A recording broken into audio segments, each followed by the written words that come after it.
Hi guys. I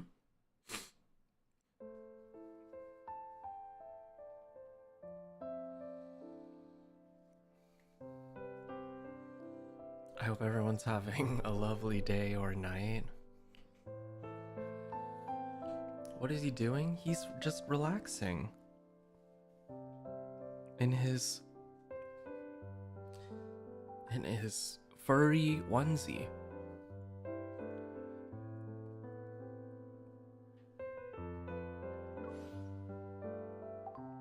Oh, he changed position. DVR's on? Thank you. Lamau. Turn that shit off.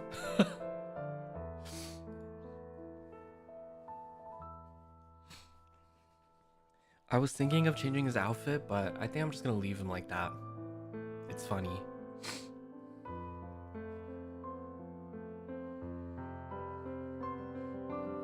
It's giving like I just woke up to go to the airport, and now I'm chilling in the airport lounge with my onesie because I didn't change when I woke up.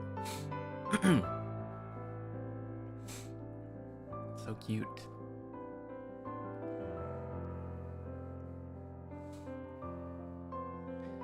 Oh yeah, the rerun. There's only one day left. In case you don't want to miss it. I was gonna tweet about it, but I actually did get them because I wanted it. I wanted the new companion, so I have them.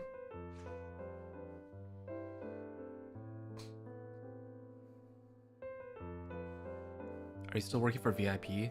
I don't know if I'm gonna be working towards it per se. I mean, if I end up getting it at some point in the year, then so be it. But I will be very concerned for myself if I actually do reach VIP. Now that I know that VIP is like a lot more than I thought it would be. I'm no longer actively working towards it. So that's that on that. I'll give you some attention in a bit. Me too. That's me in a relationship. I don't know exactly. I just thought originally it was like 1,000 or something. But can anyone look it up and confirm like the actual amount that you're supposed to reach to get VIP? Like I said, I am no longer actively working towards it because it's too much. So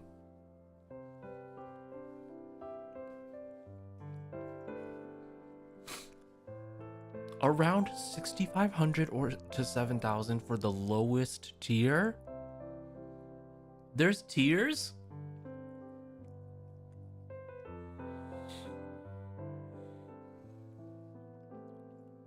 Global VIP is at least 6 to 7K.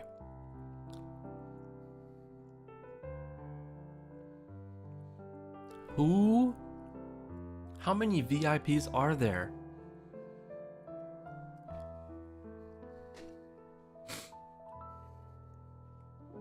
Do we know? It must be only like, it must be 10 or below out of all the.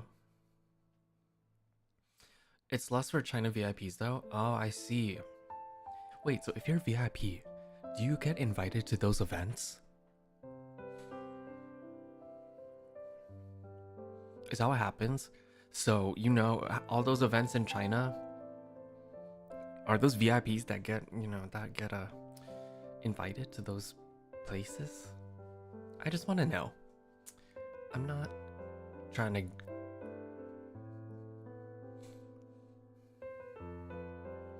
Official merch boxes with all the things and letters. Oh, they send you merch.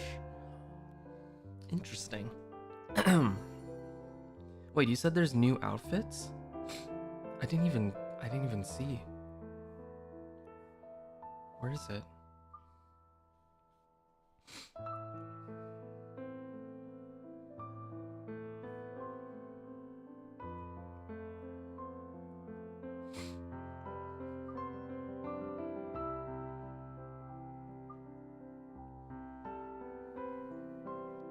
You have a box and can talk to customer service so far that I know. Oh, I see. Oh, in the event? Oh, you mean these? This is what we're doing today because I didn't start it yet.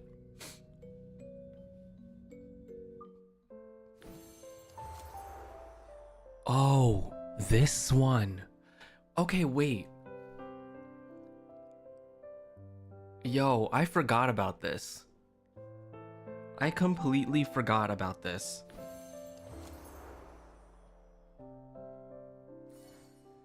Look at him, look at him. Look how fucking... Oh. Oh my god. Fuck. How do we look? So cute. Look at her.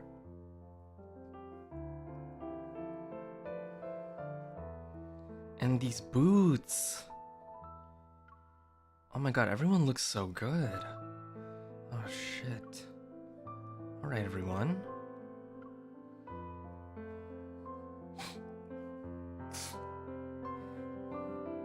I wonder if I buy it on my phone, will it... Do I have to like close and relaunch the app?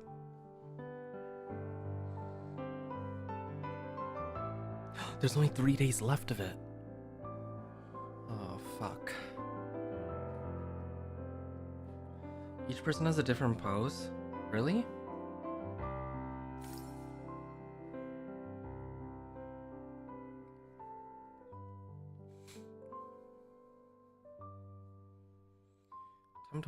Telling me to work towards the VIP is crazy enabling. Don't do this to me, guys. You know about my debt.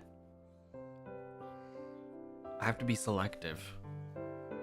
And unfortunately, I like this outfit. Shit.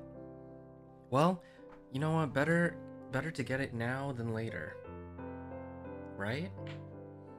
The stream just started. I may as well get it now.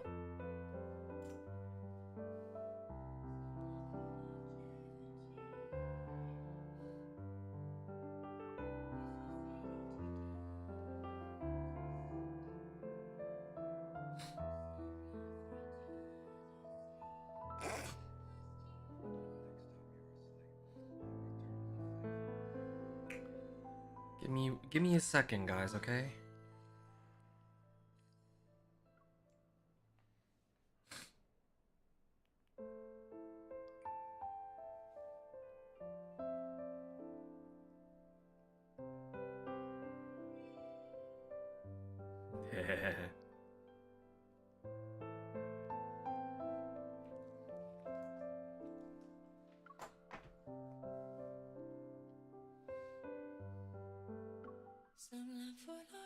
Did it log me out? It did log me out. Alright, hold up. Give me 1 second. I gotta log back in.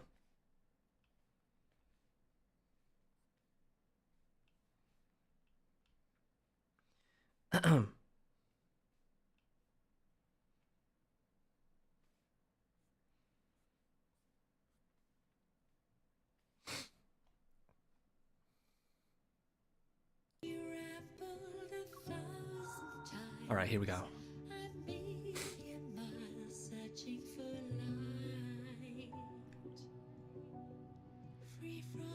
I'm eating my banana bread on the side.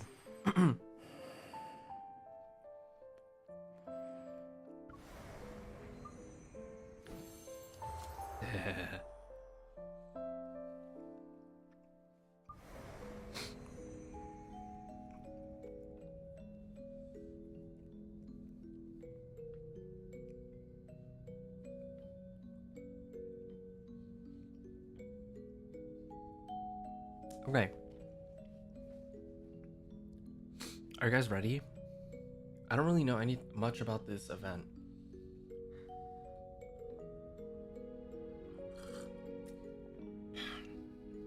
But we're gonna do it.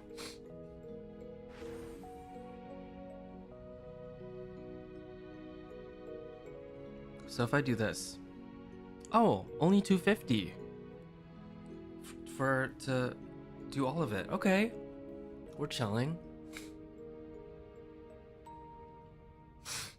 Let's go. Oh.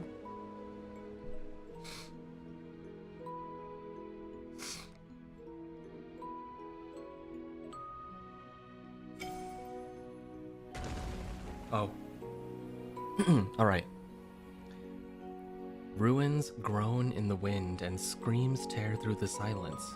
A long journey reaches a new destination. He arrives at the most inopportune moment. Buildings collapse and order crumbles, yet this brings him a newfound pleasure. Huh, interesting. His words sink into the dust as his figure vanishes into the darkness, an entirely new beginning. Oh.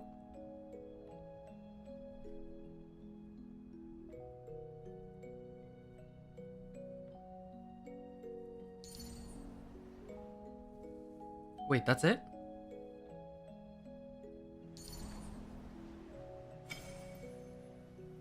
It's just like that? Oh, okay. Next. It's very short? Oh, I see. I don't know why I thought it was like a whole new thing.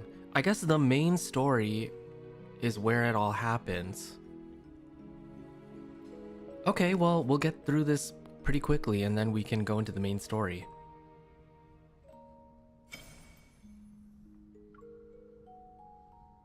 Release. Is that us? Silence replaces fury, which unfolds into an eerily calm reunion. The once unruly enemy from his memories now has clipped wings. With all vulnerabilities exposed, she's curled up before him. This slaughter had been rehearsed countless times. He raises his arm with great precision. Bang!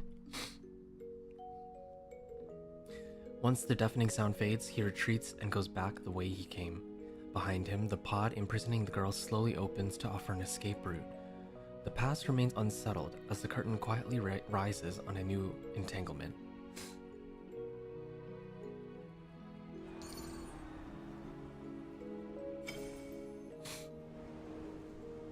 The crowd erupts into revelry and celebrates the arrival of another death. He gazes at the battlefield where slaughter is about to unfold. Fragments that should have been forgotten suddenly surface. In the gladiatorial cage, they stood face to face. Their vows resonate with sincerity. We'll escape this place together. Yes, we will.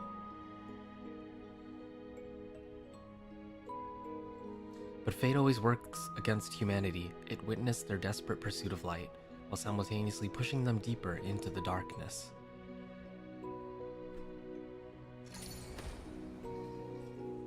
Damn. Too bad you can't interact with them.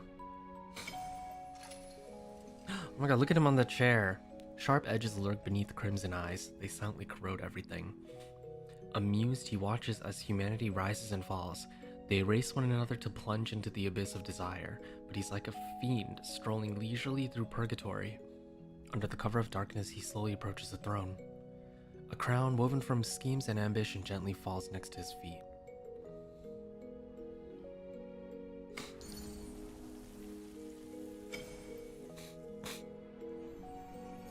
Tilling soils, adding fertilizer, maintaining warmth, watering.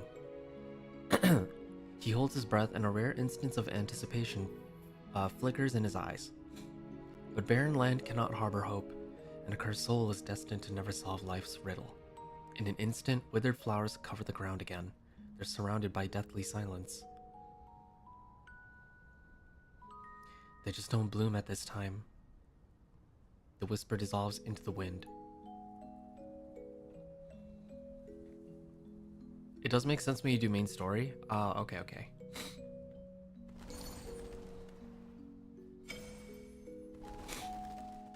His footsteps startle a flock of birds and they fly away. With a downcast gaze, oh, mission accepted, I'm on my way. That was a little fast. As they brush past each other, his steps falter involuntarily. A cold premonition cuts through his heart as a familiar silhouette disappears in his periphery. It's reminiscent of an absurd prank and a coincidence of fate. Perhaps their reunion is closer than it appears.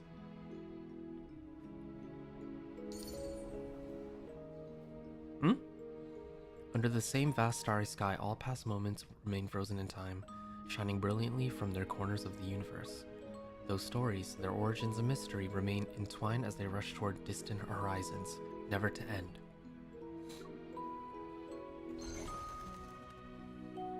Oh, that's it. Oh. Awesome. Oh, now we can do Zayne's.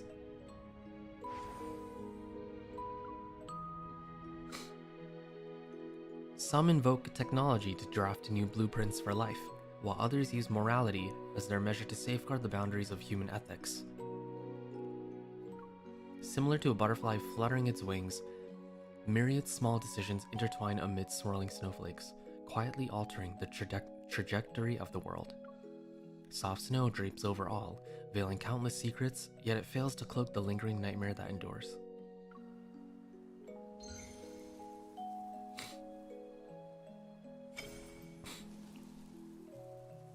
Sunlight intertwines with shadows falling from above. Everything seems to sway between reality and oblivion.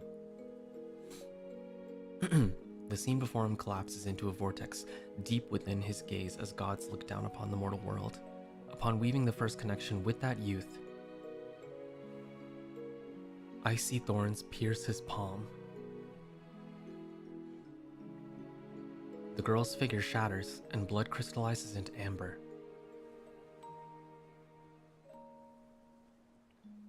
Like raging waves finally breaking through fragile ice. Ever since then, all his dreams were enshrouded in darkness. Each dawn was judgment upon him. Oh my god, that's her on a stretcher. I didn't even realize. I thought it was 3 people and like around a table. Oh my god, I didn't even realize.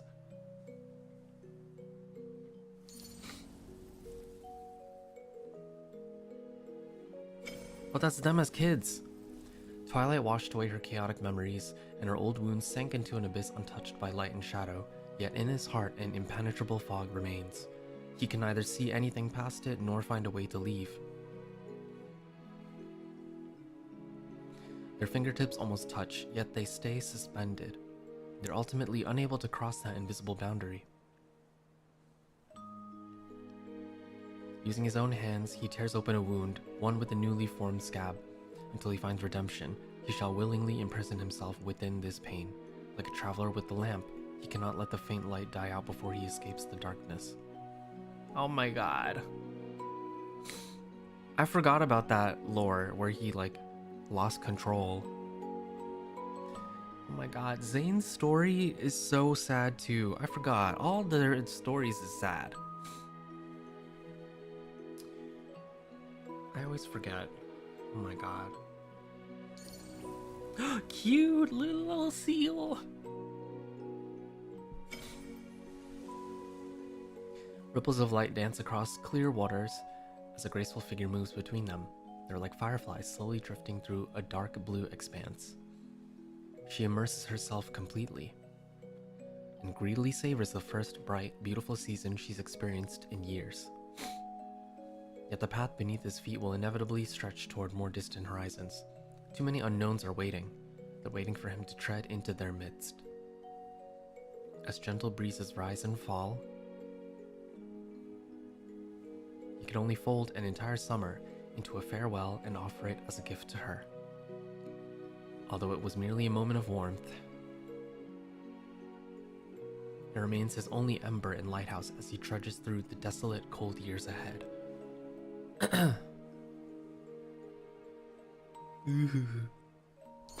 Oh shit. After hesitating for a moment, he finally casts a stone into the barren well between life and death. Black crystals rapidly climb up the veins of his heart. Like tendrils lurking in the abyss, they coldly drain away all warmth. Thump, thump, the sound echoes within the crystalline cluster. That heart which bears deadly temptation and danger. It beats, growing more violent by the second. He clutches the key to reversing life and death, even after seeing such a miracle. Resolved, he closes that door without any regrets. The world around him returns to silence, and his faith remains untarnished. Yet that alien darkness has already taken root in his soul.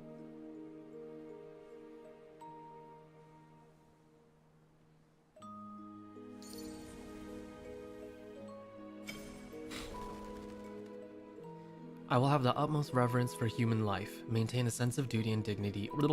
Okay, the resounding oath is like an invisible cord. Oh! It tightly binds his dreams to his responsibilities. His gaze traverses those long years to this sacred moment. Sorry. It's like the breaking dawn that illuminates the night. His naive search ended, and he became a true guardian of life. The mystery that had troubled him so deeply. Perhaps it had already begun to silently sketch the outline of truth. I gotta like pull on this cord so that it doesn't.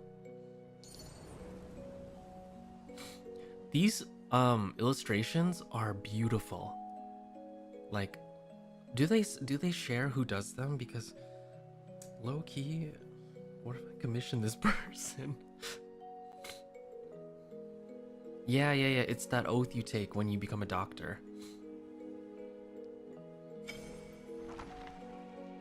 Pages flutter in the air, the future and the past intertwine, like a serene yet magnificent chant from the dawn of creation. Each page records stories forgotten by time. They finally find their place in perpetual cycles. Excuse me. Images dance before his eyes. Blood surges in his chest. It's as if a rift in the universe opened for just a second. He sees himself walking across the torrent of time. Divine whispers pierce through eternal silence, and this indispensable guardian finally touches the unspoken covenant. On paths long traveled, the lingering footprints are buried within the folds of the wind, quietly entering a deep slumber. The weathered tails persist, weaving intricate patterns through the silent voids, their final curtain never falling. Girl, the last stream was fine. Why is it like this now? Come on. Maybe I just have to not move at all. Yay, we got the outfits and some extra things.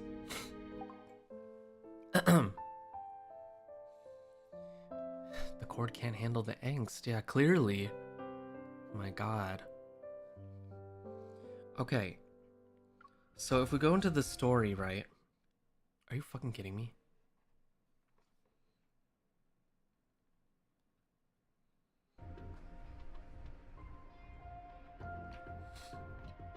Okay, I'm gonna put my iPad down and just not touch it. And hopefully it will just stay like this. Maybe that's what I did last time. The story's here is what it is, right? I'm not up to that yet. I'm still on homecoming wings.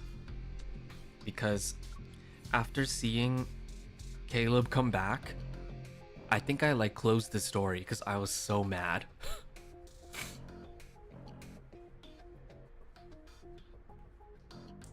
So we can play through and try to get there.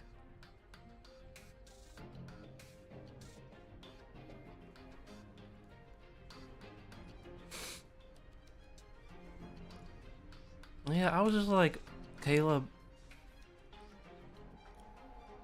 you need to answer the questions I'm asking you.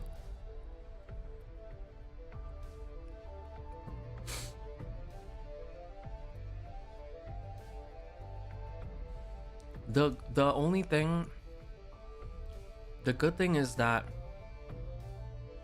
I thought this whole time the explosion was something that that he knew about, and so he had a plan, you know, to fake his death and become this new person or whatever. But spoiler alert, he doesn't even know what was happening. After the fire, he was just like, I don't know what happened. It's like a blur. So that at least makes me feel a little more or less of like some type of way towards him.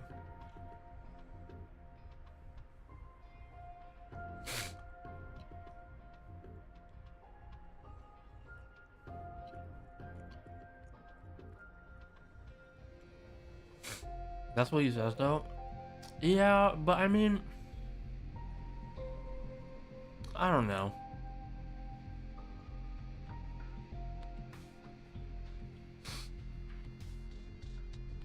I don't think he's bad.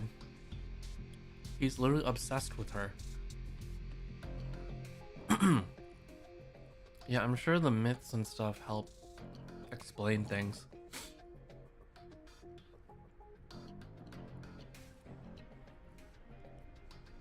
I do like Caleb. But it's just this. This is the one thing I hold against him.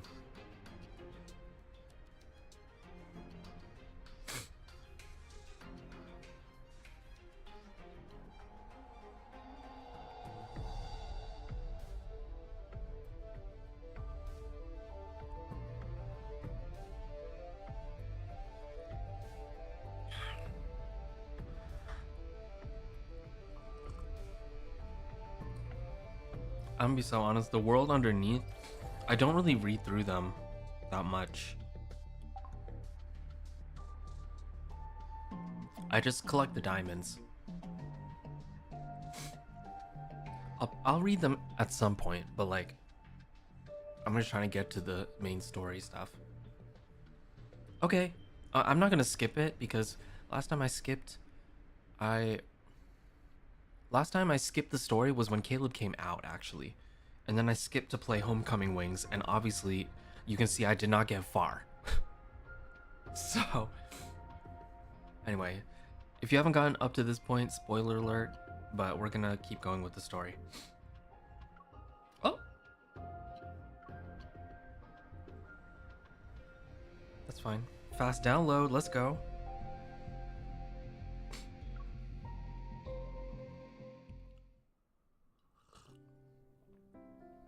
After dinner, Caleb insists on clearing the table himself.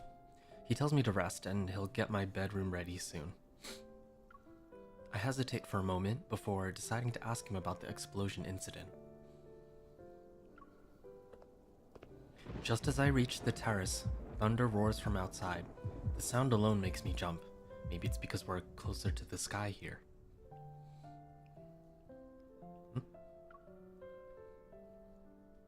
Seeing Caleb's busy figure, I calm down a little.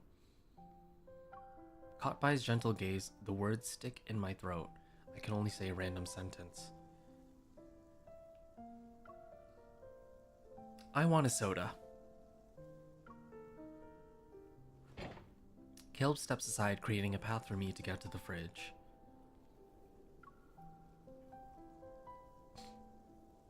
Why is this an option? Do you want one? He doesn't decline, so I offer him a soda can. You're gonna move your hand when I try to take it. I'm not falling for that again. Stop acting like a baby. I'm done with those childish antics. Caleb reaches out, but I quickly move my wrist so the soda avoids his fingers. Haha, before I can finish, the soda falls from my hand. Caleb effortlessly catches it. Talk about immature. Oh my god. Jesus fucking Christ. We toast, our cans clinking against each other. Another roar of thunder startles me, however. I choke. Still a scaredy cat? We're in the sky. The thunder's like next door, okay?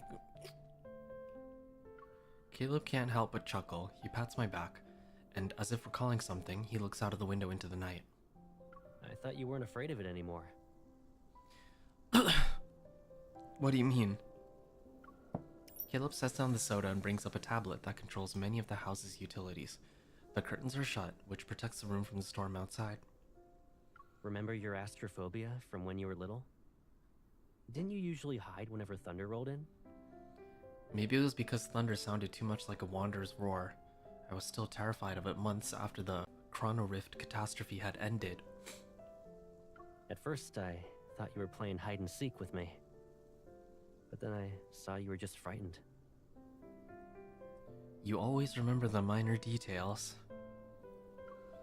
But eventually, I became immune to it. And who should we thank for that? I look up.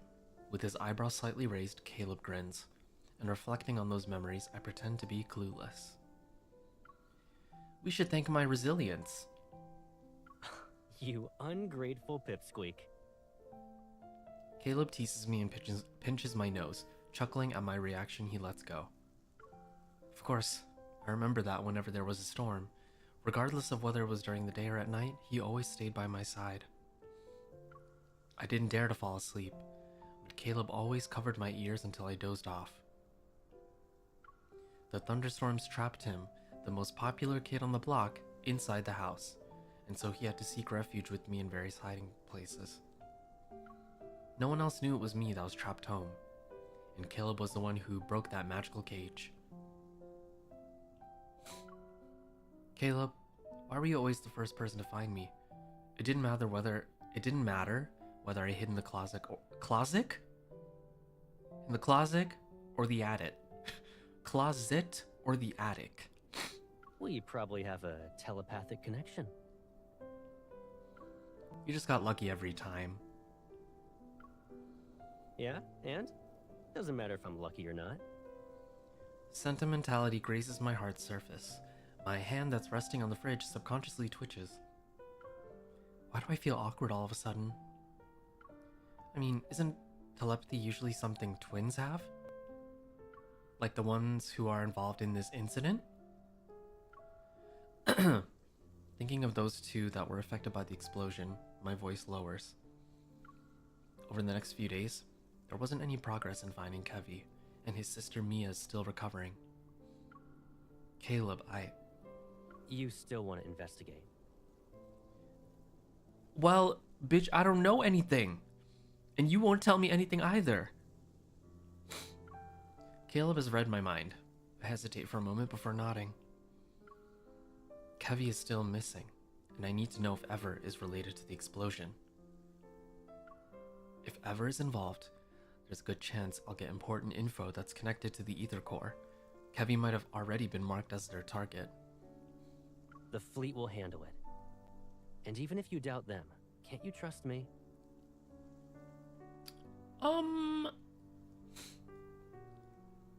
Since you're on vacation, why not just kick back and relax in Skyhaven? He wants to keep me here for so long, but Caleb... His sister must be worried sick about him right now. She probably wants to be with Kevi again.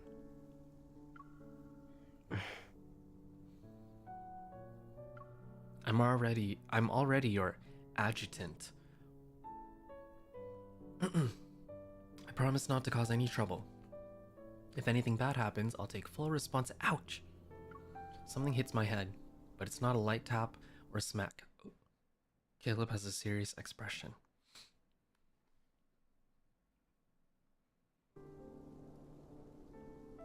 What are you even saying? I always have your back. Don't even think about drawing a line in the sand. take care of yourself. Do that, and you can investigate whatever you want. So after everything draws to a close, can you come home with me? I remember you saying you'd be fine by yourself, but it seems like you still want someone with you. Well, what I want is answers. I'll worry about you if we're always separated. Is that the only reason? He shifts his gaze down after suddenly using a softer voice.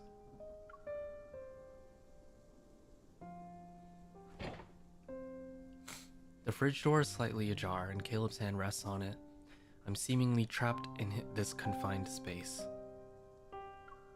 A cool breeze brushes against my shoulders. The faint glow from the refrigerator casts shadows in the depths of his determined, steadfast gaze. Is it just because I said I'd always be by your side?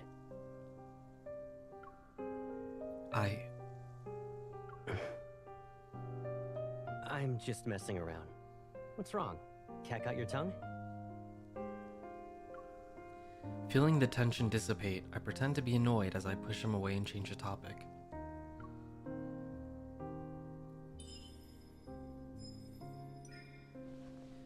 Move.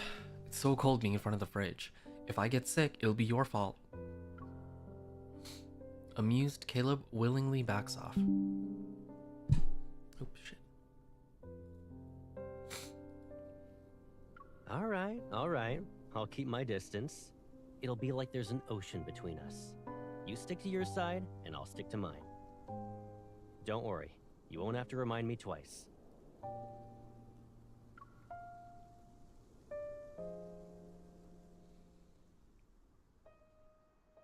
Caleb has returned to my side. Oh. Are you kidding me? This cable. It's a new one too. Why does this keep happening?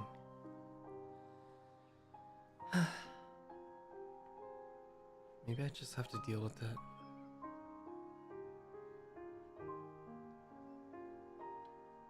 Okay. Caleb has returned to my side. I should be relieved, happy even. But I tossed and turned in bed that night. As I open my eyes, the bright morning light filters through the curtains. A warm glow is cast on the bedside. After staring at the dimly lit ceiling for what feels like an eternity, I wearily get up. The house is silent. It seems Caleb just left. My breakfast, still warm, is sitting on the dining table. I notice a note tucked underneath it. Your highest priority is resting and enjoying your meal. Everything else comes second.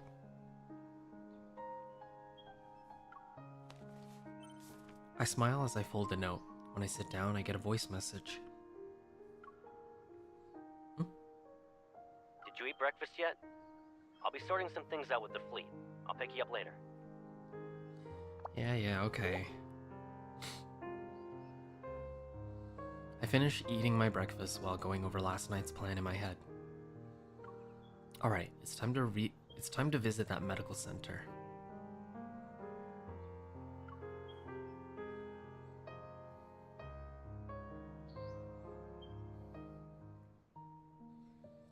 Willow Medical Center, Inpatient Department, 9th floor, room 903, Mia. Thanks to Caleb's support, I quickly find the place where Mia's recovering in. It's been said that Kevy and Mia are very close. She's the key to finding him. I'm terribly sorry, Adjutant. The patient has just recovered from being in critical condition. Visits are prohibited unless her primary care physician authorizes it. This applies to fleet personnel as well. Could I speak to the doctor then? The nurse looks me up and down. There's a hint of suspicion in her eyes. Dr. Jones is busy with meetings with a visiting team of medical specialists. The earliest you can schedule an appointment with him is next week. Oh my god.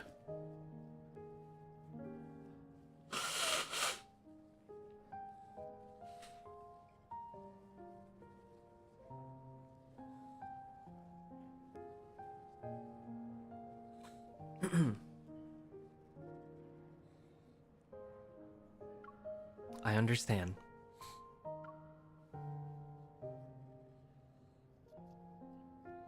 Mia is in a precarious situation right now, but with the hospital's strict security measures, her safety is guaranteed at least.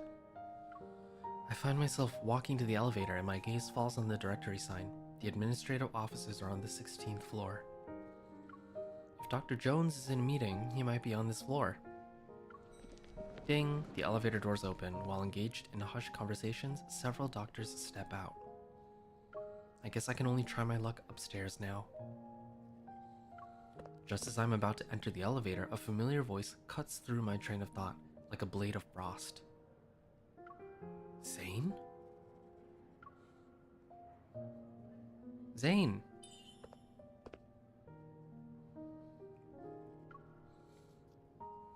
What is he doing here? The figure wearing a white lab coat turns around. When our gazes meet, he adjusts his glasses. Surprise flickers in his eyes.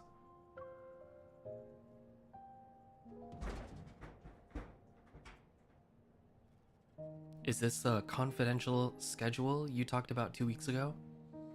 Don't worry, I'll experience memory loss once I'm back in Lincoln.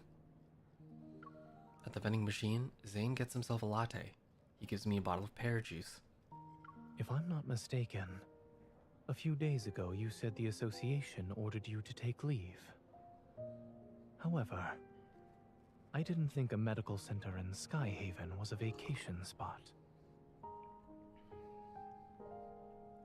Fair. Well... He slightly tilts his head back to sip his coffee and frowns because it isn't sweet enough. He scans the department signs on this floor. You don't have to explain why you're here. It's obvious. I sigh and give Zayne a rundown of the incident. I figured I could talk to Mia and see if she knows anything about Kevi. Mia is no longer in critical condition. She should be able to receive visitors. Do you know Mia? Her primary care physician used to be my colleague. He mentioned her during his visit. Since Mia was exposed to a metaflux explosion, I checked her heart to ensure she's all right. How is she now?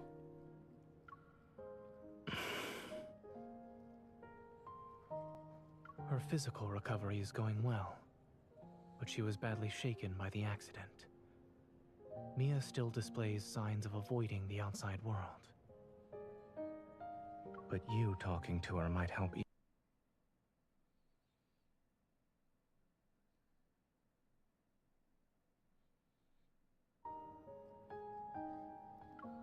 If it's possible, I'd like to try. Zayne taps the folder containing medical records, then he looks at me. Give me a second. I'll ask.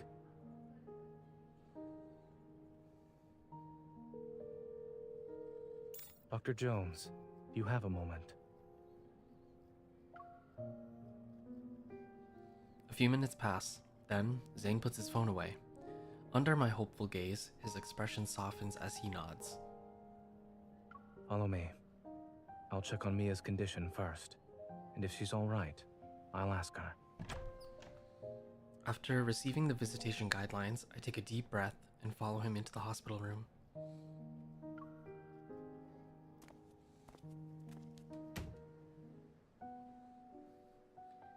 In the pristine white room, a young girl, around 10 years old, sits on the bed. Her face is covered in bandages.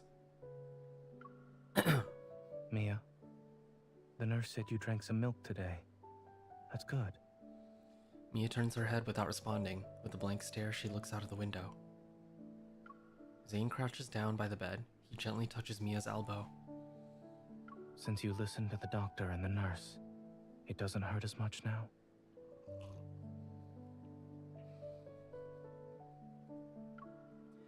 The little girl slowly blinks, silently acknowledging Zayne's words. While waiting for the pain to go away, do you want a reward? I wanna go home. Oh my god. Her soft voice, tinged with sorrow, resounds in the quiet ward.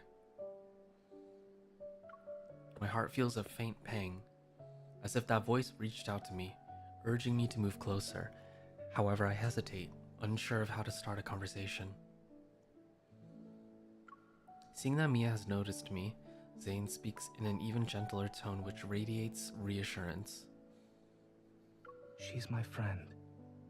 A skilled hunter who saved many children like you. Huh? It's unclear which of Zayne's words affect her, but she slightly stirs. Hello, Mia. Zayne calmly observes, stepping back only when he sees Mia doesn't flinch at my approach. Do you want to talk? Mia hesitates and nods. Relieved, Zayne and I exchange looks. Zayne leaves the room. On his way out, he taps my hand, silently telling me not to stay for too long.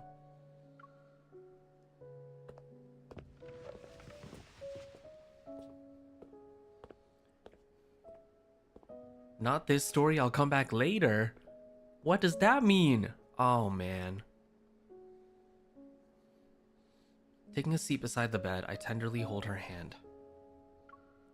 Mia, what you went through, I also experienced that. You must be really upset.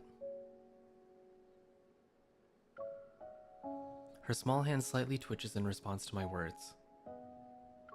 Do you miss your brother, Mia? Her empty eyes flicker with emotion.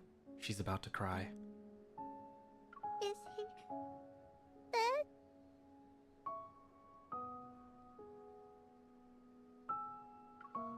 Her eyes are filled to the brim with tears.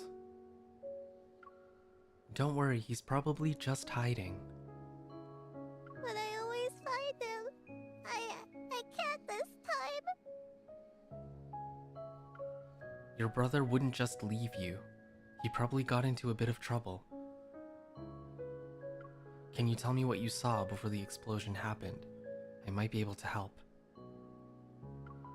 She stares at me, and just as she's about to speak, a knock interrupts us. A person wearing glasses and a dark-colored uniform enters. He has the Farspace Fleet's insignia on his armband. It seems the Colonel forgot to inform us. What brings you here, Adjutant?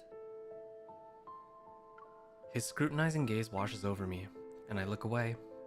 It seems today won't go according to plan. The Colonel has his reasons. Just do your job. Oh! I'll stop. Give it a second. There we go. I'll stop by next time to avoid any trouble. As I'm about to leave, Mia suddenly calls out to me. Miss? She retrieves a burnt dog plushie from behind her pillow. She sounds nervous when she speaks. Oh my god, so cute. Thank you for visiting me. Can I give you Lucia as a present? Lucia. Is this dog plushie? Sure.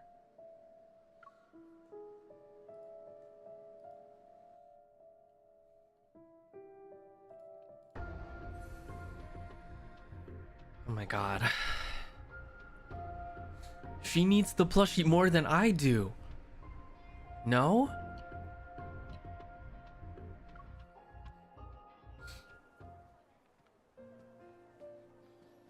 Cool mint rises slowly from the lawn. Cool mist. What the fuck? Cool mist rises slowly from the lawn, leaving only a shadowy outline of the hospital wing's streamlined white architecture. I squeeze the dog plushie named Lucia. I'm genuinely puzzled about what Mia's intent is. Maybe there's something in the plushie, or I don't know. Is this just a gift? Have you made any progress? I don't know if it's just a gift, to be honest.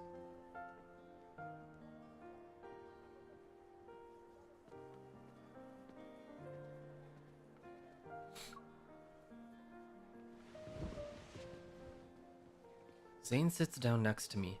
He gives me a cup that's filled with a drink. I don't know what it is, though. What is this mystery liquid, Zayne? Is this milk tea, a health drink, or a flute? Flute frushy. Why do I keep doing this and switching the letters and the words? Fruit slushy.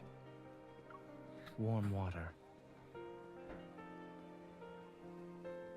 Warm water is so good.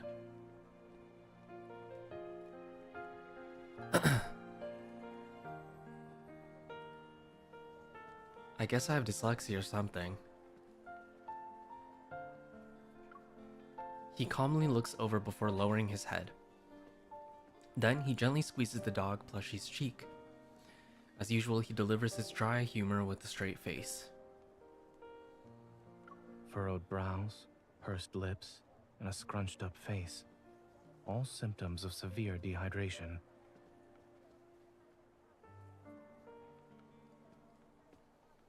There's no way my face is... I quickly relax my expression, but my brows furrow again upon seeing Lucia. Mia clung to this plushie from the site of the explosion at the medical center. Now it's with you. What did she say? I said I'd help her find her brother. Kevi?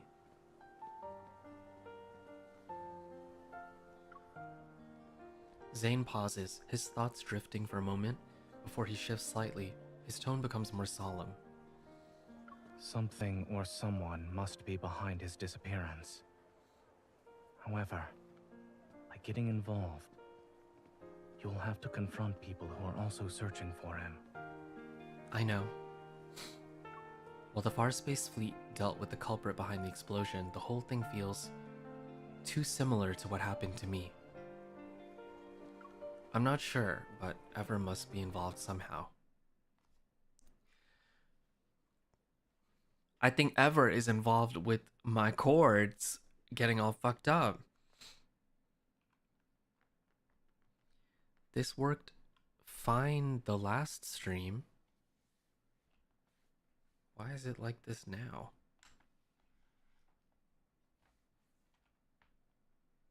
And now there's no volume?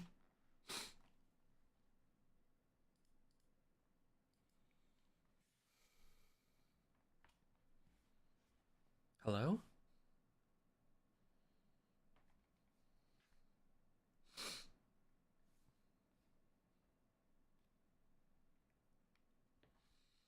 Hui.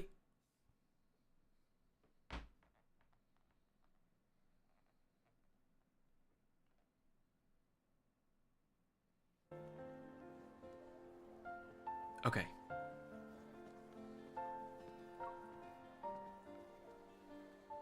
Oh, it's so delayed. Hold on.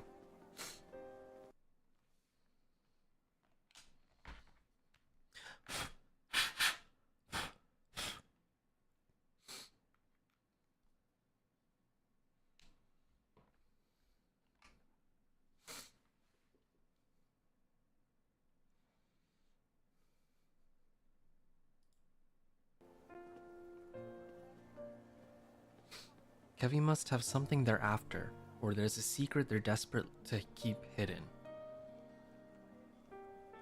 The closer you are to the truth, the closer you are to danger. If you truly thought this through. Why is the sound and the thing delayed? Oh god.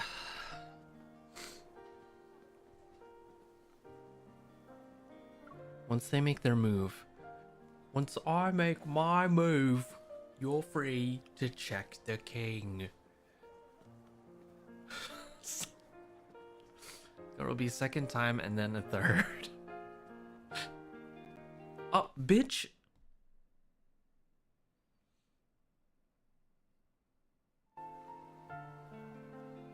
I can't stand there and watch the same tragedy repeat itself with these two. Aside from Ever, there's another curious matter.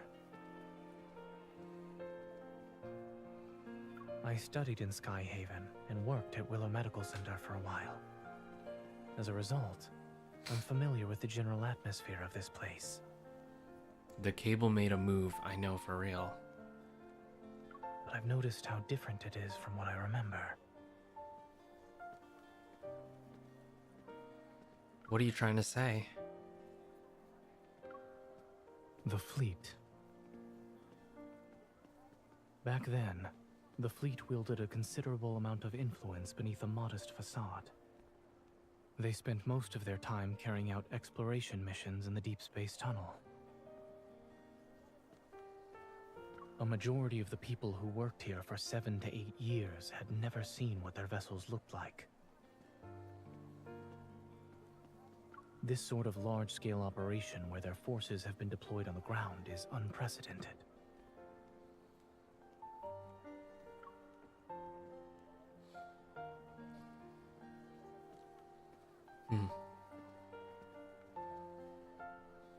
If there's another reason.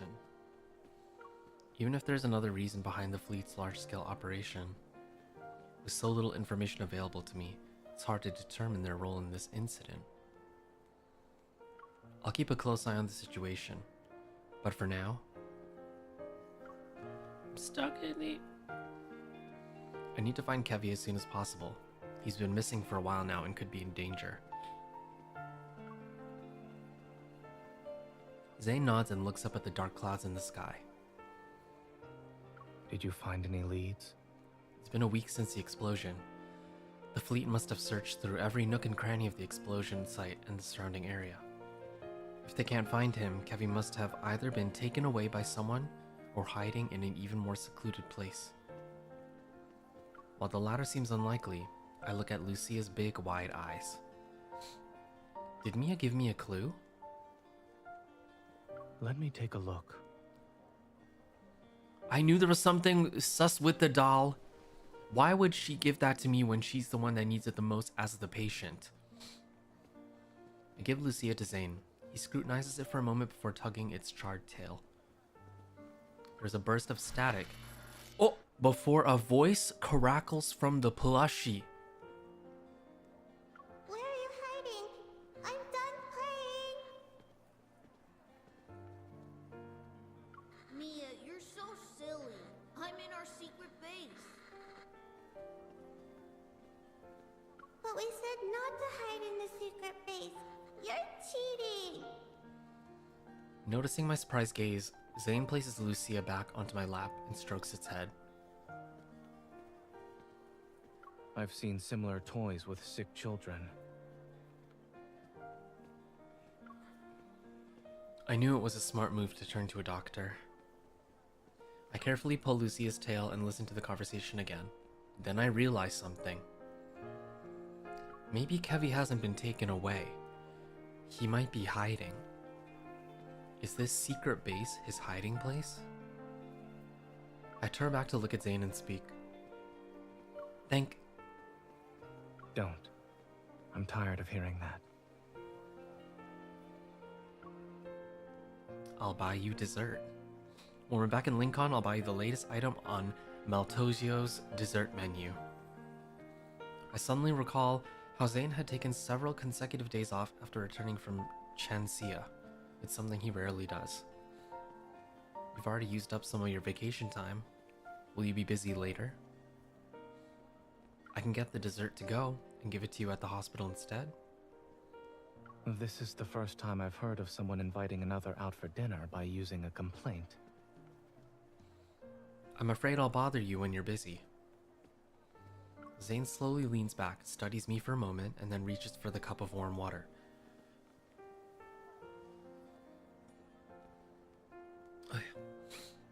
His expression remains indiscernible.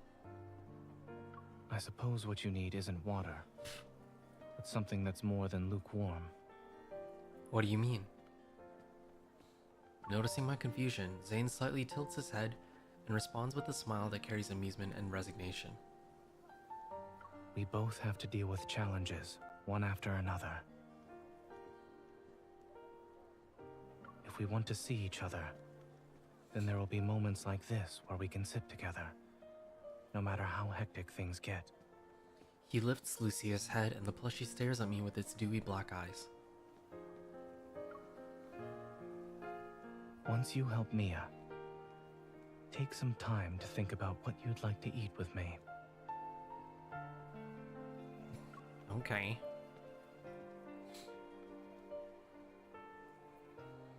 Oh, we're back.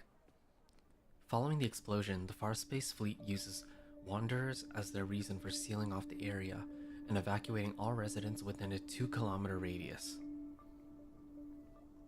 Maybe the week-long search has led them to believe Kevi is no longer in this neighborhood. No fleet soldiers are stationed here tonight.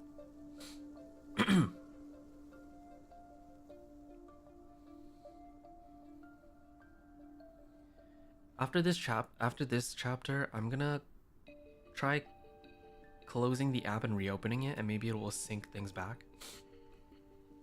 The charred ground reveals several sets of footprints, all disorderly. Many have passed through this place. Kevi. As I enter a backyard, I see a scorched swing and a slide that's been reduced to a metal frame. I pause before carefully tugging Lucia's tail. If Kevi is still around, he might hear this. After a few minutes, I notice faint sobbing. Suddenly, familiar energy fluctuation ripples through the air. Behind the shrubs, a tear in reality around half a meter wide materializes. A timid little boy emerges. He's hesitating. Realizing I'm not his sister, he tries to run away, but I quickly call out to him. Wait! Mia sent me! The boy freezes. He turns around, but his head is still lowered. He's unwilling to meet my gaze. What the fuck? Where's their hiding place?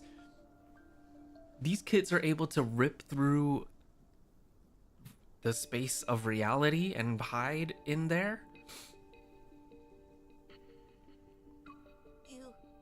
You shouldn't come any closer. Oh my god. Don't look at my face. Have I become a monster?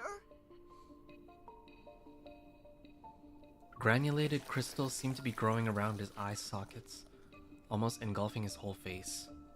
No! A few months ago, I saw this sort of phenomenon in the N109 zone with those monsters and in Chenzia City.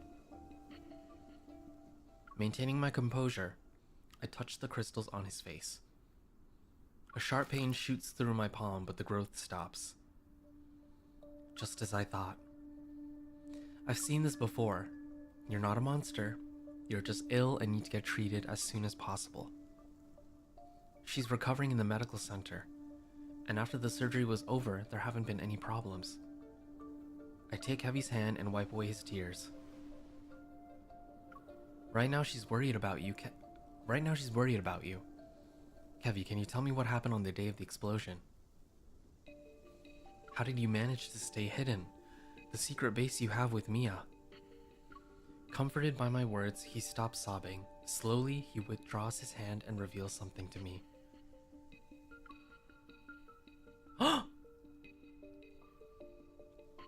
In the center of his palm is a tiny crystal fragment. That's part of an ether core. This is...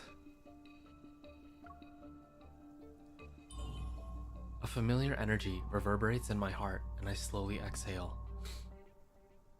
It's the last spatium core fragment we've been looking for. When the explosion happened, Mia and I were playing hide and seek. I was in our secret base while she was outside. She couldn't find me. I was hiding for a couple of minutes.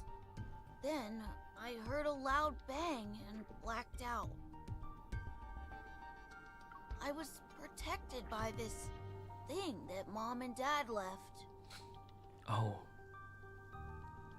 Kevi looks down at his palm. The protocore fragment emits a gentle, soft glow. Your parents left this? Yeah. They also said I need to take care of Mia. And that I shouldn't be found and use this to hide whenever I'm in danger. So this fragment can create a space. The secret base you and Mia talked about? Lowering his head, he nods. Damn! After the explosion, I slept for a long time. And when I woke up, I wanted to find Mia, but there were people outside looking for me. Who were they? I don't know, but they were dressed like Mom and Dad. Mom and Dad said that when they're not around, I shouldn't trust those people or go with them. I can't trust anyone. Did their parents work forever? And they tried to, you know, find info and stuff? They were like double agents or something? Basically Among Us. This must mean Kevy's parents knew there were people in the fleet who wanted to harm them. I bet other groups are also involved. At this point, letting the fleet find Kevy might not be for the best. Okay. The fleet has some shit going on there too, but Caleb is part of it. Is Caleb a double agent or something too? Is everyone a double agent? I touch the black crystals on Kevy's face. He slightly flinches from the pain.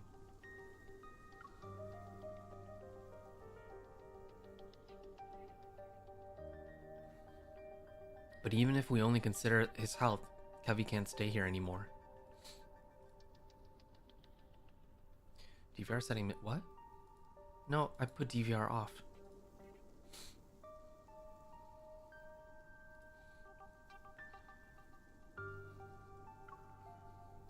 Maybe having him leave Skyhaven temporarily is the only way to ensure his safety right now.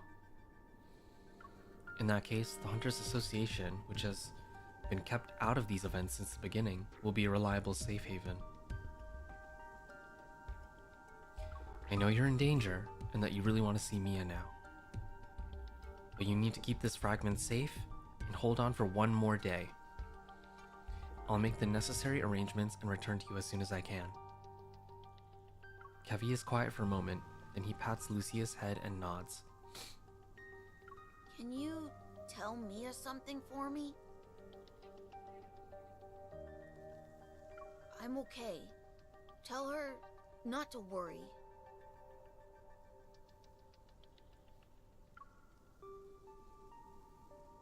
How's he gonna survive the night?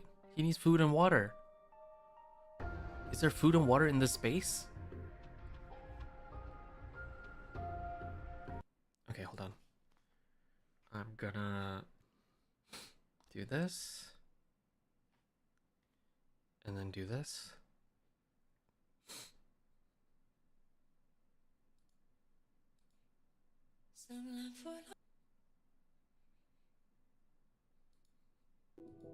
Before fading to dust, some long for eternal sleep. Okay, there's still like a kind of a half a second delay, but that's probably fine. I could have made a lot of things disappear while I was waiting for you. Oh my god, I can't take you seriously looking like this. You're so fluffy.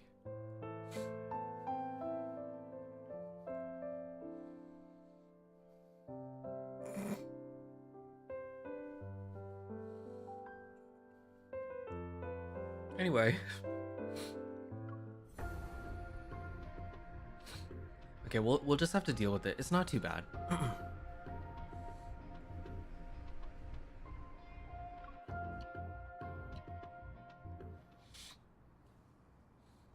After leaving the area that's under lockdown, I call Zayne.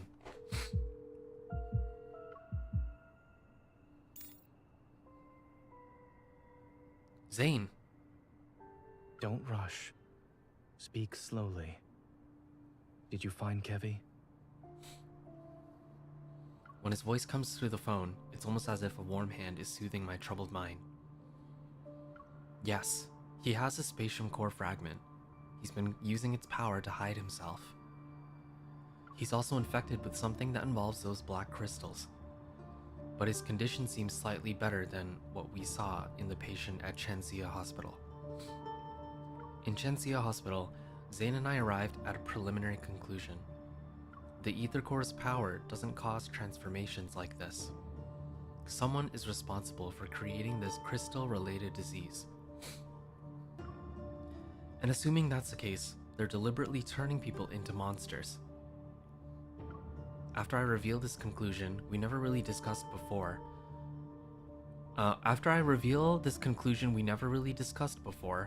the other end of the line is silent for a few minutes. A few years ago, I witnessed something similar. That person was my friend. Isn't that person you?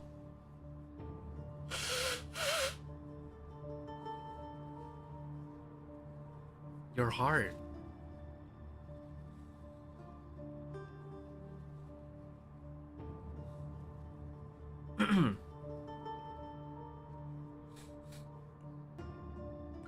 Recalling my conversation with Zayne in the Arctic, a guess forms in my mind.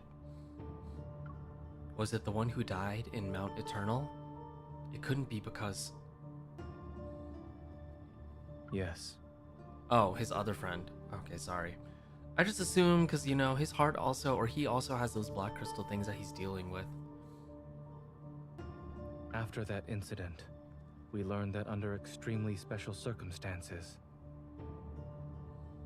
when Wanderers strike, their attacks cause energy crystals to grow in the afflicted area. They corrode the human body and grow a sort of shell over it. Corrode.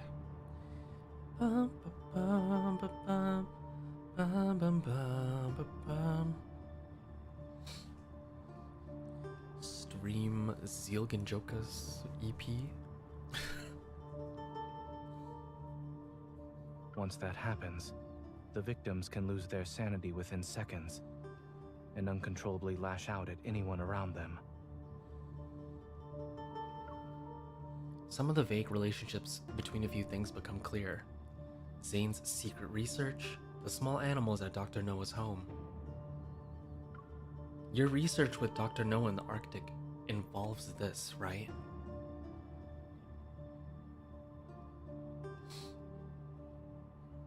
It does. Based on your description, Kevy's transformation hasn't truly started. But it's hard to say if we should delay our attempts to treat it.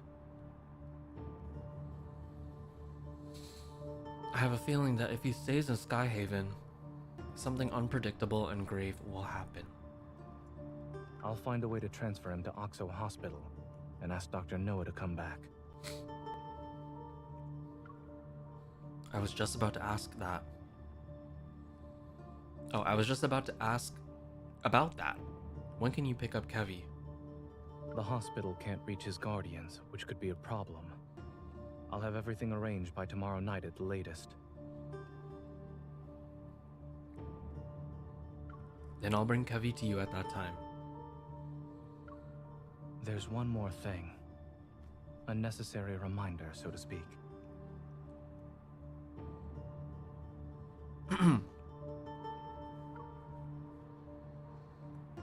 He pauses before lowering his voice. Since Kevy has an ether core fragment, it's possible Ever will keep looking for him. When caring for others, you must be mindful of your own safety. Sure. Before coming here, I thought I had grown stronger. I thought I'd be capable enough to handle the challenges that awaited me. But I didn't expect them to become even more difficult. Fortunately, I've never had to face them alone. Perhaps I'm also doing this for myself. After the call ends, my beating heart finally begins to calm down. I look up at the moonlight hidden behind the dark clouds. The night is still, with no wind or rain, and the stars shine brightly. I suddenly wonder, is Zayne also looking at the same night sky right now?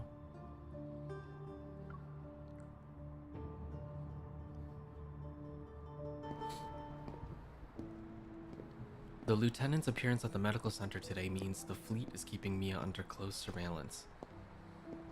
I need to avoid them if I want to bring Kevy there. Which means I need to keep this from Caleb somehow. During my trip back to the station on the floating island, the previously peaceful sky suddenly becomes dark and gloomy. Thunder roars in the distance. There's a lot of thunder lately in this place. It might start raining again. My phone has several unread texts from Caleb.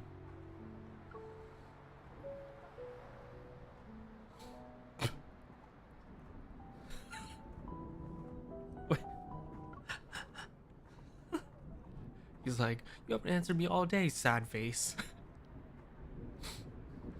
As I scroll through them, the fact that Caleb is truly back sinks in. Everyone's on edge because of the explosion in the Cascade District.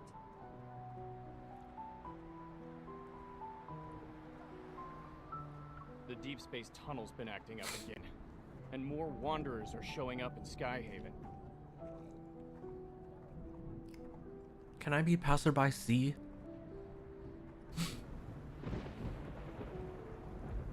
I send over my location's coordinates, and then it starts to drizzle.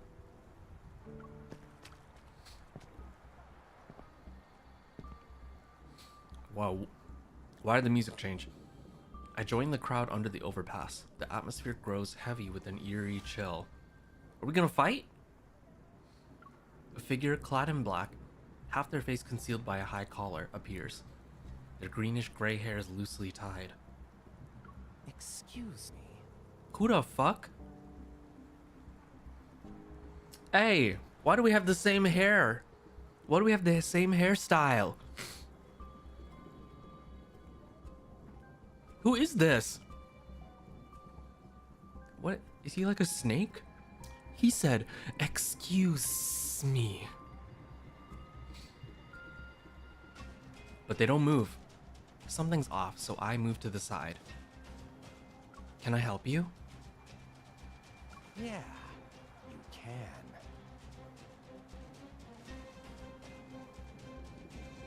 Oh! They have a lot of piercings, like me, except they also have lip piercings. And you know what else they got? They got a split tongue.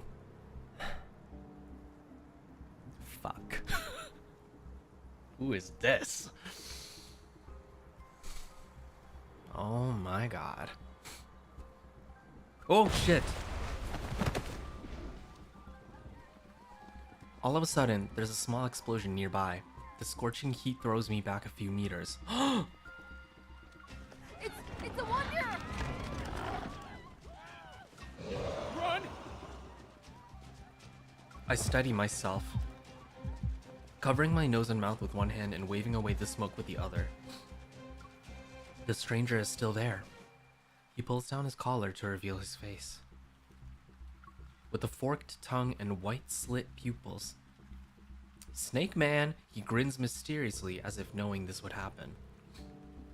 Has anyone warned you that a unique hunter like yourself could get into some real trouble around these parts? Okay, Slytherin. Oh! He moves like a grayish-green serpent. His fingers change into blades as they swipe past my cheek. I barely manage to sidestep him. He attacks again, aiming for my throat this time. Ooh! He's tough and quick.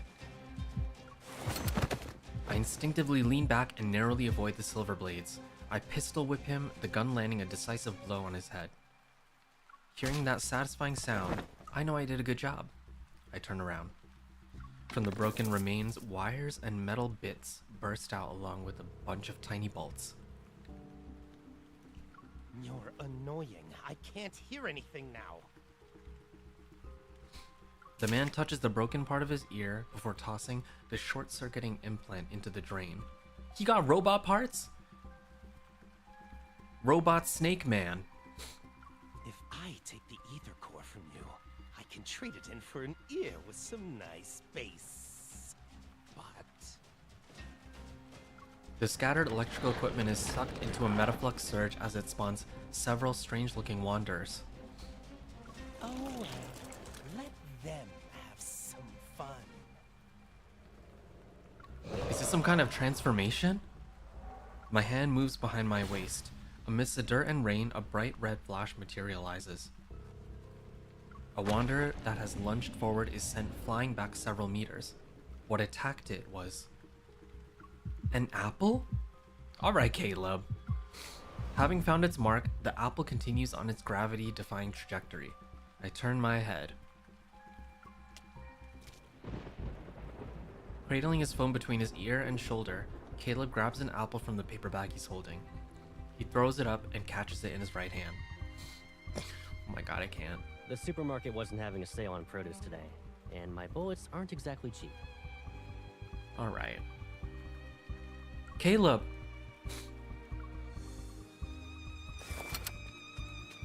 I raise my gun and swiftly position myself beside him. I keep an eye on the wanderers approaching us. This isn't a game. I won't let you charge in alone. Don't underestimate me. I can pull my weight in a battle just like you now.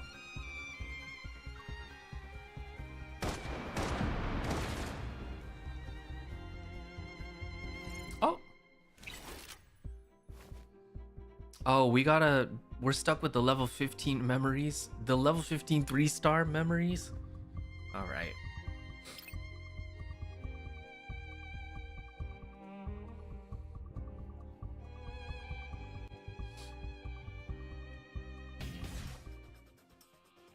A small test. It's nothing we can't handle. Requesting full suppression gunfire. Roger. My That turn. was a little loud, sorry. It's only got half its health left. You want to do a competition? Of course. Watch me. You can't break our connection. You can't hold on for much longer. Let's see who can land the finishing blow. Let's see you dodge this. I've locked onto the target. Copy that. Requesting full suppression gunfire. Roger. Is it charging up for an attack? Yeah, I do like Caleb's evolve. Sometimes I wish you'd let me be your shield. I'll show you. Time to change our strategy. Oh my god, we're like pushed up against the side. Requesting full suppression gunfire. Roger. Now's our chance to strike. I've locked onto the target. Copy that.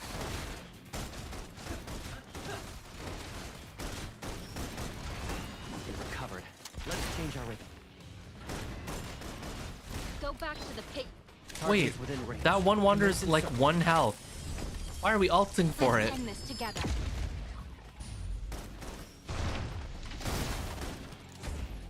Requesting full suppression gunfire. Roger. Now's our chance to strike. I've locked onto the target. Copy that. It recovered. Let's change our rhythm. Here's a change in tactics. Stay cool. You should think before charging in. I know. Let's see you dodge this. Requesting full suppression gunfire. Roger. Now's our chance to strike. Eat this. Alrighty. It's What over. an anticlimactic I think our ending. teamwork could be better. Just a little pew, pew, done.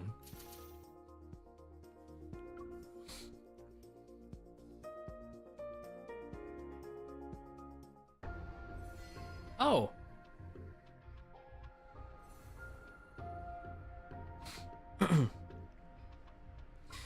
Okay.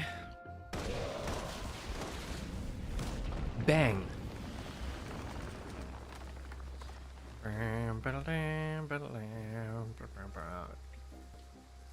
T-R-Y, do it now. Can you follow me? Yes, sir.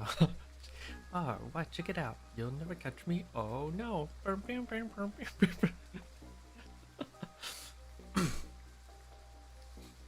The last wanderer is flattened by an unforeseen force and scatters debris in all directions. Caleb! Muddy water is everywhere, but Caleb seems unfazed as he brushes aside the damp strands of my hair. Are you hurt?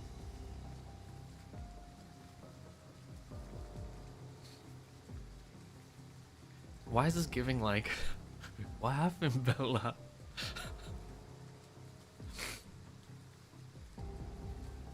I'm good, but that person's getting away. Caleb holds out his hand, his fingers slightly extended. A barrage of stone shards chase after the fleeing figure, cloaked in a dark grayish green. Eat some fruit. I'll be right back. A paper bag lands in my hands. Before I can respond, Caleb vaults over the railing and disappears into the night. How did Caleb get here so quickly? Because he's stalking you! Somehow he put a tracer, chip, whatever on you. Probably. Because that's the kind of person he is.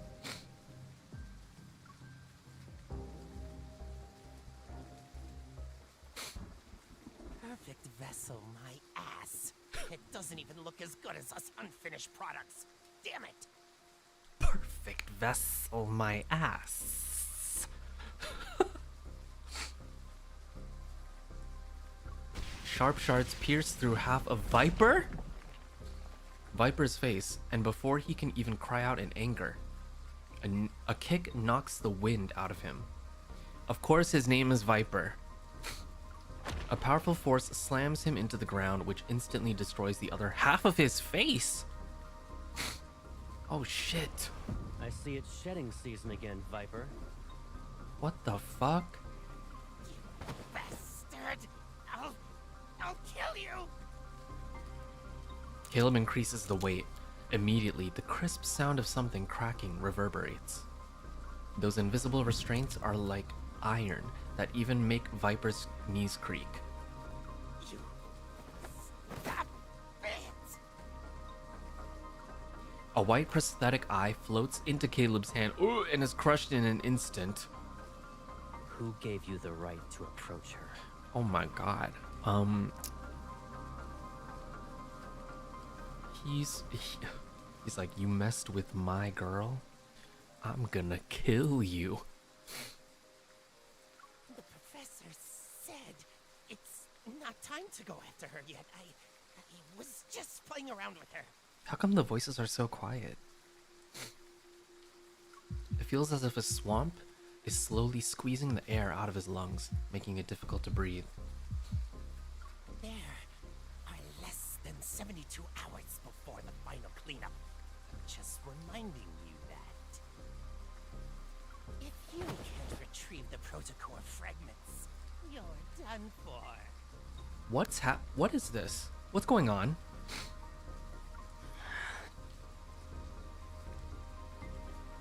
Which hand did you touch her with? This one? He's unfazed by the threat. Viper's left hand is twisted, and he almost passes out from the pain. Oh my god. You need to protect her. It's a bit much. Oh!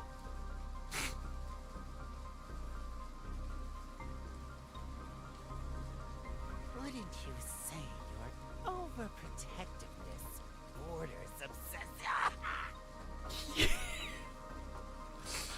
Not the call out. Oh. Raindrops are suddenly suspended in the air. They're like countless silver needles that are ready to pierce him at any moment. He can't even laugh. Caleb crouches down. Meeting Viper's gaze, he slightly smiles. Lay a hand on her again, and I will kill you. My god.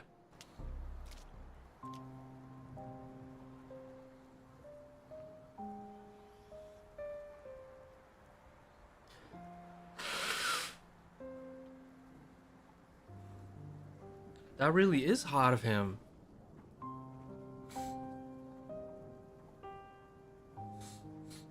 Honestly, I like Viper's look as well, but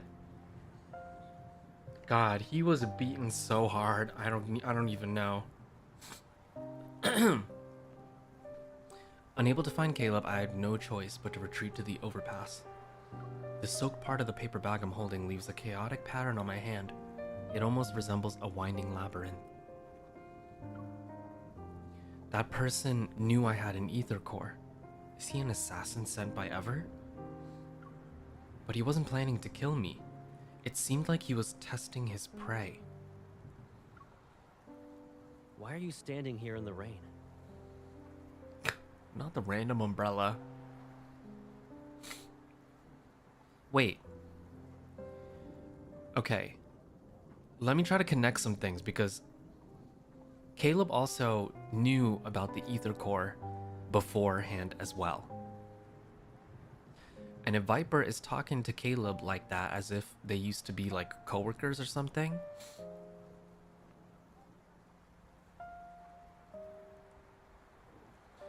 maybe. Well, I'm not fully in the know about Caleb's complete lore because I haven't really played his myths and stuff. It seems like, oh, all right. It seems like maybe he was hired or something. And like originally he's supposed to also hunt for the ether core. But then over time him and Herb grew close or something maybe. And maybe now he can't do it anymore because he's like in love with her. An umbrella shields me as Caleb reappears. He frowns as he wipes away the water from my face. You are getting into something for sure, am I? Caleb, are you okay? I'm fine, but I lost track of him. Sure you did.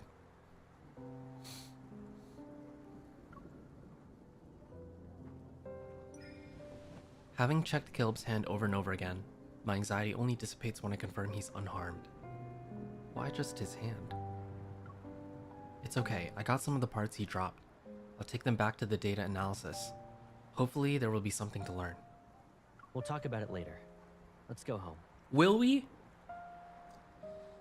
You don't really like talking about this kind of stuff, though. He takes off his coat and drapes it over my head. With his arm around my shoulders, his warmth quickly envelops me. Give me a heads up next time you go out. I can't help but worry about you when you're all alone. There's a world underneath story to help you. Oh, okay.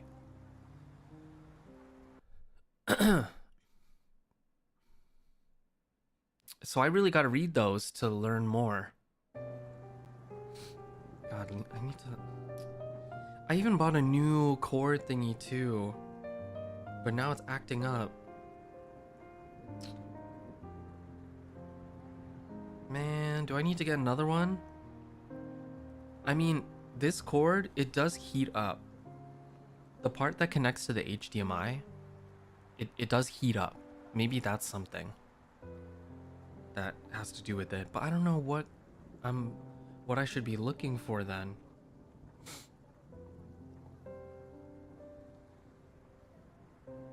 Because this is an HDMI to USB-C. I don't know. Maybe I'll try to look it up. Maybe there will be a solution.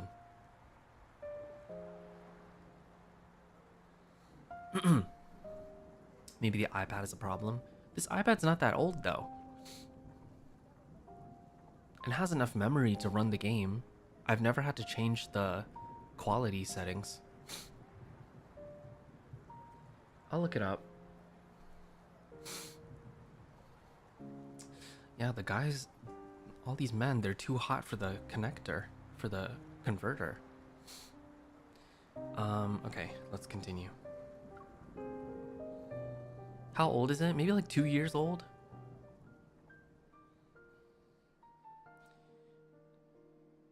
Or something?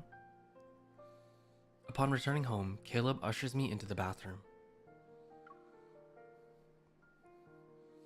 I'm wrapped in the hot water's warmth. After getting out of the shower, I put on soft loungewear, the rain's chill having faded away. In the living room, I scan the parts and upload the data to my watch. A steaming bowl of ginger soup appears on the coffee table. Ginger? He likes ginger? You didn't dry your hair. Again.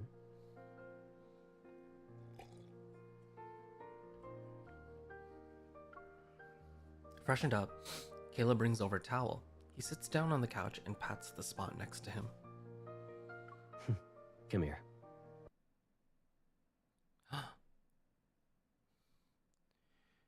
I think the connector port... Wait, what's the connector port?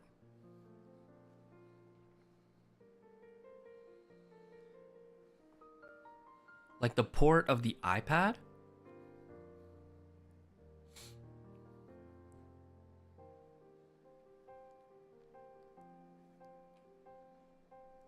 Do I need to get a new iPad? The one where you plug your cable? Oh my god, what the fuck? Well, okay, so what's happening is...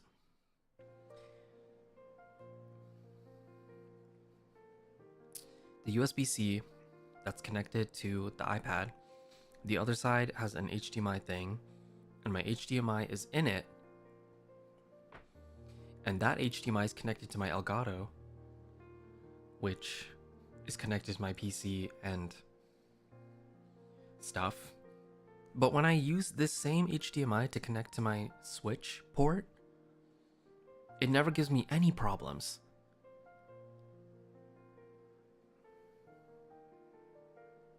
Like when I streamed Mario Kart literally yesterday.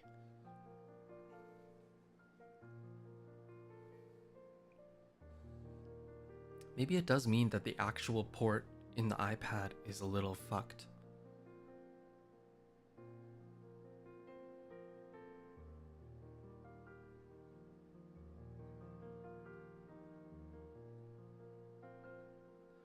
Try checking if the plug in the iPad moves left and right. If it moves, time to buy a new one. It does move. I have to buy a new iPad?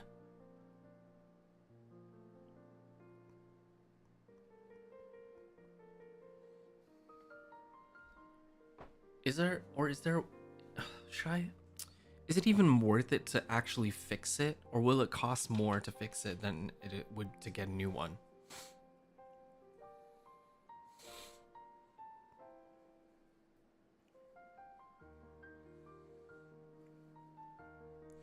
I don't know. Time to play with phone?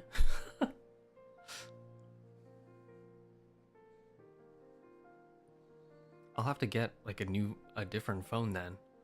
I'm not about to use my personal phone for that. I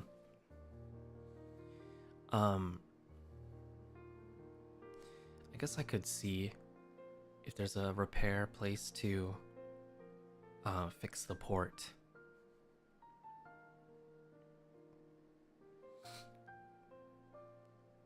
All right. We'll see. For now, we'll just have to deal with it.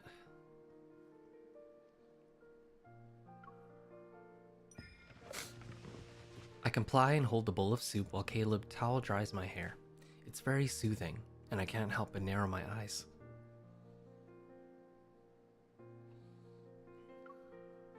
It's been a while since I received your service like this. Oh, so you know it's a service. And that's why you always plop onto the bed to play with your phone while your hair's still wet. Yeah, I should just go get it repaired. It's because I know you'll help me.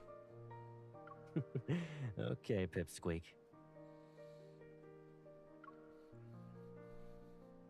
No iPad fee. I'm not getting a new iPad. I'm just gonna get this repaired. That's it. Through the towel, something taps my head.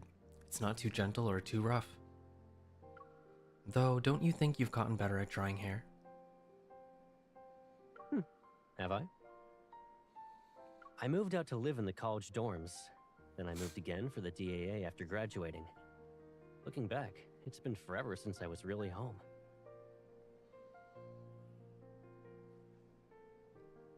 That means it's also been a long time since I helped you dry your hair.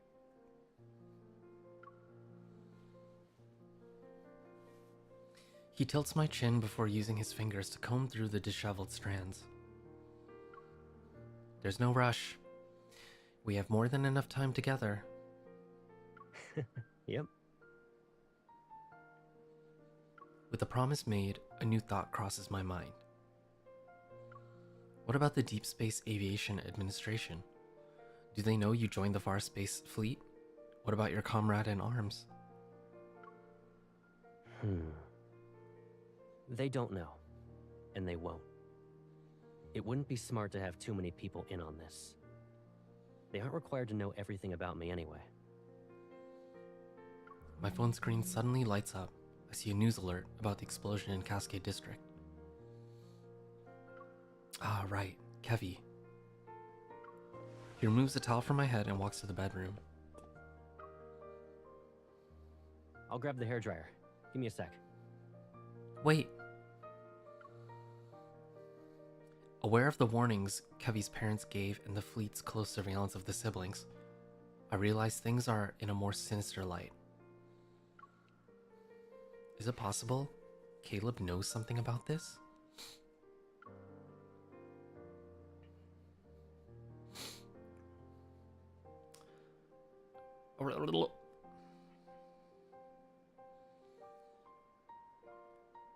Oh God.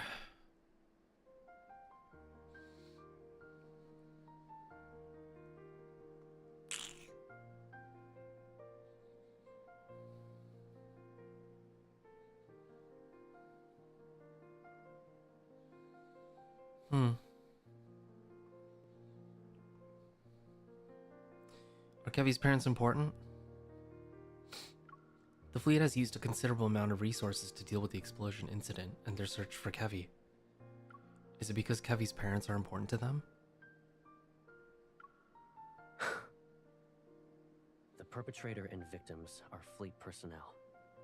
That means the fleet must take full responsibility and provide answers to the public. Then, what will the fleet do if they can't find Kevy?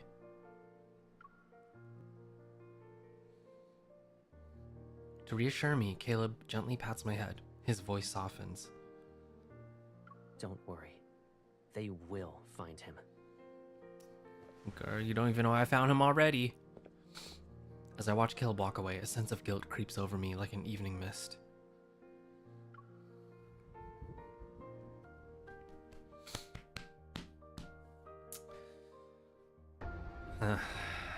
Well...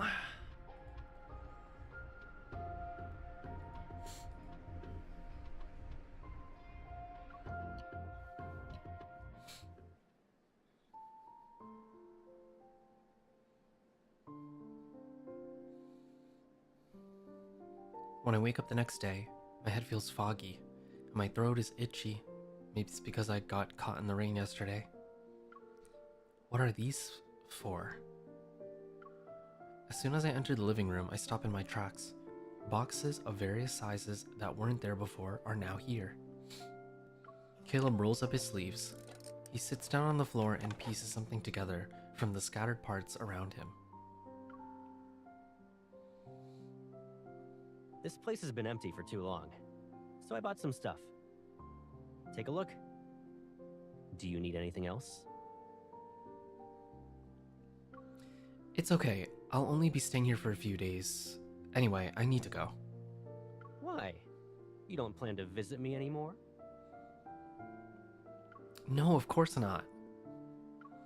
I rub my stuffy nose. Content, Caleb smiles, wipes his hands, and gives the assembled robot a pat on the head. Hello, Master.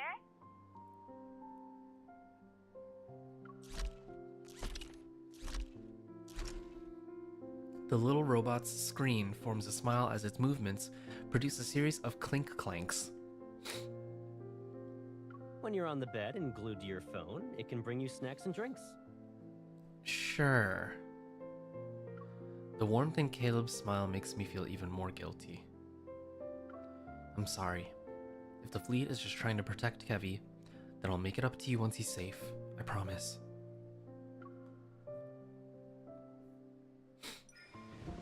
I sit next to him and attempt to mask my nervousness with a pleading look. Caleb, I agreed to have dinner and watch a movie with some classmates in Skyhaven tonight. Can you give me a ride? It's not that far. You can take me there since your plane can just zoom. Kevy agreed to meet at midnight, but after careful consideration, I decided to head out early to avoid any problems. I made that suggestion to Caleb so he wouldn't overthink things. You shouldn't go out. I can tell you're coming down with a cold based on your voice alone. Just a little PayPal koa and we'll be good. Focus on resting today so you can recover.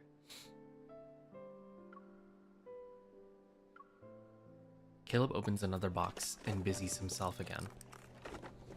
There's a weird energy fluctuation in the deep space tunnel. All the Wanderers in Skyhaven are riled up because of it. To ensure everyone's safe, Skyhaven will be under lockdown tonight. We'll be doing a cleanup. For real? When we're supposed to go meet him? Isn't eliminating Wanderers supposed to be a hunter's job? What kind of threat could possibly warrant a large-scale response from the fleet? Doesn't matter. Since the fleet is in charge of Skyhaven, safety is our high. Okay. Okay, there we go. Sound? Hello? Okay.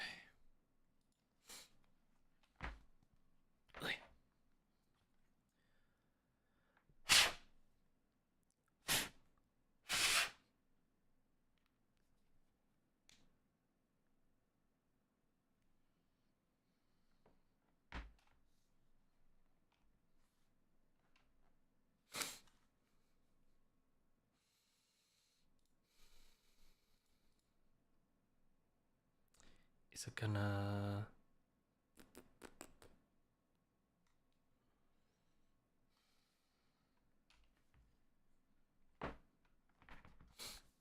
Hello?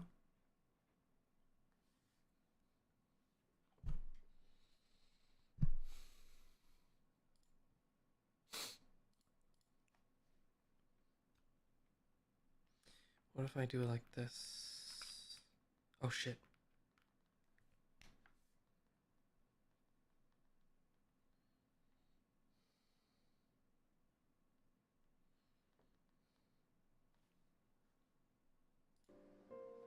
Okay.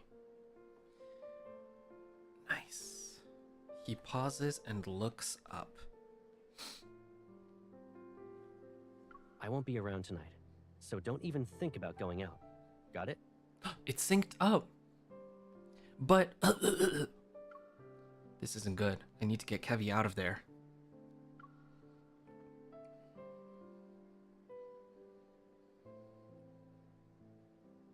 What? Do I have to pretend to give in and then sneak out like he's my parent? Or... I promise it'll be quick and then like lie to him?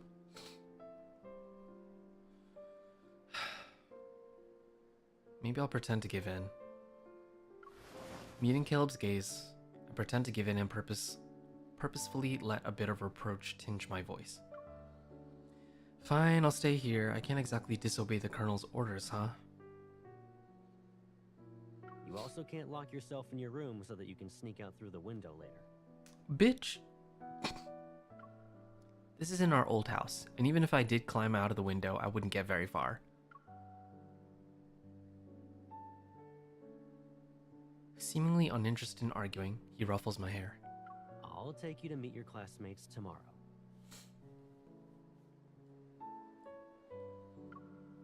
He responds with a smile. It's, are you fucking me? Sorry.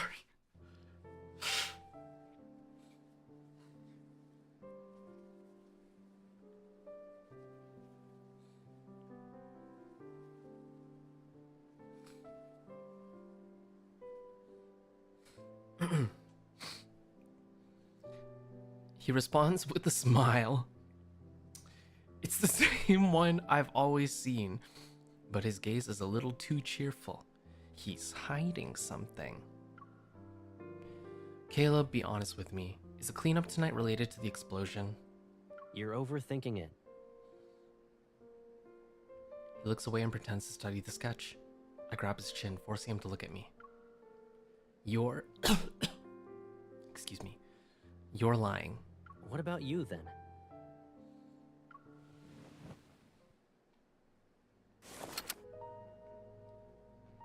Oh. Very perceptive of him.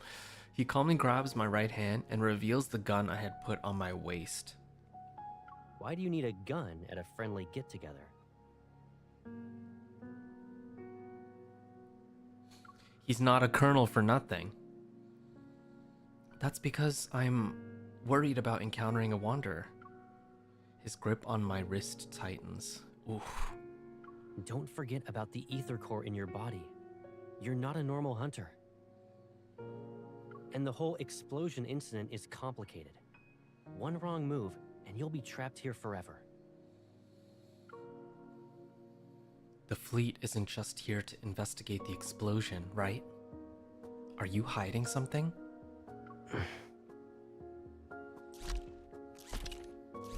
If you want the truth from me, then I need the truth back. It's a give and take, no? In the tense silence, the small auto is oblivious as it continues making noise. After what seems like an eternity, he suddenly lets go. Sorry.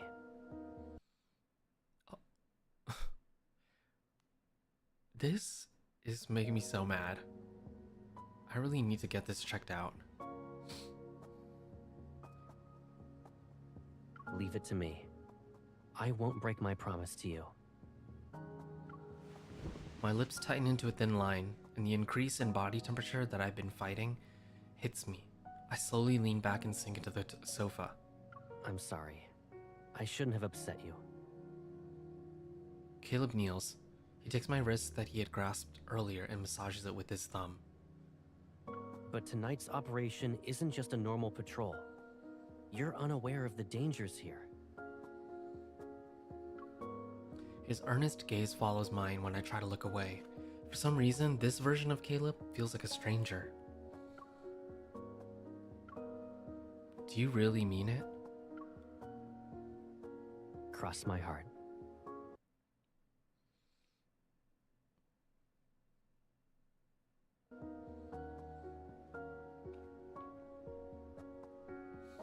Make a pinky promise.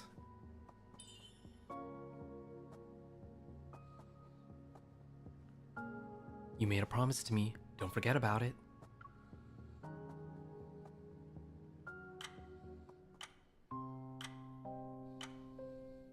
As the day draws to a close, I still haven't found an opportunity to leave. I hope the round-the-clock shuttle service won't be affected by the cleanup.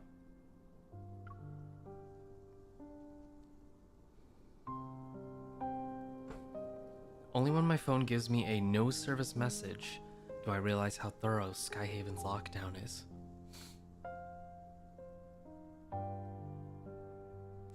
Did something just...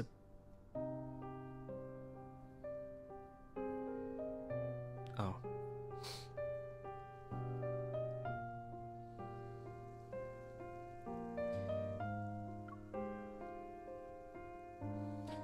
Outside, darkness cloaks the scenery with the tree's shadows.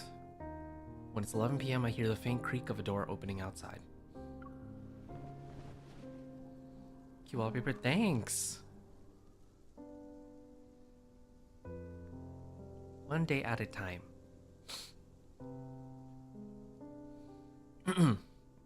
It's from Sleepy Days. As in D-A-Z-E.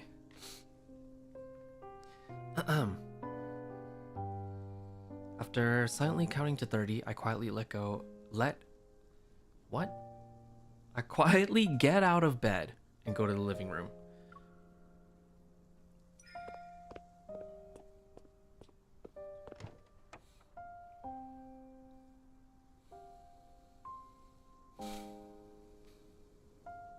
No one's here. Only a single wall lamp illuminates the room, and the furniture's shadows are plastered on the house's white walls. I let out a sigh of relief and try to find my gun that Caleb put away. Looking for something? Ooh!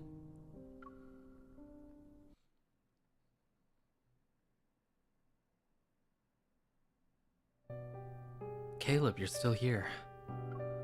Caleb stands behind me, his arms crossed. The light casts irregular patterns on the floor. I was about to leave.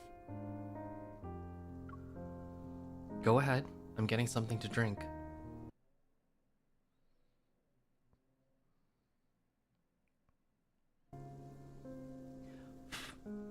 cup that's filled with water floats over to my side along with 2 white pills. You were coughing a lot during the day. Did you catch a cold because of yesterday's rain? It's just a small cough. Take some meds before you go back to sleep. His gaze is calm and gentle, showing no signs of discontent. It's as if my pitiful lie fooled him. Okay, don't take the pills! I won't let him worry about me tonight, at least. I put the pills in my mouth and wash it down with the water. I've emptied the cup in one go. The ticking of the clock's second hand echoes in the dimly lit room, emphasizing the silence between us and our mingling breaths. Without thinking, I avoid his gaze. I hesitate for a moment before heading back to the bedroom. Good night. Good night.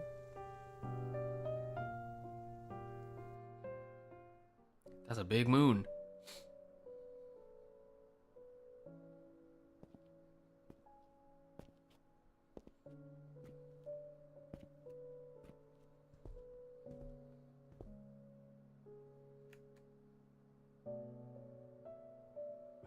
Hey.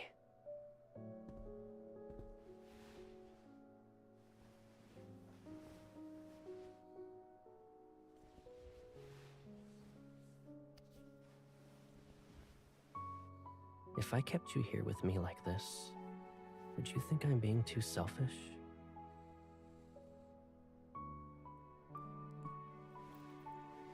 But it's only us now.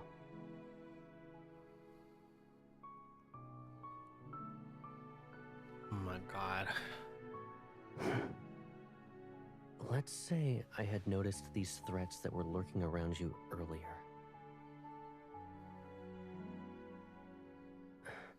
Knowing then what I know now, none of this would have happened, right?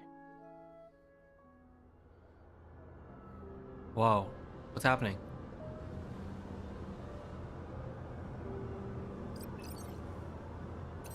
Oh. No! He kissed her hand, then he said, "Don't worry, this nightmare will come to an end, I promise."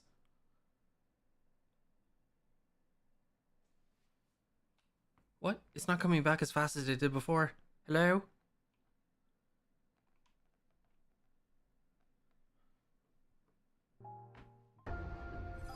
Okay.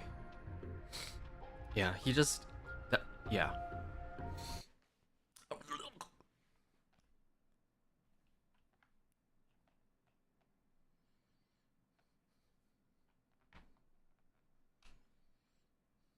Yeah, I gotta figure this out.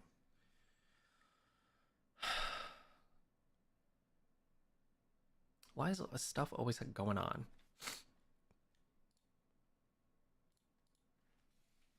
Come on.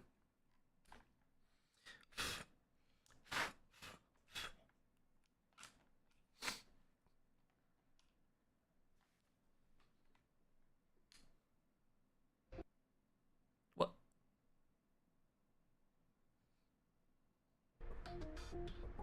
Okay.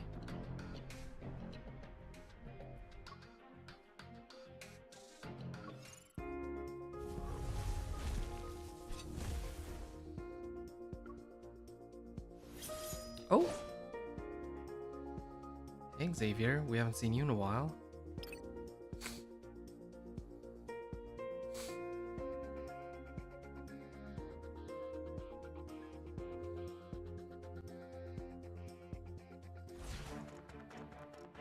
Let's bring it down together. It's time. Here we go. The enemies are weak. Now's our chance. End it. Watch out. It was just a scratch. Wait, it's done. Everything went well.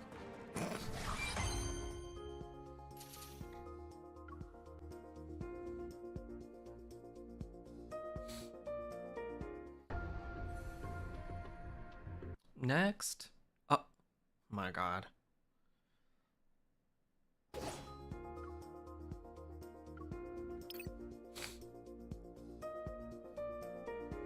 Easy shit.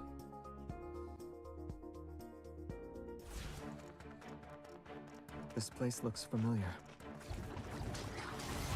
It's time. Here we go. That wiped all of them out. Here I come. Pay attention to its movements. Watch out. Be careful not to get hit. It's time. Here we go. The enemy. Not even a challenge. If only orbits were this easy, I know.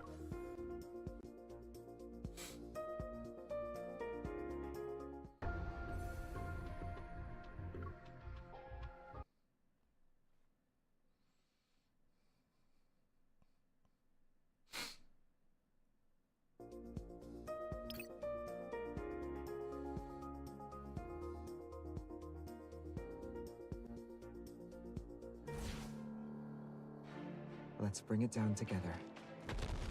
Oh. That's a big boy. Let the battle Petro begin. Golem. Stay on your. Hey. They can't see the oh. Keep a distance from it. Keep up the momentum. End it. It's done.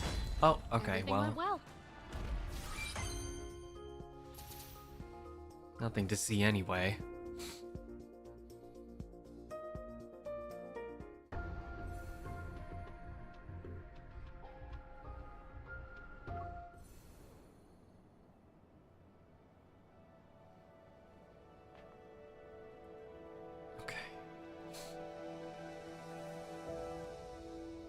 Yeah, Blinken already dead.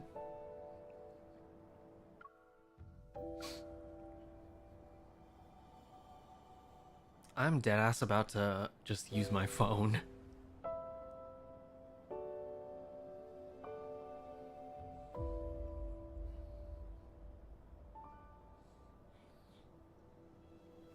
You're stuck at a level 100 orbit? I'm stuck at Silas's level 90.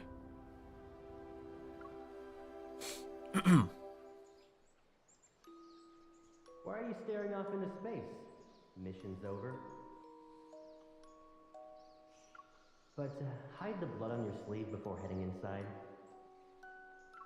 Since you're a grown-up now, I won't cover for you this time. No, stay where you are, Caleb. Oh my god, Jesus. Why are we reliving the trauma?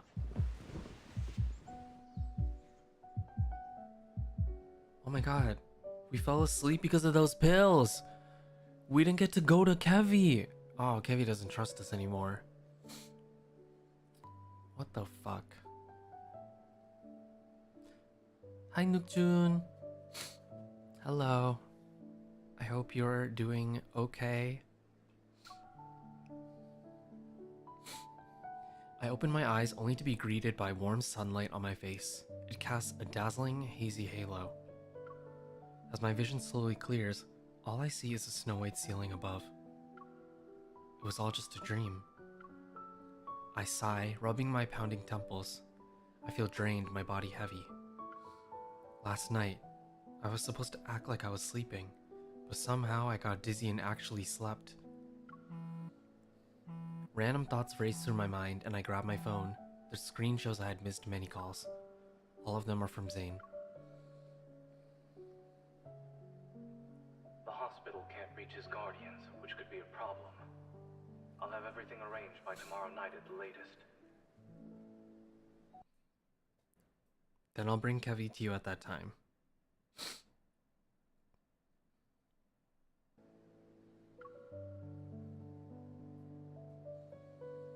Oh no, Kevi. I dial his number, but the call never connects. I put on my slippers and rush to the door while texting Zayne.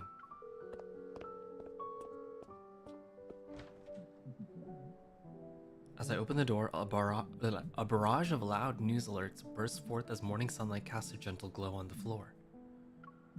I change and run into the living room, only to smack right into his solid chest. You're awake. Caleb's emerged from the bathroom. Steam is still coming off his body. I hold my phone and step back. Meeting a surprised gaze, I feel my heart pounding in my chest. When did you get back? Around the crack of dawn. He casually dries his hair with a towel and walks to the dining table. He grabs a piece of toast.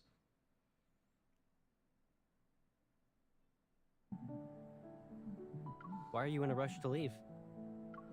I come to my senses, scrambling for a decent excuse. Oh, something came up. I won't be back in time for lunch. You need a ride? No, I'll be back before the sun sets.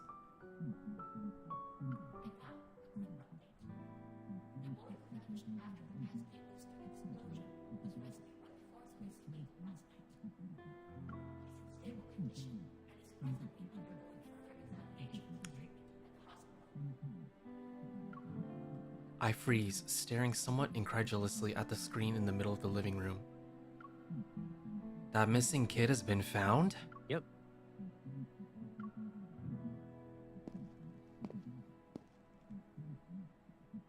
He takes a bite of his toast and he approaches me. He places one hand on the back of the couch, his eyes looking over the news. During last night's operation, they found him in a small garden, not far from the blockade. Oh, and he was holding a fragment of what appeared to be an ether core. He's okay, and the fleet's currently holding onto that shard. Fuck! If you're really worried, I'll keep a closer eye on his medical updates for you. Fuck you, Caleb. I see. Technically speaking, I should have felt relieved that Caleb found him.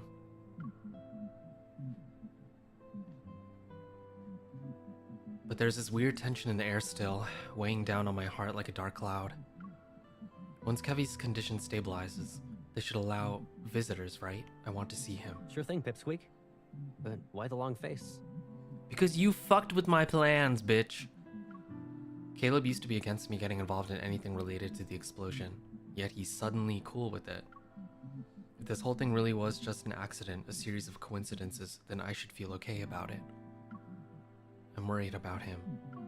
The question I still want to ask remains in my mouth. I take a deep breath to calm myself and notice a faint scent of something metallic. Almost drowned out by the fragrance of his shower gel, it reminds me of blood. I grab his hand. Did you get into a fight during last night's cleanup? Are you hurt anywhere? I'm A-okay. I thoroughly check his hands to ensure there are no injuries.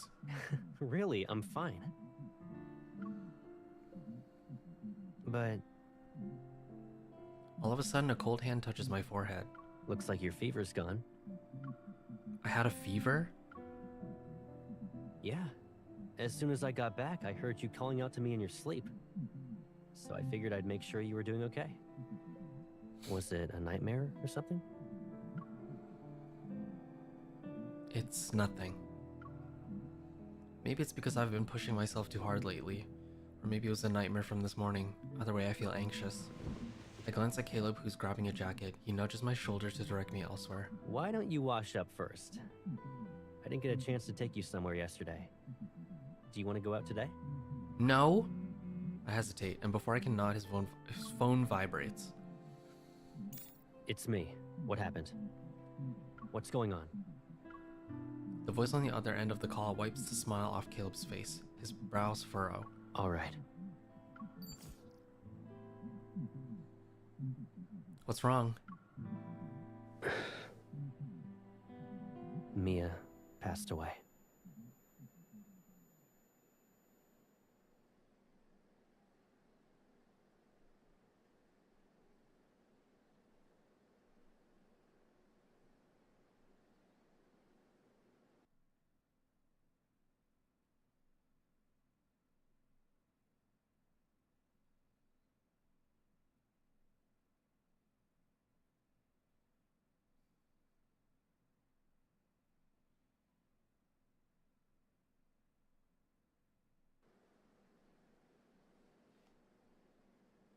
In that moment, silence extends and wraps around my ears.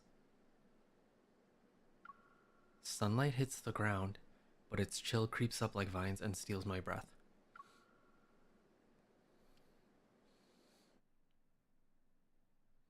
Excuse me?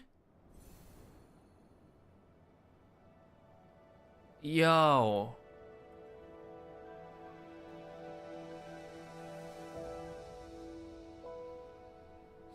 Okay, I'm gonna switch to my phone because this is making me so mad. Like, okay, let's just do a little boop boop, and make sure everything's fine.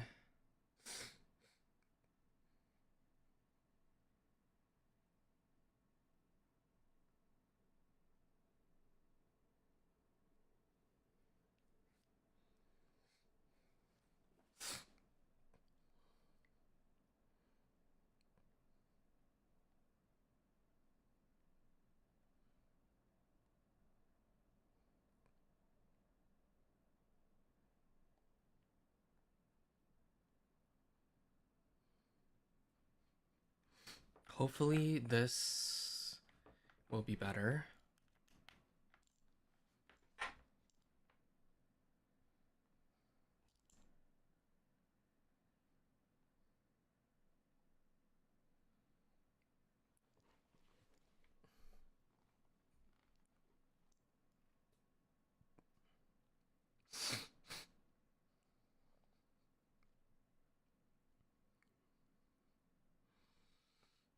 I am on Do Not Disturb mode, so nothing should appear.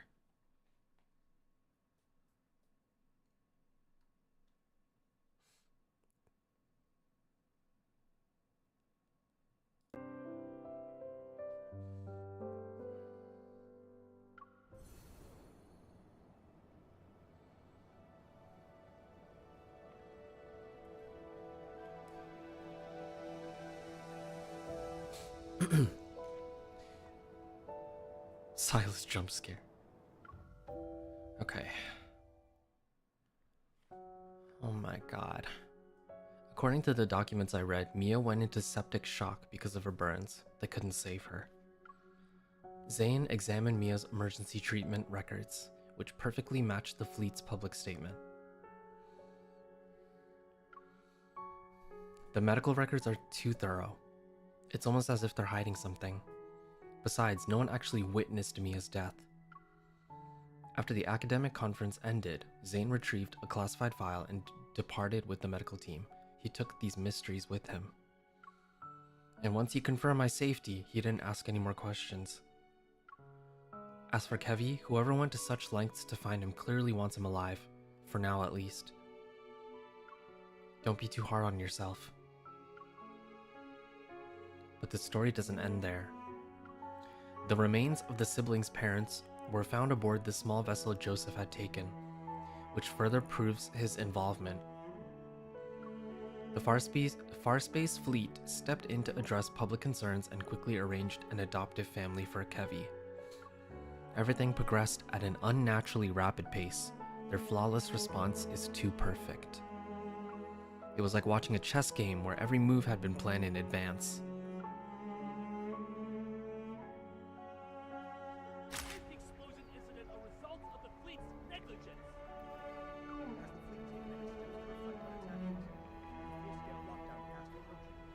Wow, you can barely hear their voices.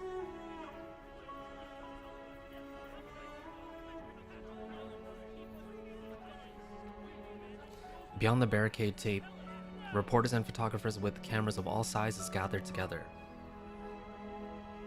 Yet, it's eerily calm in front of Mia's grave. When the funeral ends, the crowd disperses. Kevi stands alone by the tombstone, fiddling with the black armband that continues to slide down. His face is smooth and boyish.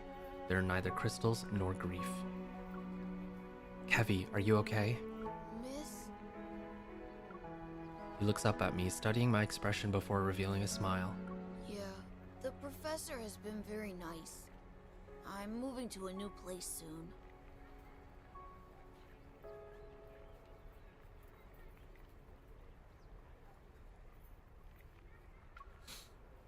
The professor?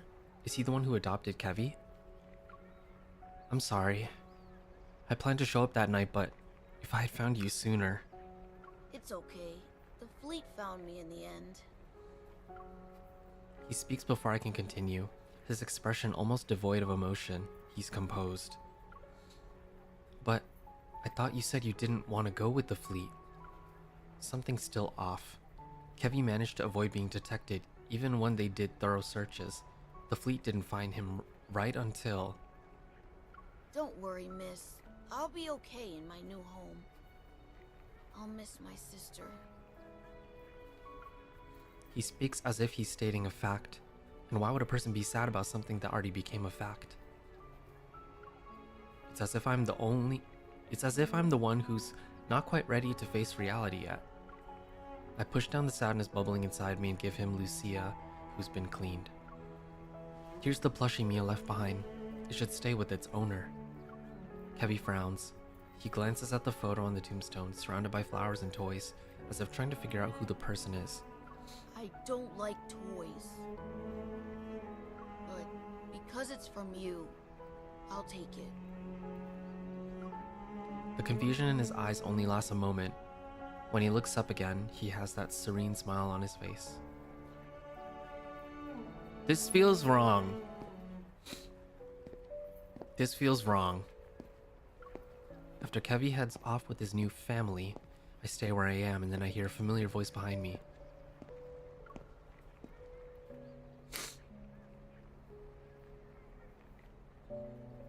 Caleb tips his hat and sets down a fresh bouquet by Mia's grave. I'm sorry. Some fleet business got in the way. It's okay. As your adjutant, it's normal for me to represent you when needed. For a long time we stand there, silently observing the bright smile on the tombstone. How's Kevy doing? He's doing almost too great to be true. Maybe the kid's just putting up a front. So, he hasn't really come to terms with his family and sister being gone from this world. That can't be right. The doubt echoing in my mind almost escapes my lips. I slowly close my eyes and calm down. In less than 2 days, Kevy's condition completely changed from what I saw that night. This must be the fleet's doing. It seems an unseen force pushed for the rapid completion of Mia's funeral and Kevy's adoption. Does this mean Caleb knows what's really going on? Many adults struggle with tragedies such as these. I can only imagine what it's like for a child. Picking up on what I'm saying, Caleb gives my shoulders a comforting squeeze. He looks like he wants to say more, but he just lowers his head.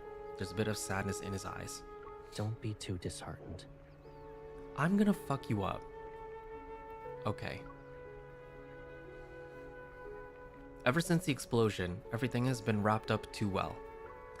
The wind pushes one of the toys near the tombstone. It rolls and stops at my feet. Caleb bends down to pick it up. He dusts it off, and his insignia gleams silver under the dim light. I play with the hem of my shirt and hold back the questions itching to escape my mouth. I've known Caleb for a long time. I shouldn't doubt him without any evidence. Let's go. We can relax somewhere else. Colonel? The communication device on Caleb's wrist vibrates. He grimaces. What is it? There's a large group of reporters outside. They're making a scene. I'll see what's going on. Yeah, of course they're making a fucking scene. Yes, Colonel. Yes, Colonel. Go ahead. I want to spend some more time with Mia. Okay. I'll be right back. Yeah, whatever. Caleb. Just as he's about to leave, I stop him. I want to ask something. I look into that familiar gaze. Letting go of the hem I've been clutching, I smile at him. No matter what happens, I can always trust you, right? Of course. Are you sure? He moves his arm, seemingly about to ruffle my hair, yet he stops and instead pats my shoulder. He doesn't want the dirt on his hand to get in my hair. Wait for me.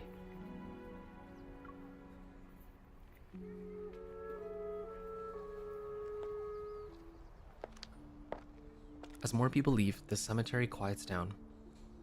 I go for a stroll, Walking along a gravel path, I'm closer to the exit. But the questions I couldn't bring myself to ask keep flooding my mind. If the far split... God, this part of the story is so tiring. In a sense of just like, I just know something is off and something is wrong, but we can't do anything but, you know, just see and read what's happening. If the Far Space Fleet were the ones who caused the explosion, what could their motive be? How much does Caleb actually know? Is there some untold story to how he became part of the Far Space Fleet? Is it related to the ether core fragment?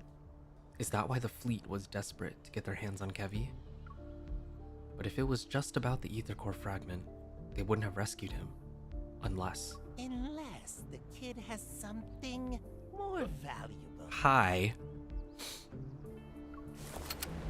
A cool breeze interrupts my thoughts. I turn around and see a dark figure behind me. He leans against a tombstone, his tongue darting in and out like a snake. Cracks and blotches decorate his face. In this world, a lot of people want an ether core, but only a select few can handle its power without being devoured. And finding individuals like that is incredibly rare. It's you again. You're not even pretending to be surprised. Why are you here? To kill you, obviously. I'd like to see you try, motherfucker. How lame. Ignoring his bluff, I pull back my gun. Who are you? Are you one of Ever's assassins or just someone who's interested in the ether core? You managed to avoid the correct answer. He smirks, his expressions showing no signs of being amiable. He holds out his hand to me. Let me introduce myself properly. I'm Caleb's friend. You can call me Viper. Seeing how I don't react, he shrugs and takes back his hand. Are you implying that what happened to Kevi was caused by his ability to use an ether core? Don't be too suspicious. Though, seeing you be manipulated like this is annoying. I'm here to lend a hand. Don't you want to know what the fleet and Caleb are really up to? Yo. What makes you think I'll believe you? When I express my doubt, he's caught off guard. Fair point. While we're talking, the faint hum of a car drifts from the cemetery and extends over the wall. I look in its direction. The rear window slowly goes down. Kevi waves at me, an iron fence between us. I can't discern who the person next to him is. It's probably his new guardian. What a lucky kid. Saved from the fate of being a normal person. It's better to dance to the tune of the strong than live a plain life. A pawn is still a pawn, but they have a chance to survive to the end of a large chess game. What have you done to him? Finally, you're asking the right questions. A hint of mockery flickers in those gray eyes that are fixed on me. Don't you care about him? Go and see for yourself. Without realizing it, I catch a small, shiny object that was hurtling toward me. I open my palm and see a uniquely shaped disc. Tomorrow afternoon, Chel 7, 93rd Azure Way Road. See you later. That figure sways with the wind before instantly vanishing like mist. You want Viper to be the next love interest? That would be quite interesting.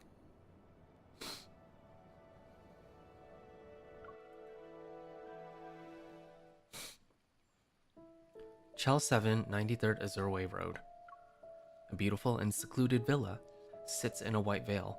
It's impossible to tell whether the building is surrounded by mist or flowing clouds. The signal jammer Viper gave me allows me to silently scale the back wall and enter the courtyard.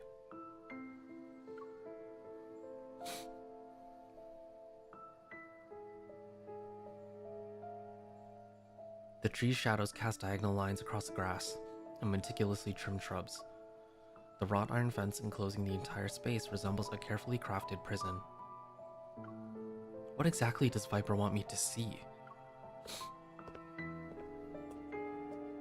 Walking around a tree's shadow, I notice a familiar figure standing in the center of the garden. Miss, you're visiting me.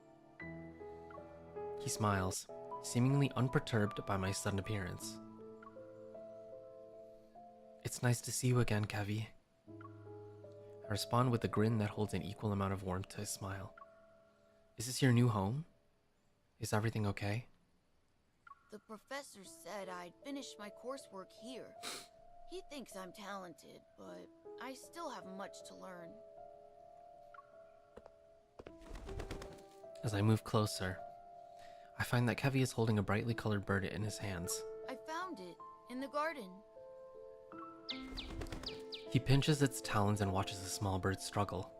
If I break its wings, it can stay here forever. It will die very quickly, though.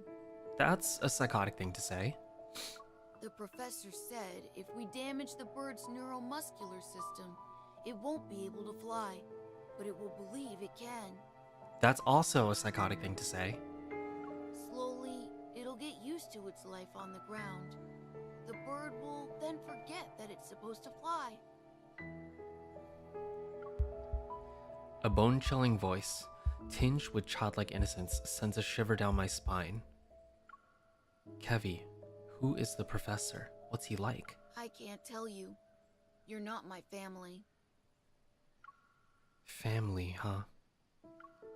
Do you remember Mia? After the fleet found you, did something happen? Can you tell me? My sister? She's dead. The professor said it's wrong to be sad. I shouldn't be sad. I'll have a lot of brothers and sisters, and I'll be strong. I've always believed when you lose a loved one, you're supposed to be sad. You are! But miss, I don't feel that way at all.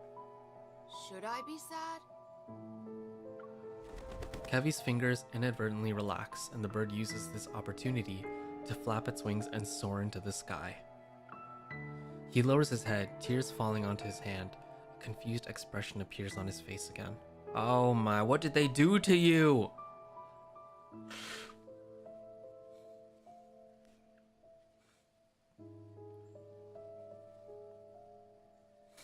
What happened in the last 2 days that all this has gone down? Oh my god. I touch his shoulder, ready to speak comforting words, but a faint mechanical noise catches my attention. System error. Attempting a second reboot. The primary personality is attacking the control program. My gaze flickers to a thin metal bracelet on Kevi's wrist. It emits a faint blue light. No, no! It shouldn't be like this! Kevi, are you okay? Can you hear me? But no matter how many times I call his name, Kevi doesn't respond. He stands still. I shouldn't be... I shouldn't forget. His sentences are fragmented. It's as if some program is taking over his mind. Yo, get that bracelet off him! The chip. Rereading. Inputting memory. Inputting? In the blink of an eye, his gaze focuses on me again. Before he can wipe away his tears, he smiles at me and slowly shakes off my hand on his shoulder. Miss, you're visiting me. That's good. It's time for you to go. The professor will be here soon. My chest tightens all of a sudden. Is this what Viper wanted me to witness? Did he want me to see Kevi being manipulated to the point where his memories are being rewritten? Could the fleet be behind this? Or maybe... Someone's coming. Kill him! As the sound of footsteps draws closer, I jump over the wall and hide in the bushes. Did something happen, Kevy? It's nothing. The bird just flew away. The composed, slightly exhausted voice speaks again. I see you're struggling to restrain the fragmented consciousness that isn't yours. Those memories, emotions, and feelings don't belong to you. Don't let them consume you. All of a sudden, the air goes still. Then... Was that girl, Mia, also part of your plan? Hello? My heart races all of a sudden. From just beyond the wall, I hear Caleb's voice. She didn't show any signs of transformation. So why? You're overthinking it. For normal people like her, we don't need to get too attached.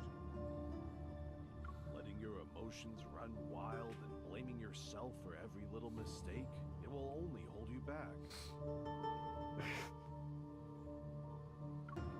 Caleb is here? It feels like I've been splashed with cold water. A chill runs down my spine as I try hard to stay calm. How is everything going on your end? We'll soon be done with cleanup. As for the salvaging process, we'll pick up the pace. The plan will be starting again. You must ensure she doesn't interfere with it. Otherwise, Oh, I'll be interfering, alright. Keep this a secret for much longer.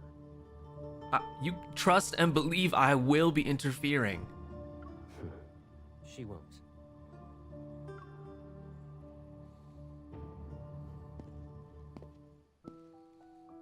Stepping outside the gate to the garden, Caleb senses something. He stops in his tracks and turns around. All the windows lining the corridor reflect the reddish sunset as they converge at a single point. What's the matter? It's nothing. The fleeting figure appears to be a trick of the light. He averts his gaze, observing the layers of fog which cover the outer wall. Wait, who is that? Why did they show how he looks? If that day truly comes, and she discovers everything, I'll keep her hidden. Girl? She'll be in a place where no one can find her.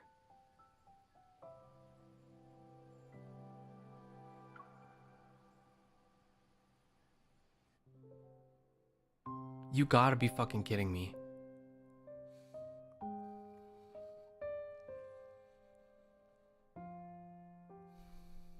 Despite my extended leave status, my urgent message doesn't raise any eyebrows among my colleagues in special operations.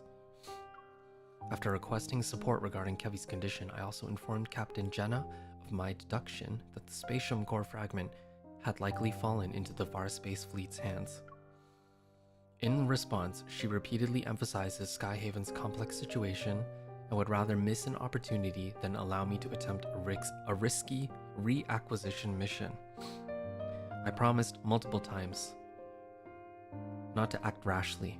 Soon enough, Andrew's search yielded preliminary results. Unsurprisingly, looking up Far Space Fleet and mind control chips gave no results. Of course, I understand. As I end the call, the clamor of traffic fills my ears. Above me, the interwoven orbital tracks gleam like flowing streams of stars. The bustling scenery around me feels surreal. The moment I stop focusing on work, all the thoughts I've been pushing down start to rise up. Caleb wasn't just aware of the Far Space Fleet's actions. He also might have been involved in this scheme. Could his consistently vague whereabouts and highly classified cleanup be part of it? And what happened to the siblings was definitely not an accident, as the professor claimed. One thing's for certain. Even if Mia's death was an accident, the fleet deliberately took Kevy. the fleet must be using some kind of chip to control Kevi and Joseph.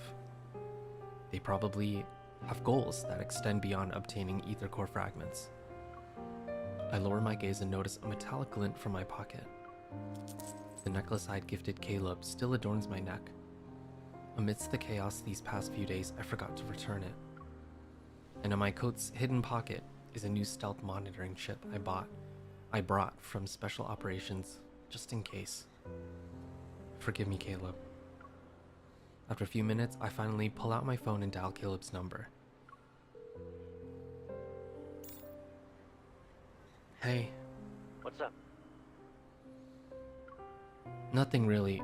I just wanted to tell you my extended leave from the association is ending. I'll be heading back to Lincoln soon. Has the date already been set? No, I've been in Skyhaven for a couple of days and got caught up in all sorts of things. I haven't had the chance to properly spend time with you. When will you be free? Is right now good? Sure. I'm ready when you are. Do you have a place in mind? I feel so betrayed. I feel doubly betrayed.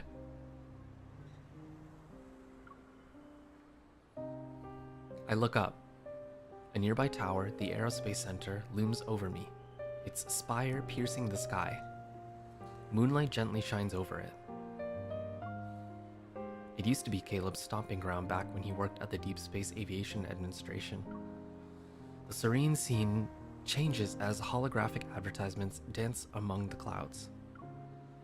Head over to the Sunset Promenade on the Aerospace Center's outer ring to witness a Whatever. I heard there's a supernova today. It's not every day we get to see that, right? Let's check it out. Meet me at the Sunset Promenade in an hour.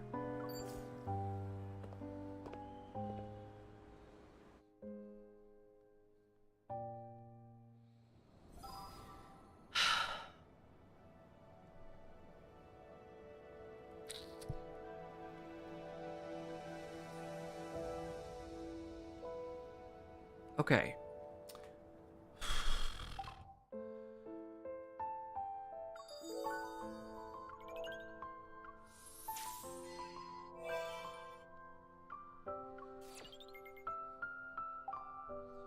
I just needed a moment break away from that screen. Okay.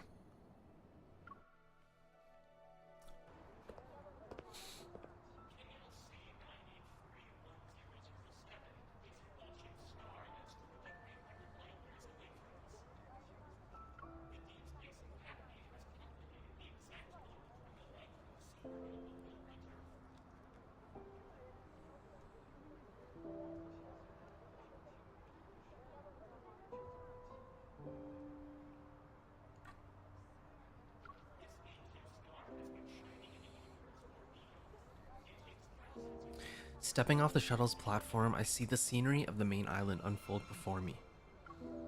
As night descends, the ring-shaped net encircling the tower glows like a planetary ring. Amidst the flowing lights of neon signs and holograms, people eagerly discuss the upcoming supernova they'll witness. What will happen to the big star, Mom? It's gonna blow up! Maybe they'll... I'm not sure. I'm sorry, honey. A memory that lay dormant for so long awakens and envelops my thoughts.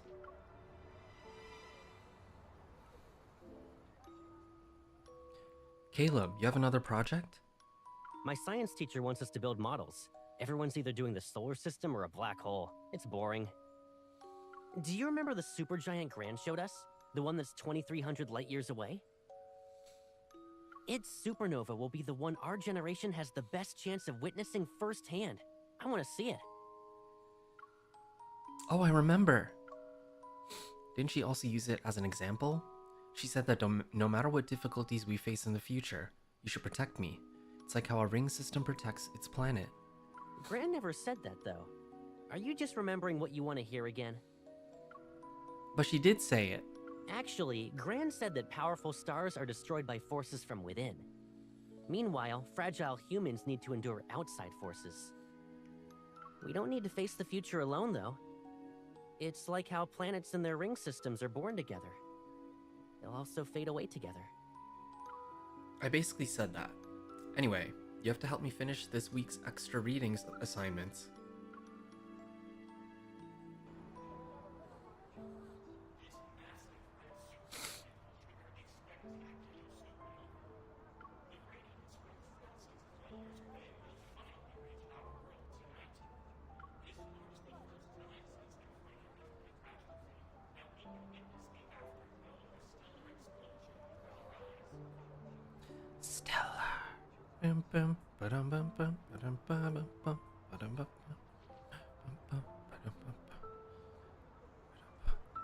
잠깐만요 그 입술 끔박끔 뜬뜬뜬.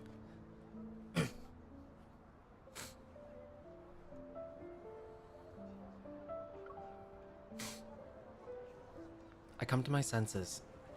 This place is crowded, and everyone is trying to find the best spot on this sunset promenade. Someone steps on my foot. As I try to step to the side, I lose my balance and stumble into an unexpected embrace. Sorry for the wait. A hand grabs my wrist. I look up and see Caleb's slightly amused expression. Caleb. In Skyhaven, you can catch a glimpse of cosmic wonders every now and then. Though this is the first time I get to see a supernova. What? Why are you looking at me like that?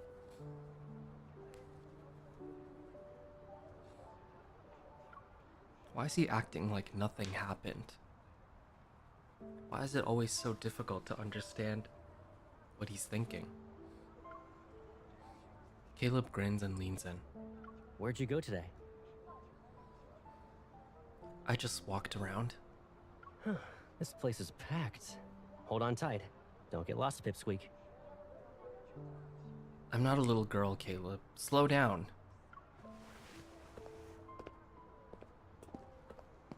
He grabs my hand and walks quickly, yet his grip is firm. It reminds me of when we were in school. He always held my hand like this back then. For a moment, I'm stunned. I start to question if the voice I heard this afternoon is really his. How could Caleb change? No, he hasn't changed at all. If anything's different, it should not be him.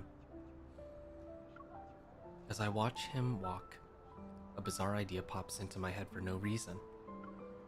Is there something inside Caleb that's controlling him? Is it changing him? Is he wearing a bracelet?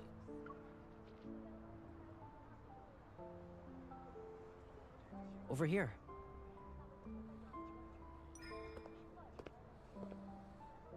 On the edge of the viewing platform, Caleb discreetly moves to stand behind me. He acts like a shield from the bustling crowd. Below the glass floor, clouds ripple like waves, while a hologram appears to start the countdown. We can see Skyhaven University's clock tower from here. And look at all those fighter jets over there. Is that the aerodrome for Aerospace Academy? Yep.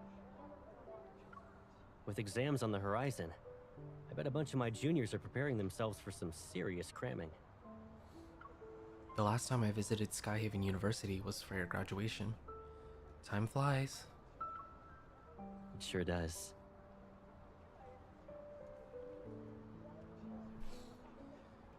Do you regret it? Caleb leans on the railing, turns to me and smiles. Regret what?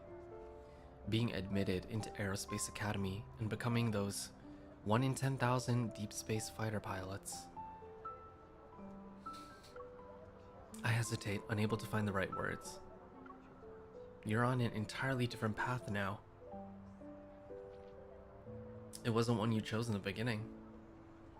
Stuff changes all the time. It's fine. What about you? When you were a kid, you nagged me about using my evol to hold you up high. You even insisted I launch you into space. Do you still dream about exploring the universe?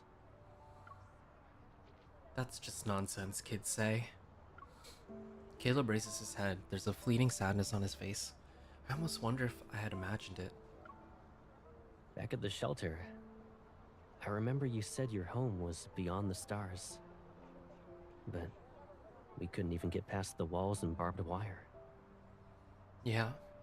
The teachers always said the outside world is dangerous. We were too little to go out.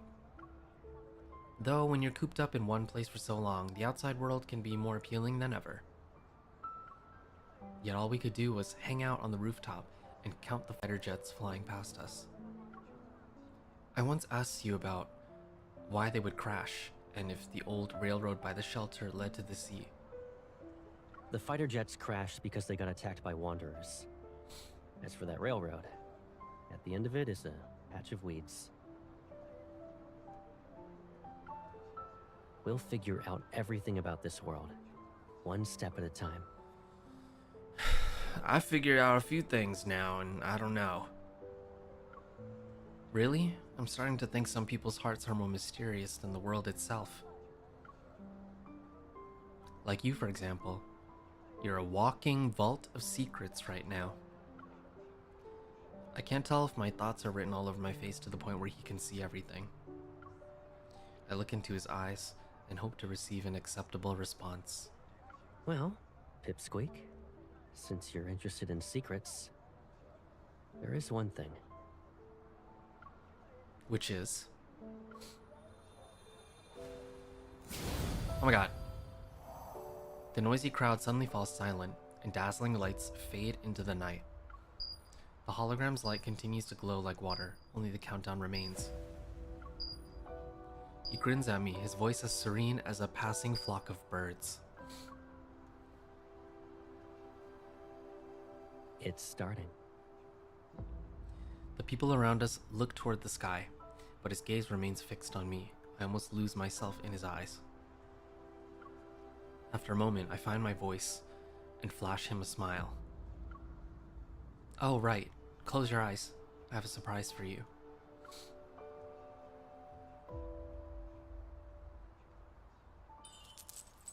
I pull out the necklace from my pocket and put it around his neck. Who gives the same gift twice? Okay, but who lost a precious gift from others? If it disappears again, there won't be a next time. All right. I promise I won't lose it again.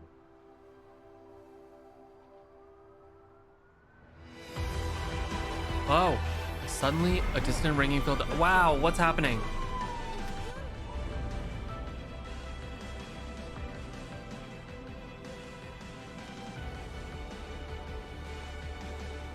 Whoa!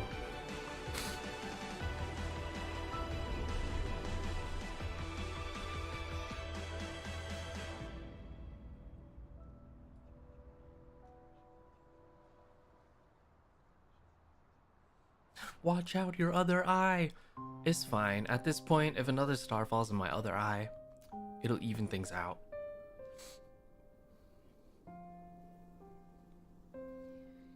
The electromagnetic radiation from the supernova will persist for some time. To protect Skyhaven, a floating city powered by energy, aerial shields have been activated above us. After we witness this brief brilliance, night descends onto the cityscape once more. Tonight, Caleb will go out again. According to him, Skyhaven's lockdown will be over soon along with the cleanup. I say goodnight to him in advance, then I enter my bedroom, draw the curtains, and force myself to close my eyes as I rest on the bed.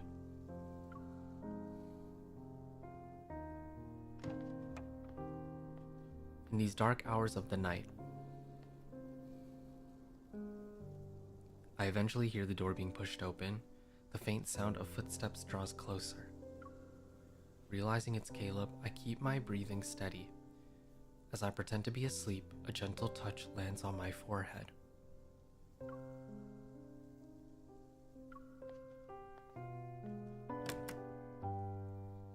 He's gone. Why did Caleb... My mind is in turmoil. I press my hand against my chest, trying to stop my heart from pounding too quickly, and slowly get up. I look out the window and see the night scenery. Then Then, taking a deep breath, I activate the tracking feature on my hunter's watch. Target is being tracked. It seems Caleb hasn't discovered the tracker embedded in the necklace. With all these complex leads, only Caleb can unravel these mysteries as he's burdened with countless secrets.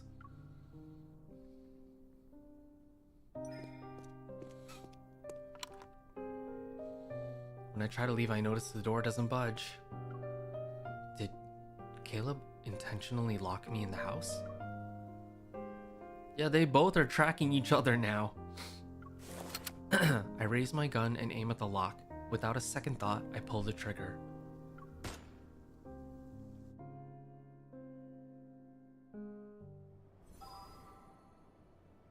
He locked us in?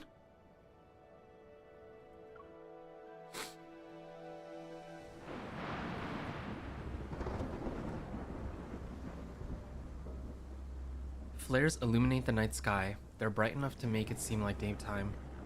Meanwhile, destroyed streetlights sway in the wind. 2 to 3 story steel structures cast looming shadows on the cracked pavement. A palette of dark, cold hues surrounds them. Amidst this desolation, the only source of vibrant color is the orange barricade tape. How can there be a place like this in Skyhaven? Thick wild grass covers the ground, a testament to the years of having been abandoned. Yet these pieces of metal shine as if they're new. Beyond the bars of steel, the faint outlines of various aircraft hint at this place's history. There's a lot of thunder in Skyhaven. The signal from the necklace abruptly vanishes here. There must be a signal jammer in this area.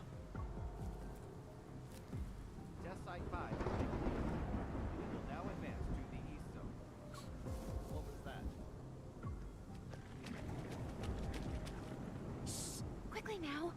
They won't find us here. Who the fuck? Before I can react, I'm pulled into a makeshift shelter made from discarded equipment. It's just the rain. I turn around and pull out my gun, only to see a young girl's face illuminated by the light reflected off a puddle.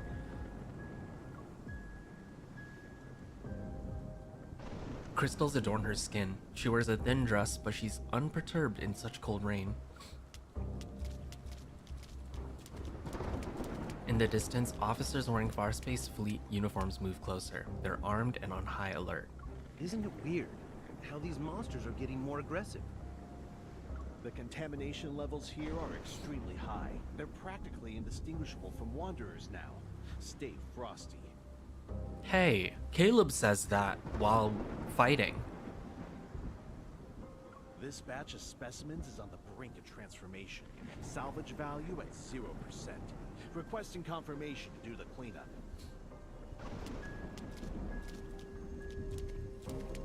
Specimens. Is she one of them? The crystalline growths on the girl's body are similar to Kevy's, but far more severe. She's almost completely transformed into one of the monsters from the N109 zone. Hey, can you check if I'm still alive? Is my heart still beating? Urging me, the girl grabs my hand and presses it to her chest. I look down. A fist-sized cavity covered in crystals is in her chest. Within it, a large crystal pulsates and eerily glows in the place where her heart should be.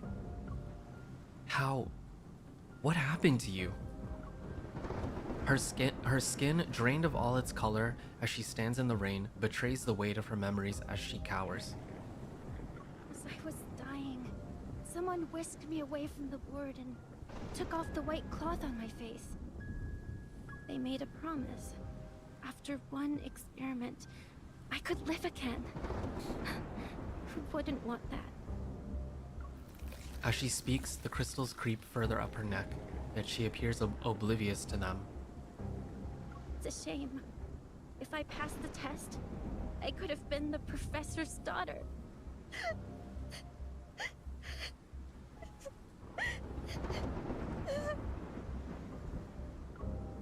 Curling up into a ball, she hides her face and muffles her sobs. The rain covers her anguish. The professor. He's the one who took in Kevi under the pretense of adoption. Professor, who gave us a second chance at life. He's our father. Now I know for sure he was the one walking next to Caleb at that villa. He's definitely involved in this experiment, and he must have something to do with the Far Space Fleet. The lockdown and cleanup are just a cover. The fleet's true targets are these. Your power. It's warm. And you smell really nice. Uh-oh. Lightning splits the night sky, casting light on this narrow space. She stops sobbing. The girl raises her head, and I see her tear-streaked face. Click, the crystals fall. Those dark eyes are consumed. There are only empty eye sockets reminiscent of eye holes in a mask. Oh my fuck. Can I eat you?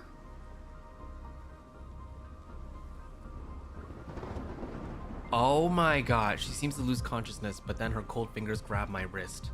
Your strength. Give it to me. Mad father vibes for real. Sensing her abnormal strength, I swiftly pull back. I use the momentum to throw the girl off balance and force her to fall to her knees. Raindrops trickle down her temple. Her skin is like a human's. I hesitate for a second before reaching for my gun. That single moment costs me, and a sharp pain shoots up from my knee. The crystalline spikes protruding from her shoulders pierce my left leg. My blood mixes with the rain.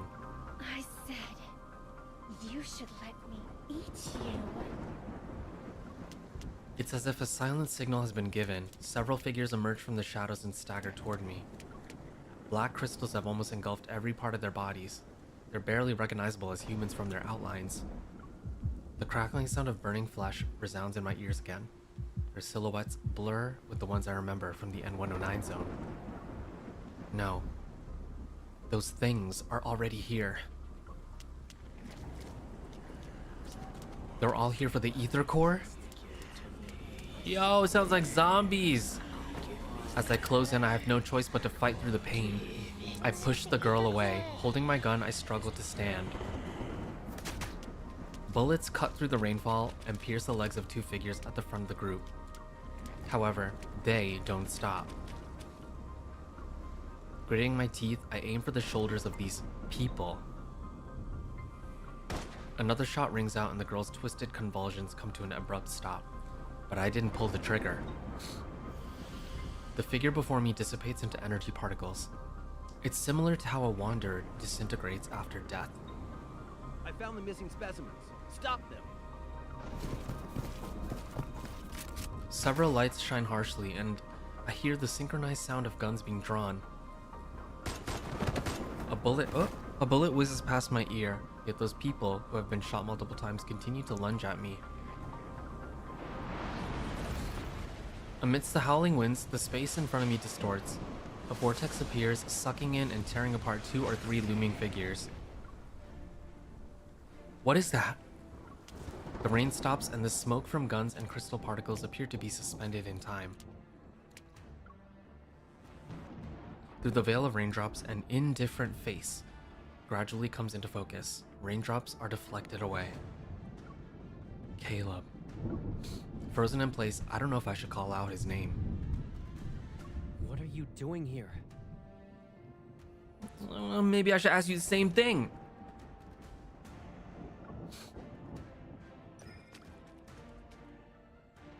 I should be the one asking you that. Oh! I bite my lip before speaking in a more serious tone. These monsters and wanderers are actually what you're cleaning up, right? He takes a step forward and seizes my wrist with a lot of strength. Now do you see? In this world, there will always be people who want your power. In a dance of light and shadow, his expression remains indiscernible. And before I can open my mouth, the cries of wanderers fill the air. I avert my gaze, the remaining figures struggle against the vortex, and the metaflux slowly dissipates. As the winds screech, the energy particles coalesce into a large wanderer. It roars before advancing toward Caleb. Caleb, be careful. You're the one who needs to be careful.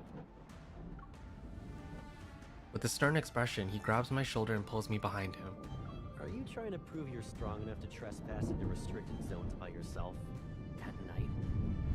I just need you to tell me the truth, motherfucker.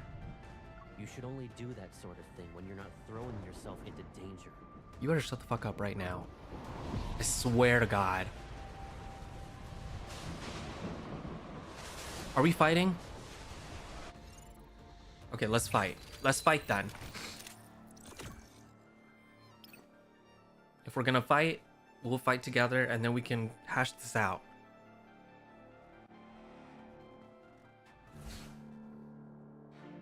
You're still injured. The Spyra. It's gonna use that repulsion. Keep moving.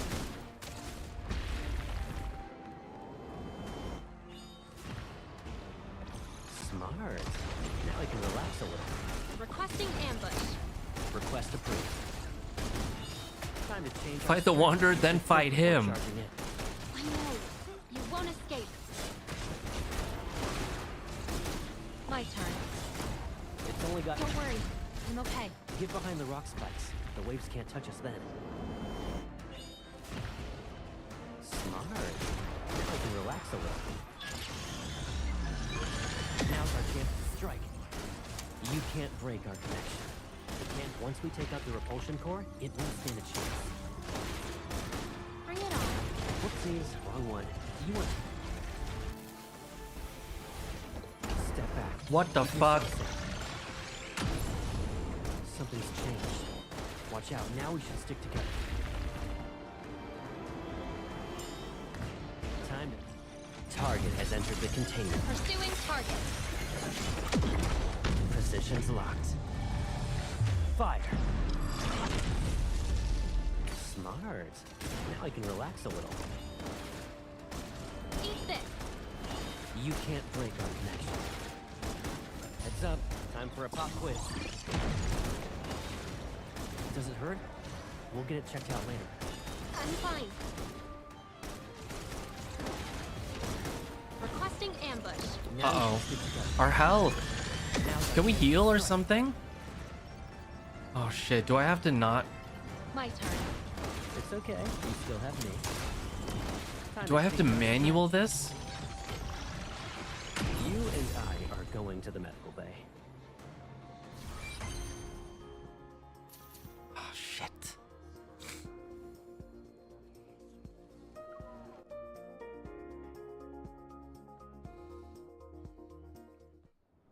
It's okay. I'll... Maybe... do I try again, maybe?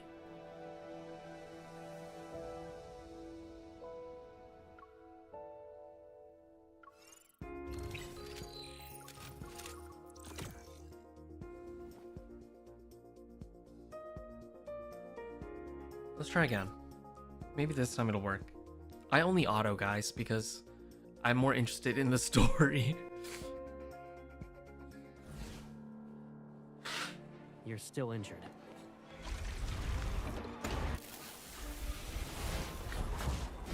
Requesting. Gonna use that repulsion. Keep moving. Get behind the rocks. Let me hold this because in case my HP goes down a lot, I'm gonna have to take over. Smart. Now I can relax a little. Is it charging up for an attack? My turn. Sometimes I wish you'd let me be your shield. You can't break our connection. Requesting ambush. Request approved. It's only got half its health left. Get behind the rock spikes. The waves can't touch us then. Smart. Now I can relax a little. Wait for my signal. Fire. Now's our chance to strike. It can't hold on. Once we take out the repulsion core, it won't stand a chance.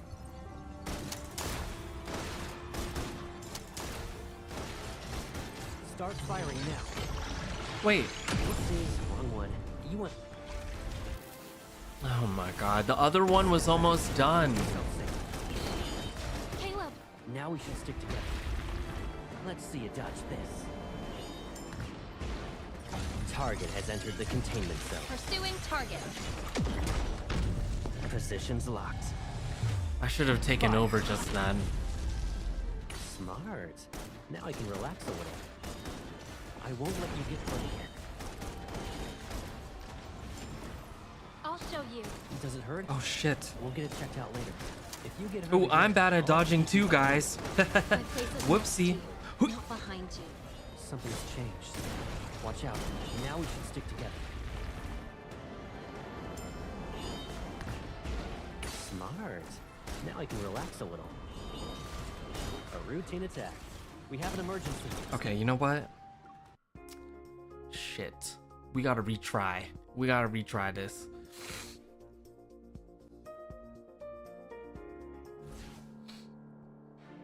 You're still injured. Leave this fight.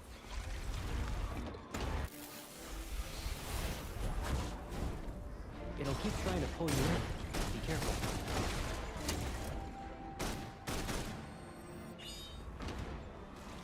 It's okay. You still have me. I won't let you get hurt again. Go back to the pit you came from. There's a change in tactics. Stay cool. Time to change our strategy. It's only got half its health left. You want to do a competition? Of course. Watch me. Watch out for the rock spikes. They're locked onto you.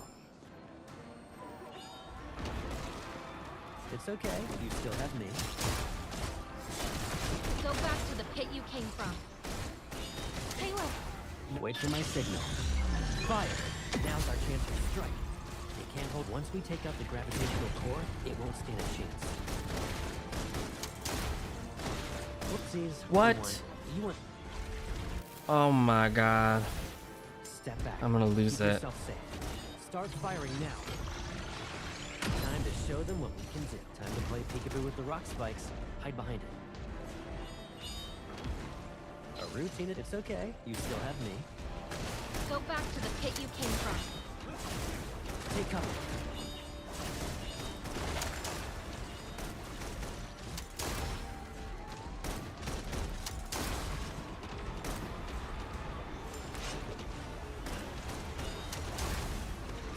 Target has entered the containment zone. Pursuing target.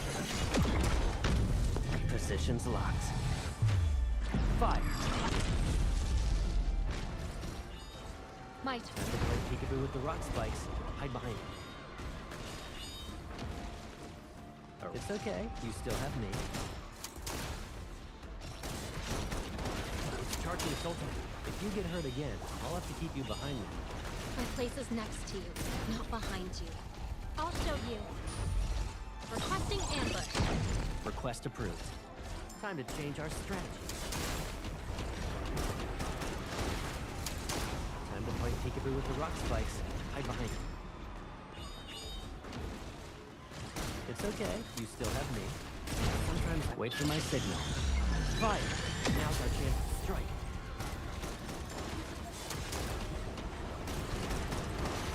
Start firing now. Focus fire. Caleb! No worries. Keep attacking. You and I are going to the medical bay. Guys, I don't know how this works.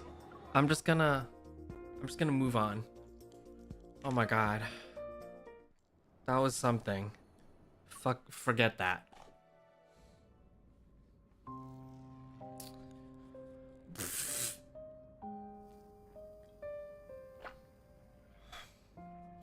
Damn. I'm not good. Anyway. The fleet ship cruises smoothly in the sky as it's currently on autopilot. It resembles a colossal beast lurking in the night. Outside the porthole, an endless stream of stars flickers like a shimmering wave of light. In the aircraft cabin, Caleb puts me on the bed, retrieving a first aid kit. He sets it down and carefully removes the bloody fabric from my knee. Under the harsh light, blood continues to flow. His gloves are dyed a bright crimson. I look away. Does it hurt? No, I'm perfectly fine. Are you mad at me? I'm so elated to see you. As I hear him to take out the medicine and equipment, I start to turn around. But then his hand covers my eyes. A fine needle pricks my skin and the searing pain instantly dissipates. Caleb. I raise my head and look into his eyes. The explosion in the Cascade District was just a convenient excuse to justify the cleanup. Then there's Kevi and Mia. Those were manufactured accidents too. You. What have you been doing behind my back? Caleb wipes away the blood from my knee and disposes of the syringe. He retrieves a surgical skin stapler. What do you think could have happened if I hadn't been there tonight? Don't answer my question with another question. Click. The surgical skin stapler leaves behind a faint mark. I can't bear going through the same pain again. Or do you want me to re-experience that loneliness because I left you?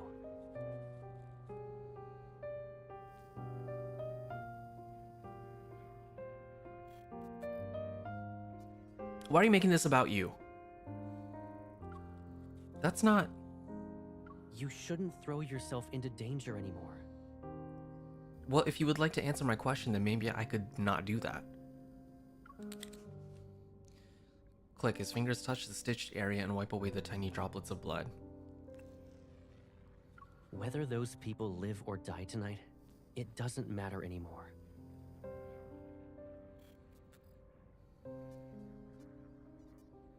Anyone who dares to wield power that isn't theirs must pay the price. The explosion was just an opportunity for the fleet to intervene. You arrived in Skyhaven at the wrong time. Why didn't you tell me sooner? Would anything change? Would it even make a difference? He sets down the surgical skin stapler and bandages my wound, then he calmly meets my gaze.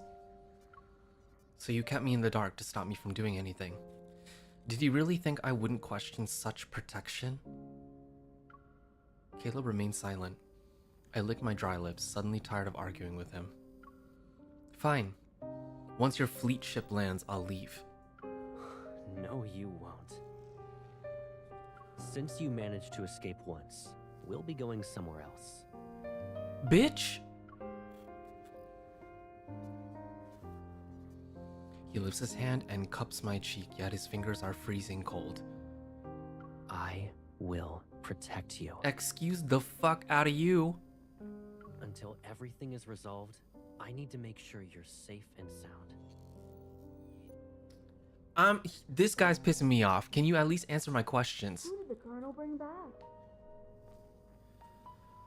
Who knows? But since he ordered us to take good care of her, she's probably not a nobody. With the mission over, Caleb takes me to the special care unit on the far space fleet ship. I can't even step outside of it. The walls, white as snow, are adorned with all sorts of medical devices. There are multicolored indicator lights dancing incessantly. I don't know his rationale or how exactly I'm being kept here, though I couldn't care less right now. Maybe she's also getting sent to Colonel. How is she? The medical examination is done. We're just waiting for the analysis. But because of the rain, the equipment indicates her vital signs are abnormal. Colonel, who's the injured? An important target for observation. Is there a problem? No, I was just curious. I've never seen her before, so... I look at the blue and white medical gown I'm wearing. It's ironic I got labeled as a target for observation. The conversation draws to a close and is replaced by the sound of familiar footsteps getting closer. I return to the bed and lie down as if I hadn't heard them speak. The door opens silently and Caleb walks in. The room's light adjusts with his every step. Morning. As he nears the bed, the room brightens as if to imitate the breaking dawn. He pulls up a chair and sits down. How are you feeling? I feel awesome!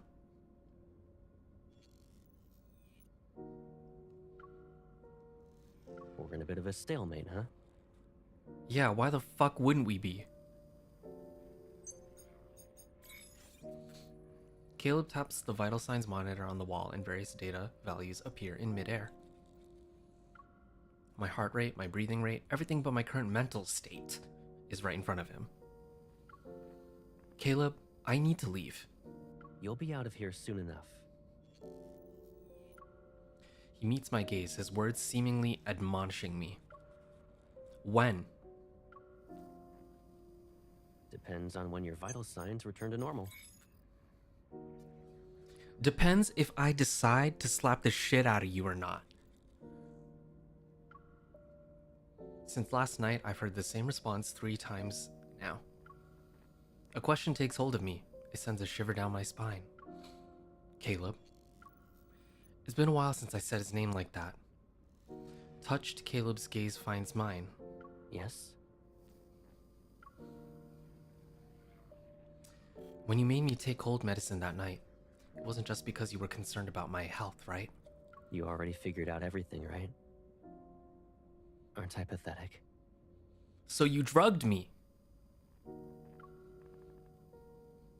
Tolerate? Hell no. And this is all just an excuse. You never planned to let me go since the beginning.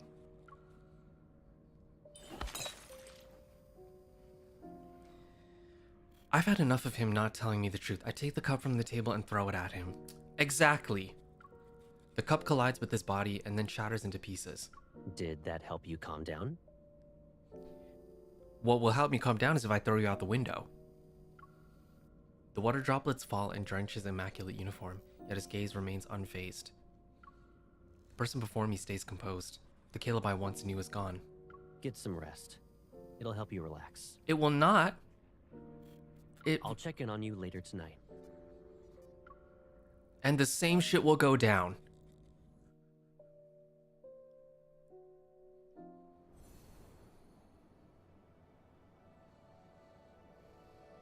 My fucking god. I wanted to end stream a while ago, but I cannot. I need to know what happens.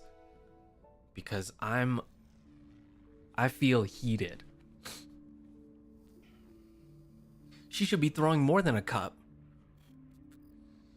Groggy, I open my eyes again. The world outside has already descended into darkness. A few lights twinkle like fireflies in the heavy mist.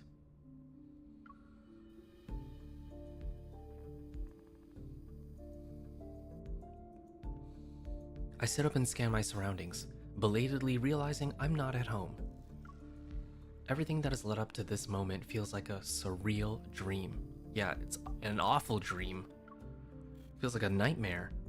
The lights? I whip my head around and look out the window again.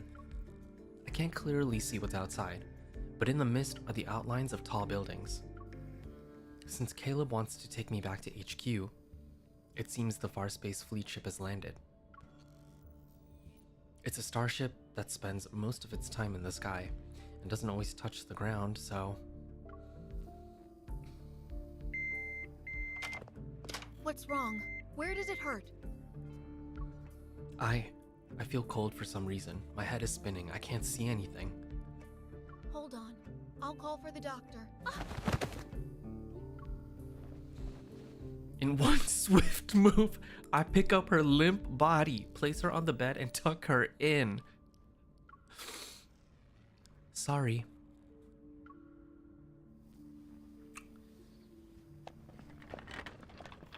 After putting on the nurse's face mask and uniform, I push the cart along as I leave. Several officers wearing uniforms approach me. I lower my gaze and walk past them. But before I can breathe a sigh of relief, a voice calls out to me. Excuse me, nurse. How can I help you? I turn around and make sure I don't stutter as I speak. A fleet officer walks up to me. He frowns as he gives me a once-over. You're heading toward the armory. Why does a nurse need to be there? I'm sorry, I thought the pharmacy was this way. I calm down and lie to him without missing a beat. I guess the person who gave me directions misunderstood my question. Fortunately, this explanation seems to have fooled him. He nods and points to the corridor in the opposite direction. The pharmacy is over there. The armory is a restricted area, so you shouldn't be wandering around. Well, thanks for confirming that the armory is that way. Okay, thank you, sir. I haven't even taken a few steps when that fleet officer calls out to me again. Wait, Is there something else you need? you have stabilizers there, right? He grabs 3 syringes from a box on the cart and shows me the number on his chest. I'm taking some with me. Write it down on the list later. He finally vanishes after making a turn around a corner, and my heart finally relaxes. What did he mean by stabilizer? I pick up a syringe from the box and turn it over to look at its label. Drug name, Cybezin. It can be used to combat emotional outbursts, enhance cognitive functions, and help patients stabilize their mental state. Only those with Turing chips may use this. This drug should not be used daily. You planted a mind control device in me. It's that chip. The chip. Rereading. Inputting memory.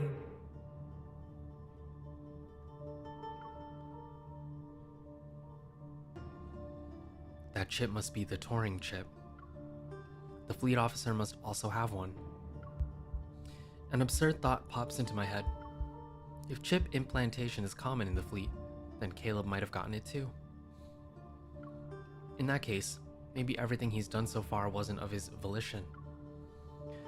Could the changes in his behavior also be related to the Turing chip? For a moment, I can't tell if I'm onto something or trying to excuse his actions. A few meters away, a large door suddenly opens. I hear a very familiar voice speak. Journal. My heart skips a beat. I retreat and try to hide in a corner of the corridor. Before I can see who's with Caleb, however, he turns. His back blocks my view. I heard you'll lead the fleet on a patrol through the depths of the DEEPSPACE tunnel in 3 days. The Fountain of Atay is about to enter its next phase. A banquet will be held in your honor before you leave. I can't attend the celebratory banquet anyway. I have some personal matters to deal with. The higher-ups gave the order. You shouldn't ignore them. Ooh. Caleb doesn't speak for a moment before he responds in a lower voice. Speculating on other people's thoughts isn't my forte. And since I've taken your place, I can order you to leave. Now. Caleb reaches out and presses the sensor on the wall. The door rises. The man grunts as he leaves. Come here. In the empty corridor, Caleb suddenly turns around and looks at where I'm hiding.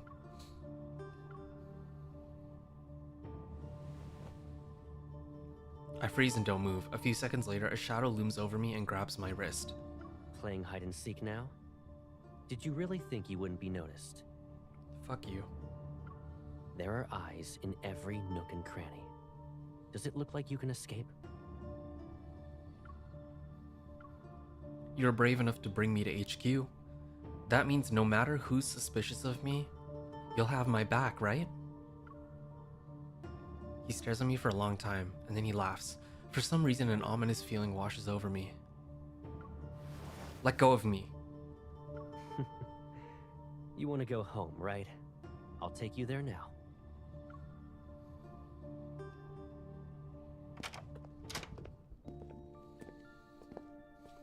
From the Farspace Fleet's headquarters to his home, Caleb remains silent. Click, the door's now locked. This is what you meant by safe and sound? Lowering his gaze, he says nothing. Following his gaze, I find the wound on my knee has reopened. Doesn't it hurt? Something else hurts more, so answer my question first, Caleb. He suddenly picks me up and walks into the living room.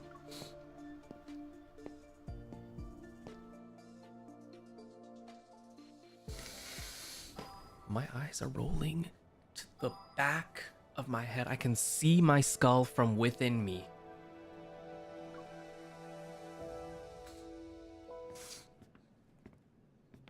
All right. Sit first. We need to tend to your wound. Is the Colonel ordering me around, or is Caleb worried about me?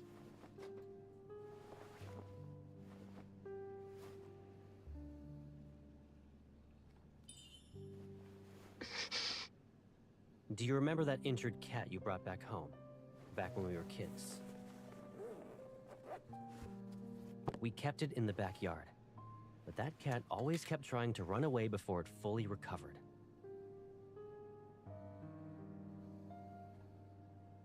They don't want to listen to this.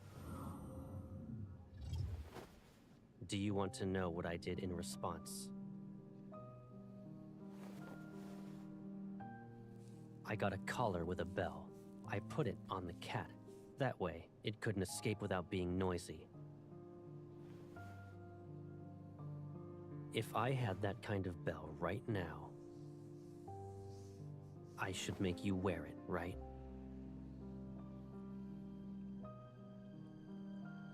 Is this your protection? Is this how you'll protect me? I just need to be glued to your side? I know, it's unfair, but... Analyzing vital signs. Because of that monster, your wound is infected. Is there truly a way for you to run around without getting injured? Are you still the Caleb who confronted danger with me? I've had enough of your protection.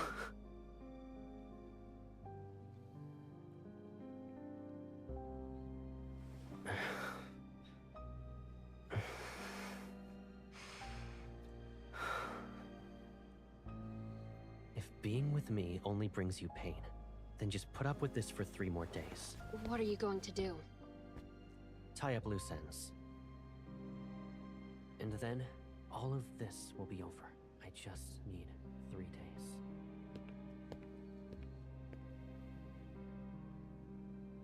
Our reporters out in the field confirm the lockdown will be lifted after being in effect. The Far Space Fleet assures everyone that the explosion in the Cascade District will not happen. After all this is over, the fleet will return to the deep space tunnel. You'll be safe, for now. In other words, you'll just disappear again and not even say anything? I'll be gone. Aren't you happy that you won't have to see me then? I'm about to leave. It'd be nice if we had a meal together. So, I have to listen to the Colonel even when it comes to eating and drinking now? You can be mad, but don't let it affect your health. I'm not mad. Growing up, we knew each other so well. Better than most, even. I could see through your lies when you'd blink. Bite your lip, and I could tell you were upset.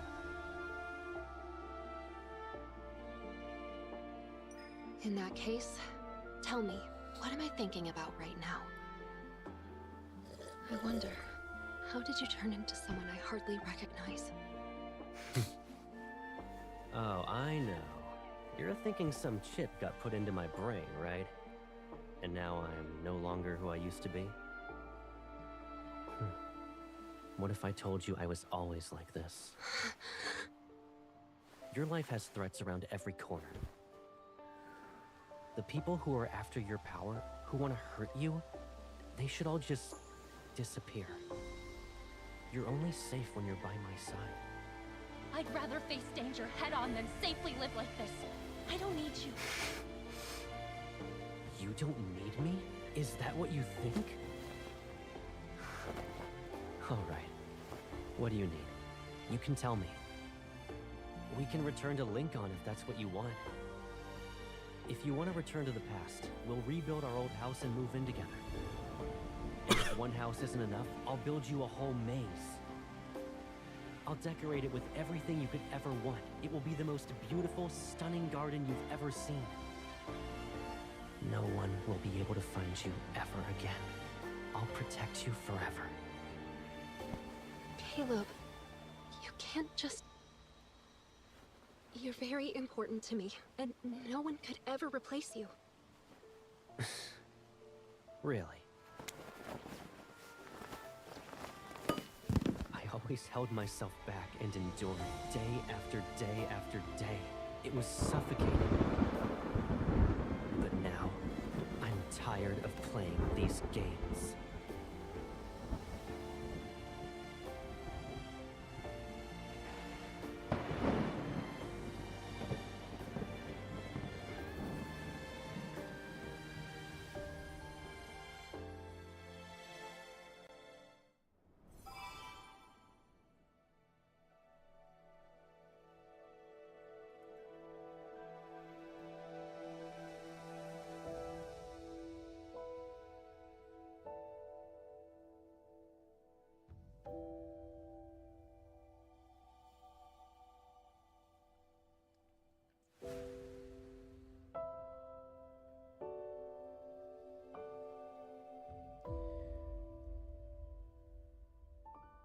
Okay.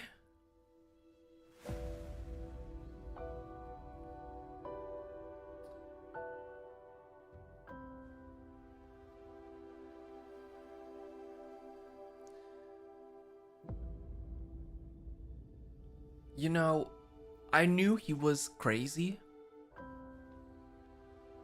but this crazy is coming to a head. It is peaking and going over the peak.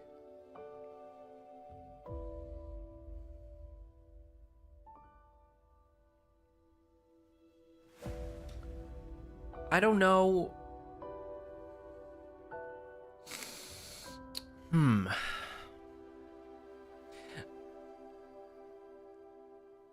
I originally wanted to give him the benefit of the doubt with the chip, but he's just admitted there's no chip in him. Is that a lie? Or if it's real, then he really is a crazy motherfucker. Yo, what is happening?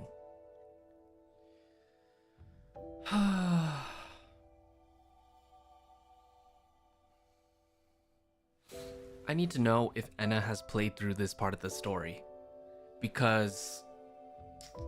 oh my goodness. What is this title? Day bound? I'm bound, alright.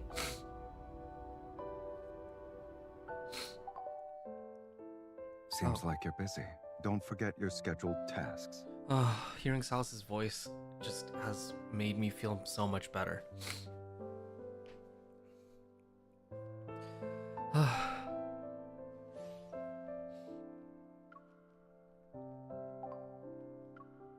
What's this? Okay.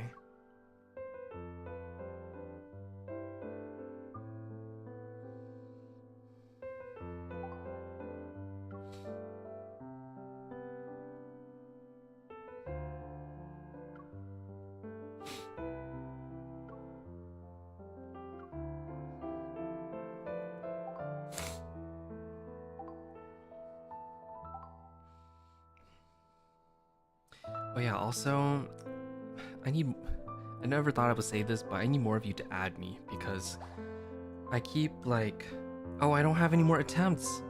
Shit. I want more activity. What is it? Stamina. I need more stamina, guys.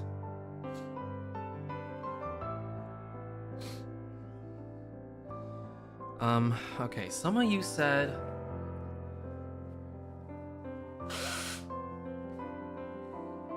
you could only get 30 max? Shit.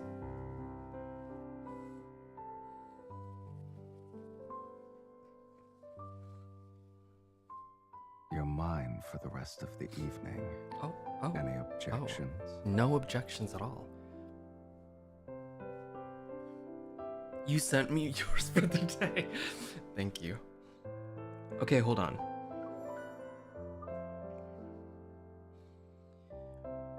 Which one will give me my answers? Is it this one? Is it the painful signal?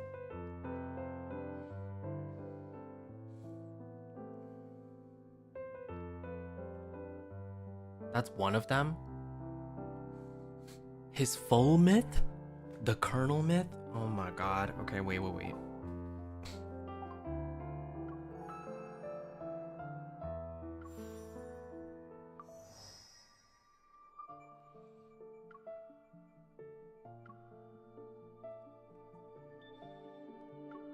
Is it this one?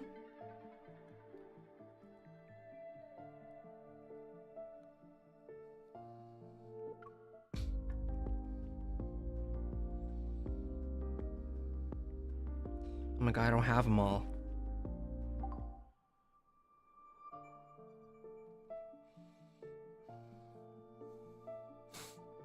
You gotta finish the main story first? Ugh. Fine.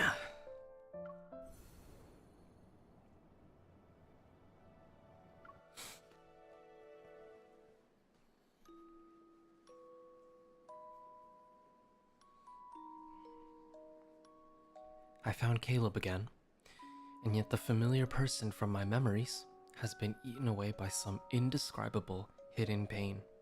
Only fragments remain. The night sky above Skyhaven is clear, but all its secrets are somewhere in the bottomless, unfathomable depths of his eyes.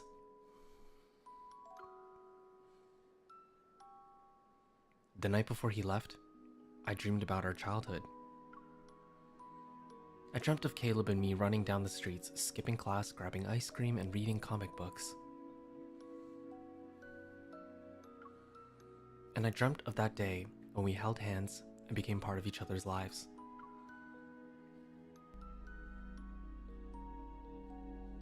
Remember this. From now on, I'll always be by your side. It's okay. I'll always be there for you, and I won't hurt you. Why are you crying here by yourself? Who bullied you? It's okay. I'll avenge you. Hold my hand. You won't have to worry about losing your way when I'm here.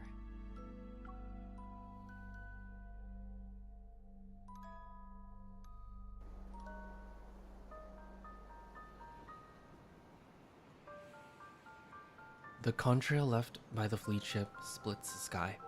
It's like a line between dreams and reality. Rays of light pierce the clouds and bring the world back to a new sunny day. On the runway, fleet ships are ready and waiting for their colonel to give the signal.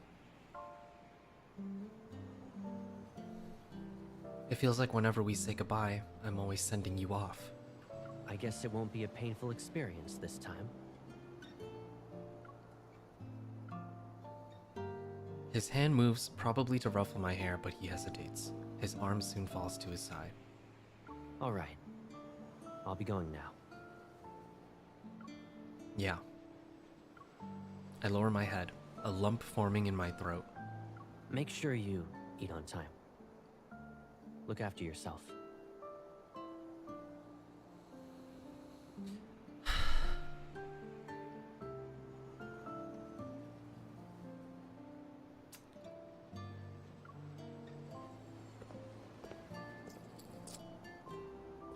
Caleb turns around, his back disappearing as it gets farther and farther away.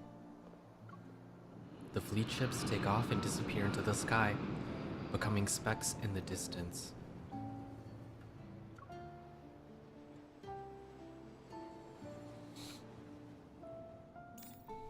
I was so bored without you.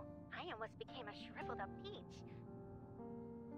By the way, Jenna mentioned you were at Skyhaven for a wedding. What kind of wedding lasts that long? Tara, let me tell you, girl, the worst wedding of my life.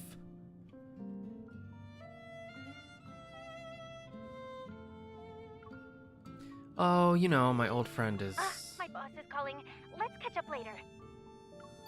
I end the call and put my phone back into my pocket. That's when I notice there's a strange object in it. Huh? When did this...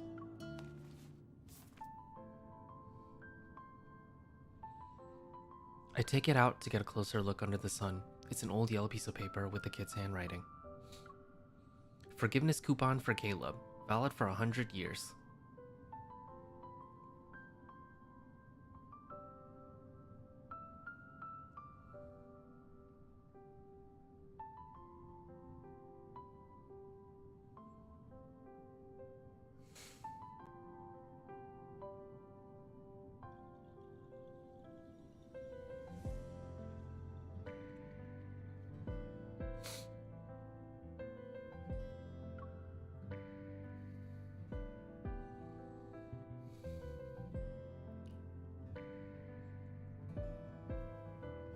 Holding it, I feel a wave of sadness, like bubbles ready to burst, erupt from the depths of my heart.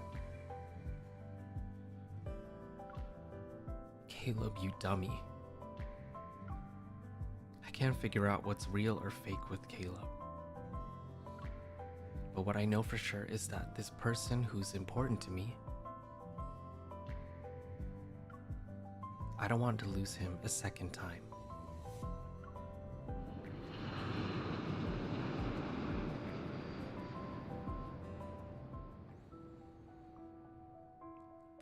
The Far Space Fleet has the Spatium Core fragment, and with that, the chapter on the explosion incident draws to a close.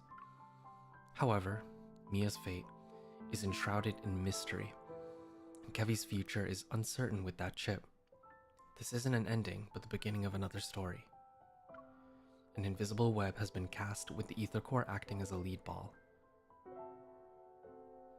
Lead ball? Lead ball? As a result, it has created a gravitational field that's as strong as a black hole. Ever, the Far Space Fleet, myself, who knows how many more pieces are being pulled in. Either way, they're slowly or quickly rolling into a void. The Turing chip, the Fountain of Vitae, those patients turned into monsters via experiments. Everything seems to lead back to one source, the professor who's lurking in the shadows.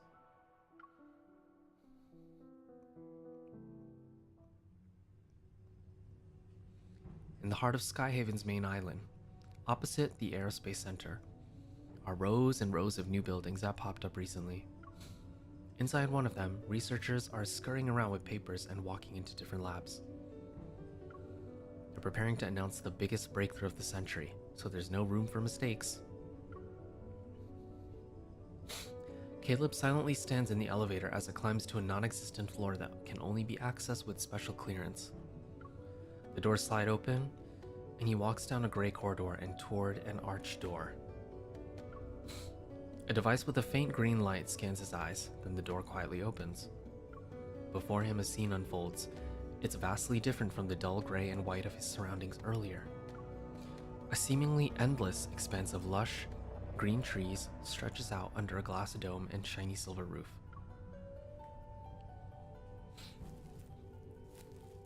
First, we went ahead and recycled those abandoned flux nexuses. Then, we paid the N109 zone a visit to get info on Onikinus. Our Skyhaven gig is almost over. Where's our next stop? We practically spoiled Ever, and those old people in the fleet were like their personal hitmen. Gremlin Uki? Yo. Does he ever stop talking? Hello? Don't think I won't beat you up because you're a kid.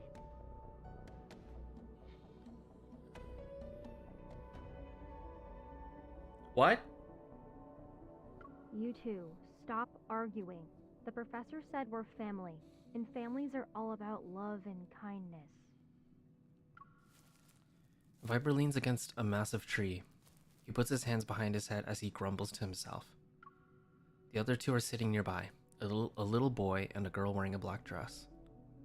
Where's Mr. Overprotective? Did he check in on his little hunter girl again? Healthy relationships are ideal, but the twisted ones, that's where the drama... Before he can even finish, his head is made to spin 180 degrees. He finds himself staring into that brooding gaze. What's more frightening is that this person is genuinely smiling at him. Your attempts to mess with me are lacking in creativity.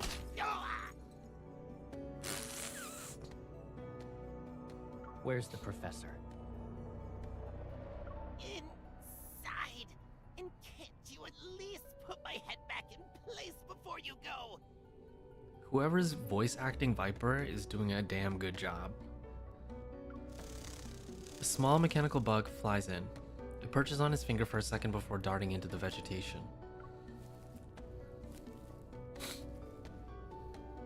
14 years ago, Josephine and her team defected. They kept quiet about that kid being the best test subject. Professor Lucius?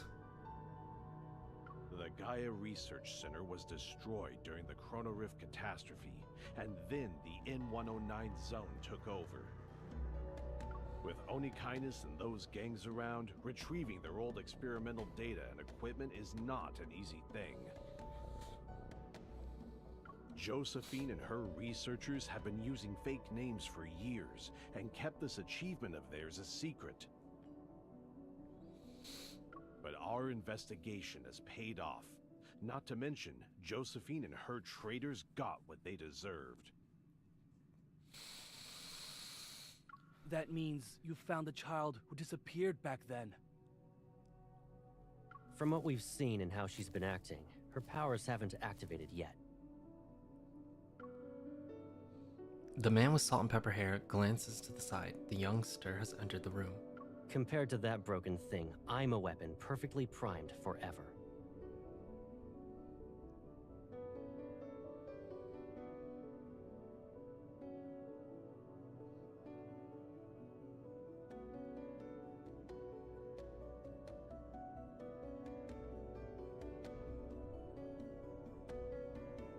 There's no way.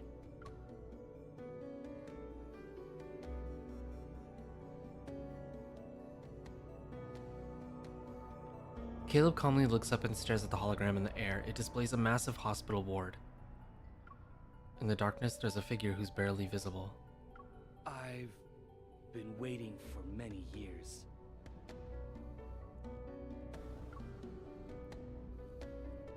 The man on the hospital bed finally peeks out of the gloom. Half of his face is on the thinner side. His skin is so pale that it's almost transparent, and his voice carries the weight of pure fatigue. So, don't make me wait anymore. Of course.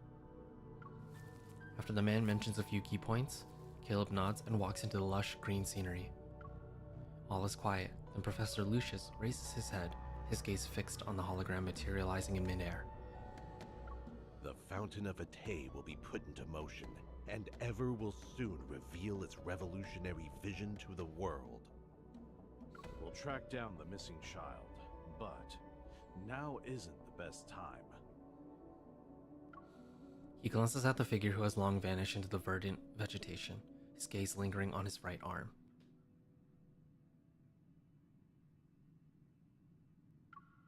There, hidden beneath the surface, lies the price Caleb paid to be brought back to life. At least it will be before he becomes completely useless. The human body is far too fragile. But by surrendering warmth and sensation, even the simplest modifications can transform flesh and bone into unyielding machinery. Electric currents will course through the neural network, numbing everything, taking control of everything until they completely replace him, turning him into a weapon perfectly crafted for the task. The old man smiles at the thought, anticipation glinting in his eyes. He looks forward to the day it happens.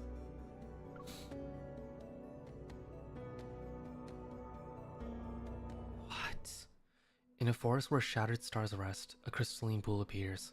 As if infused with the wine of life, it's clear yet murky. In a forest where shattered stars rest. Wait. A crystalline pool appears, as if infused with the wine of life. Young traveler, do not drink from it. Lost lover, do not drink from it.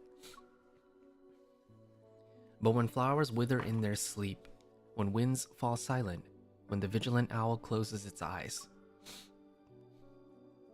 only then can you drink deep of these waters. Let the dead sing, O fountain of Atay, cleanse my time, nourish my flesh, spare me from the loneliness of eternal rest.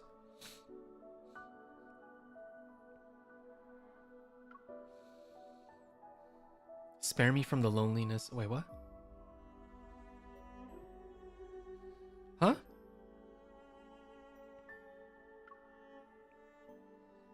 Okay.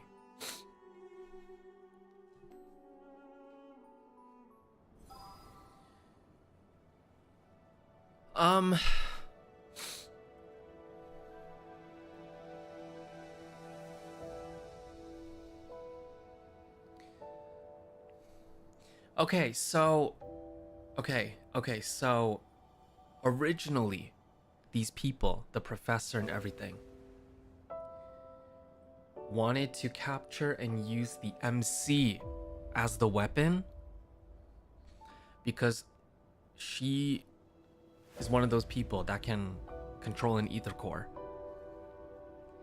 But Caleb, because he wants to protect her and, you know, all of that shit, he decided to take her place and is trying to convince him that he will be more useful than her.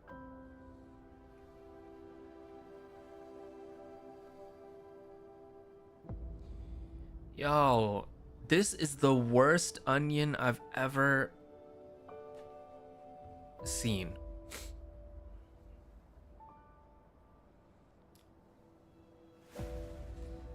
I hate this onion.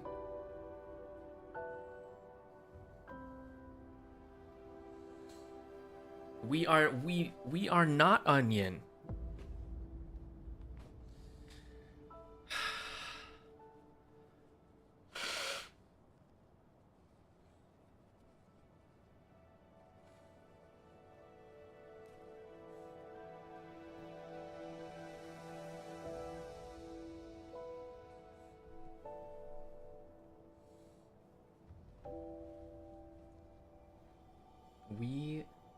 We not be onion.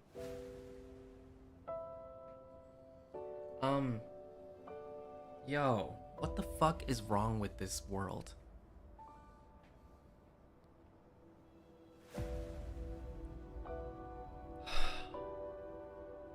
And the next chapters are not even going to be about Caleb. I mean, obviously it's gonna include Salas and Zayne, as we have seen. But like, please tell me that like it's gonna be good. It's, oh my god.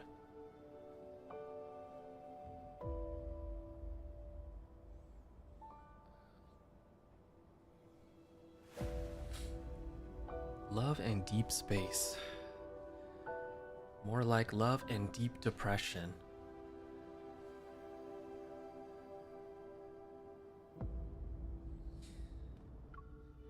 Anyways.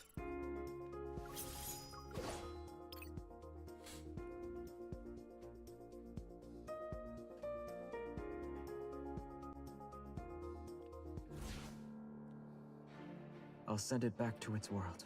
Oh. Let the battle begin. Wait, this is the green trees thingy that we just saw. Watch out. It's time. Here we go. It's gonna be even worse. What do you mean? Xavier, go back to the pit you came from.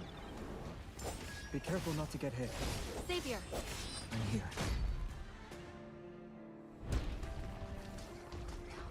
Comet trail. I am about to put Love and Deep Space on my schedule for the whole week. With a cup of honey milk tea.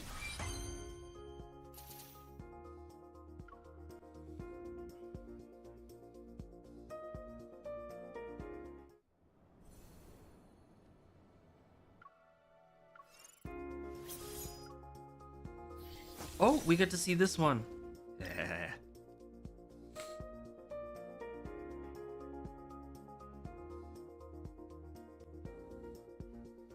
Yeah, they really said too much cute shit has happened. We need to bring you guys back to reality. Melt away like snowflakes. A piece of cake. It's your turn. No problem. My turn. It is falling apart. Make sure to dodge the attack. You won't escape. It's over. It's your turn. No problem. Keep your distance, or else you'll get hurt. Everyone's lore is so Watch heavy. where it's going. Watch out. Why have they done this? Let's take it down first. Did Infold really need to go this hard Threats are only temporary. on the story? Oh my god.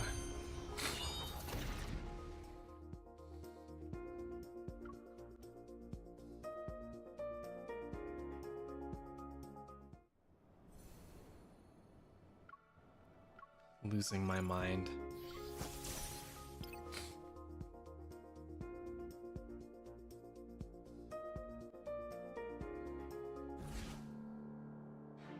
Perhaps this is a trial. Yeah, the secret to getting Come at me. engaged. Learn all repulsion has been activated. the heartbreaking lore. Excellent. I knew you could do it. Victory is within reach. No. Keep your distance, or else you'll get hurt. It is falling apart. Come at me. Together. It is weak. Now's our chance. Good call. This is Was that the right one? I didn't even see. They won't be able Get behind it. We'll give it a taste of its own medicine. Being anyone's main is not for the weak. I knew you could do it. You won't escape. Don't let your guard down. Come at me. Together. Watch out. I'm okay. Let's take it down first. Threats are only temporary. Melting like snowflakes.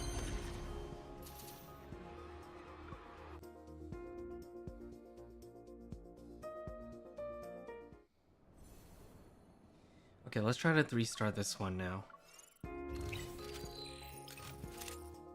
Let's see what happens.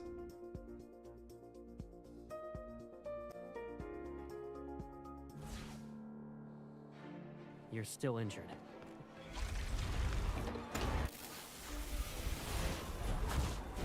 I won't. It'll keep trying to pull you in. Be careful.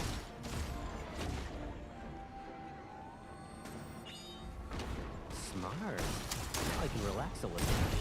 Does it hurt? We'll get it checked out later. I'm fine. You won't escape. A routine attack. Something's changed. Watch out. Don't worry. I'm okay. It's only got half its health left. You want to do a competition? Oh my god, her health! Of course. Wait for my signal. Fire! Now's our chance to strike. How do you heal when you're with Can't this hold on for much longer. with this Once companion? we take out the gravitational core, it won't stand a chance. Sometimes, whoopsies, wrong one. You want...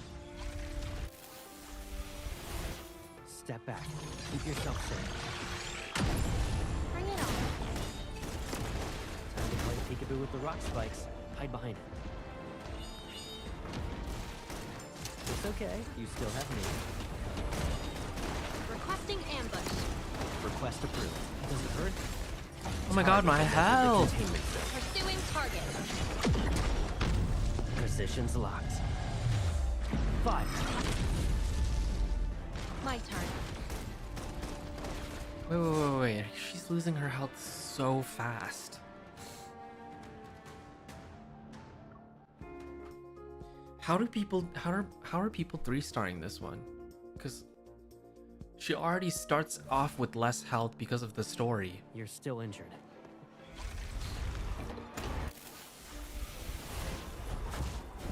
Requesting. It'll keep trying to pull you in. Be careful. I just have to remember. Smart. Now I can relax a little. This is the red one, right? Watch out. So when the cores come out, I'm gonna take over and destroy the red one. Sometimes I wish you'd let me be your shield. I'm getting the hang of this. If you get hurt again, Ooh, no, you're I'll not. keep you behind you. My place is next to you, not behind you. Girl, it's already under They're locked onto you. 50%. Smart. Now I can relax a little. Okay. Maybe I'll try this on my own time.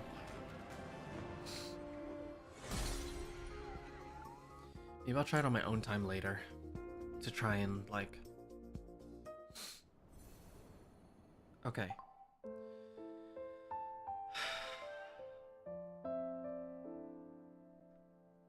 Whoa, what is this? What is all this?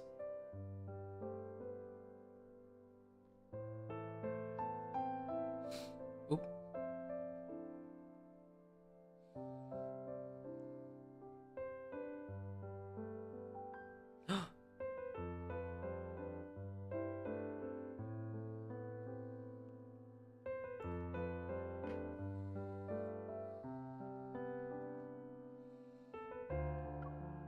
Yo,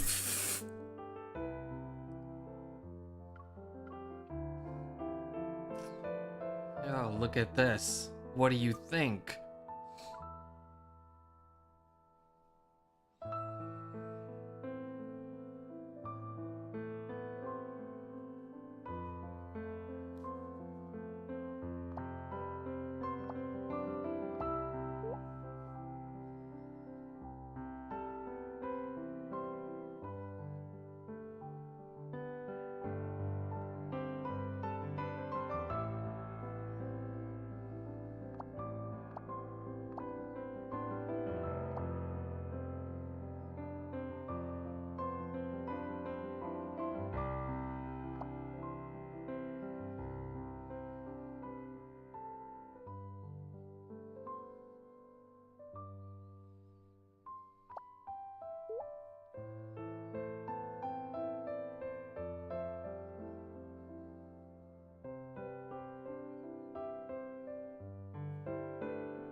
It feels weird seeing him say these things now. This feels weird.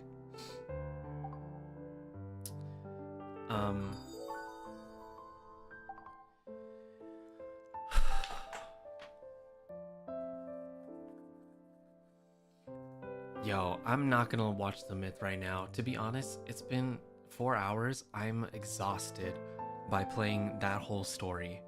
Oh my god.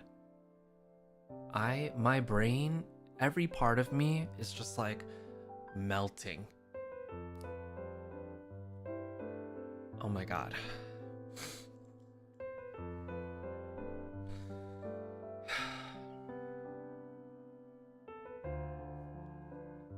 Yeah, let me go for now. And let me undo that, and then let's go here.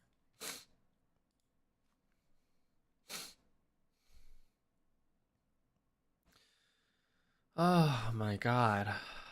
That was a lot. That was too much. That was too much.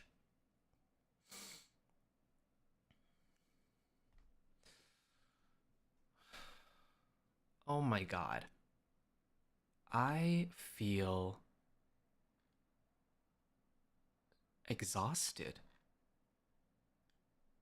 I feel so exhausted from all of that. Oh my god. Help. I am in distress.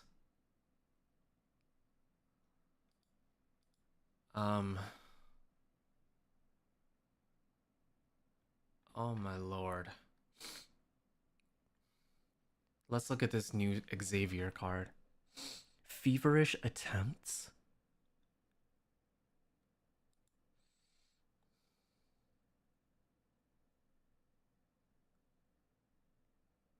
What is this?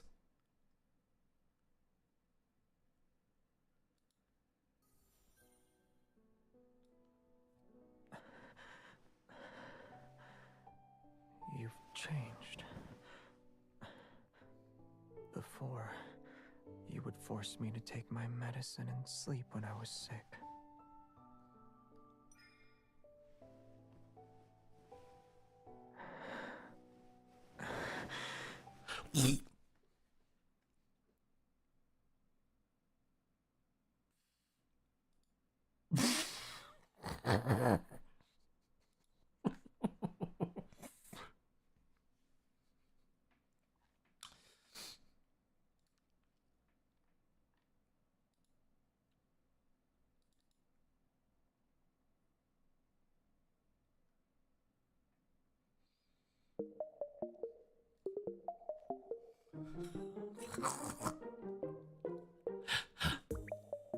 Anyways.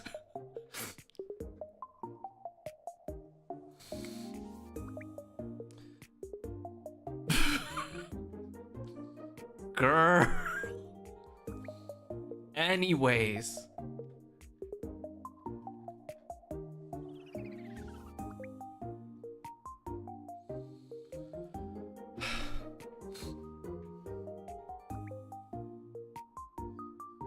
Oats to me, oats to all of us for going through all of that. And then, right after that, seeing the Xavier trailer. We are going through it over here on this channel. Oh my god, I'm sweating. I'm sweating.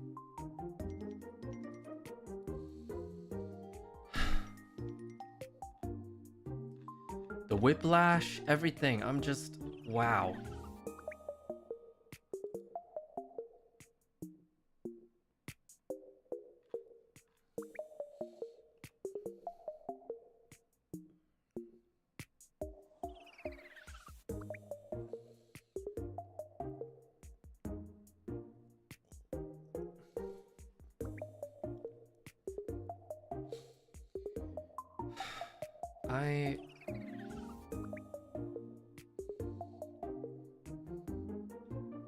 What a crazy world.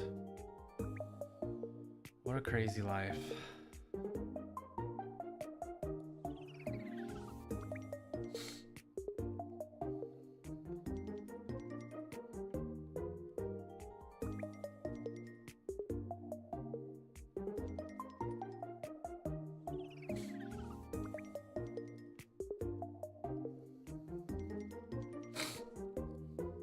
Anyway, thank you guys for joining me today on this insane journey.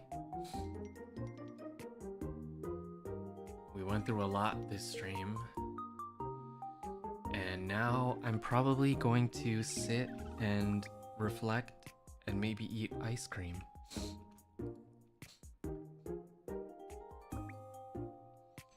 Because that really did something to me. Holy shit.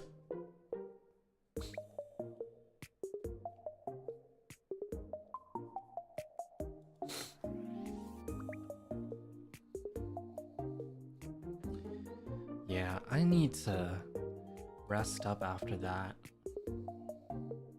I was gonna work on my schedule, but now I don't even know. I thought I would post my schedule early this time around, but I feel like the wind has been blown right out of me. And not in a good way.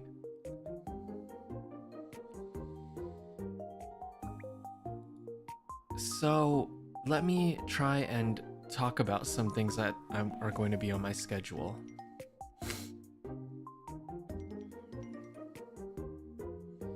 Because that way you guys will have some things to like know about before I work on my schedule probably tomorrow. I mean, I definitely want to play Lads again at some point during the week because I just we gotta dig a little deeper. The onion has not been fully peeled back, so we need to look. Other things is that I'll be finishing Bokura with Alti because we only played half the game this past week, so we're gonna finish it. I think there's another collab as well. Another collab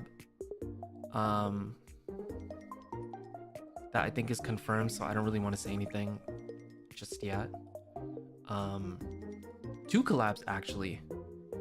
So I think there will probably be a total of 3 collabs this coming week. So look out for that. And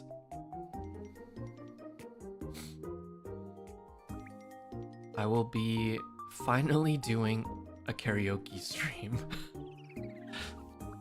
on Saturday, EDT.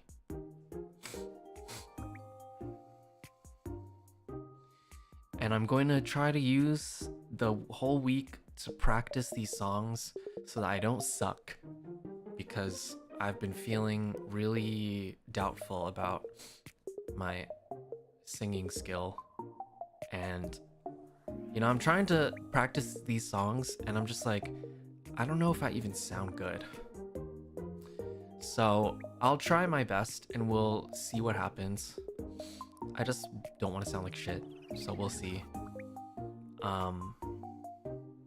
It will be unarchived.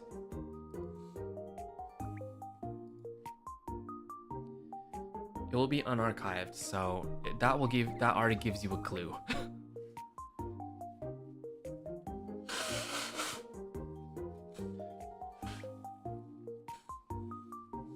Some songs you will probably recognize, so yeah.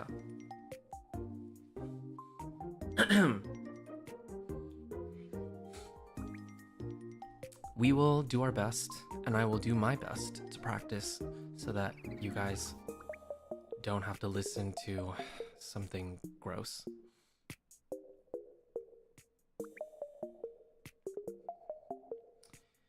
And then, yeah, I think that's all the things I can spoil about. There might be one other thing, but I also have to confirm as well. There's just things that need to be confirmed before I can spoil them or whatever, or like tease them, so we'll see. I will give teasers as I'm able to, so yeah.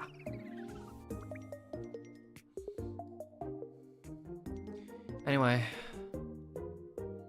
I need to get out of here and relax because my spirit right now, my soul is shaken.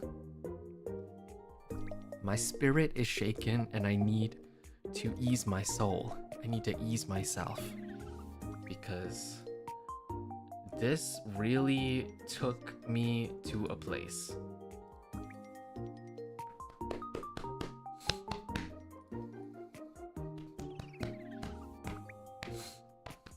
Manifesting Sabrina Carpenter in the set list, I'm gonna be so honest with you, I have not even heard a full Sabrina Carpenter song of my choice, of my own volition. I only know some of her songs because I've had to hear it against my will, because it's playing in the grocery store, or it's playing on the radio, or it's playing in a gathering, or in a restaurant, or cafe, etc., etc. So that's the only reason why I know any of her songs. I like it. I like it. It's just that I didn't go out of my way to listen to them when they came out.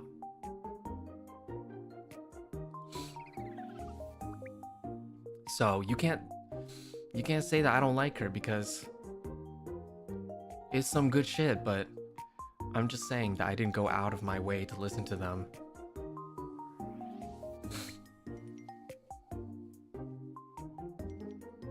So, yeah. Like, I know.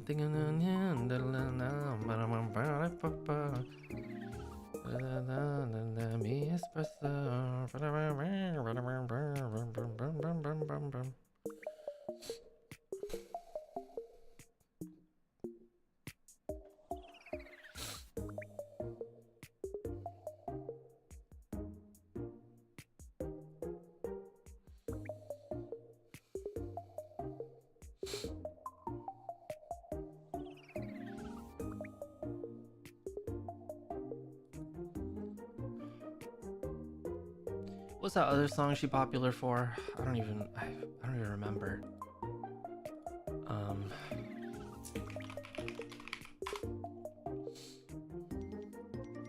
All right, that one that took a bit of time for me to appreciate. Yeah, the please one. Please, please, please.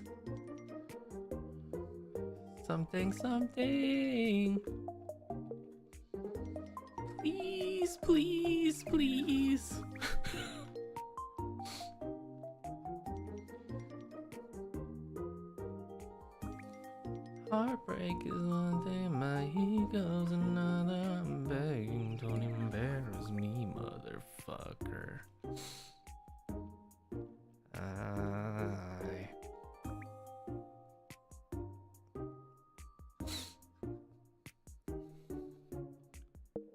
I think those are the only songs of hers I know.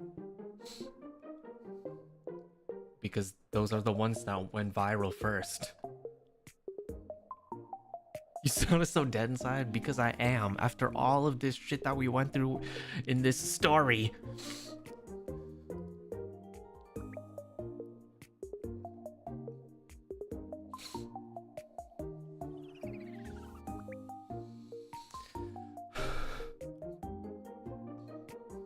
Okay.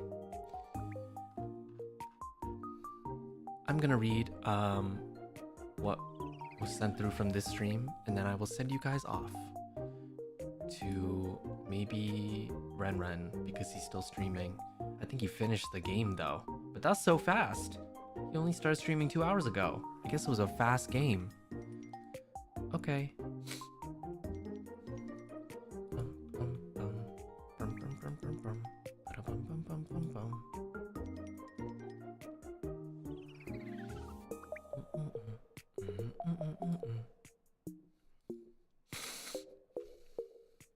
Most sane Lats player? I don't know if I'm the one. I'm not the one or the two.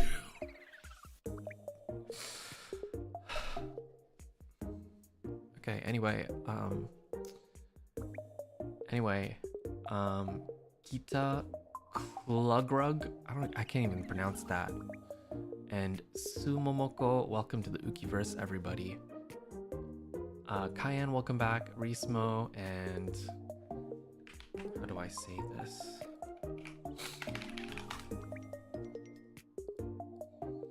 And Pao Tai. I don't know if I said that right. Thank you both for the supas. Thank you, thank you. Grayson, welcome back. V, welcome to the Ukiverse. Thank you so much. Aoi, Ignis, and Peony. Well, thank you all for the supas. Thank you, thank you. Oh man, I can't. This game has such a hold on me. Why did I come back to it? Anyway, thank you guys for coming to today's stream. I'll see you guys soon. Everybody stay hydrated. Remember to eat something if you're hungry. Take care of yourselves and take care of yourself and take care of those around you when you're able to. I'll see you soon. Have fun talking with Ren. Make sure you show him lots of love and support for him coming back and read his rules. Mwah. Goodbye, everybody. Goodbye. Where's my ending screen? Here it is. Bye-bye.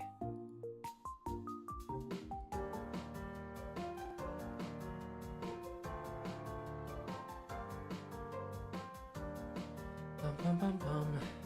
Bum bum bum. Bum bum bum bum. Bum bum bum bum. Bum bum bum bum. Bum bum bum.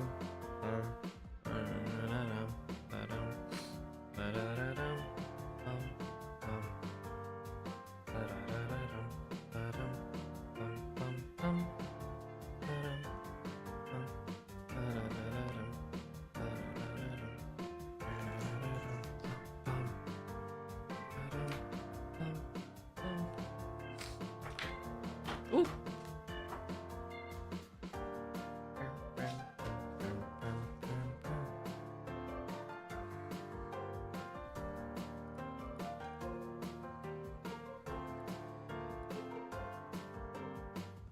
Oh, Patty, welcome back, and Yanko, thank you for the super. Thank you.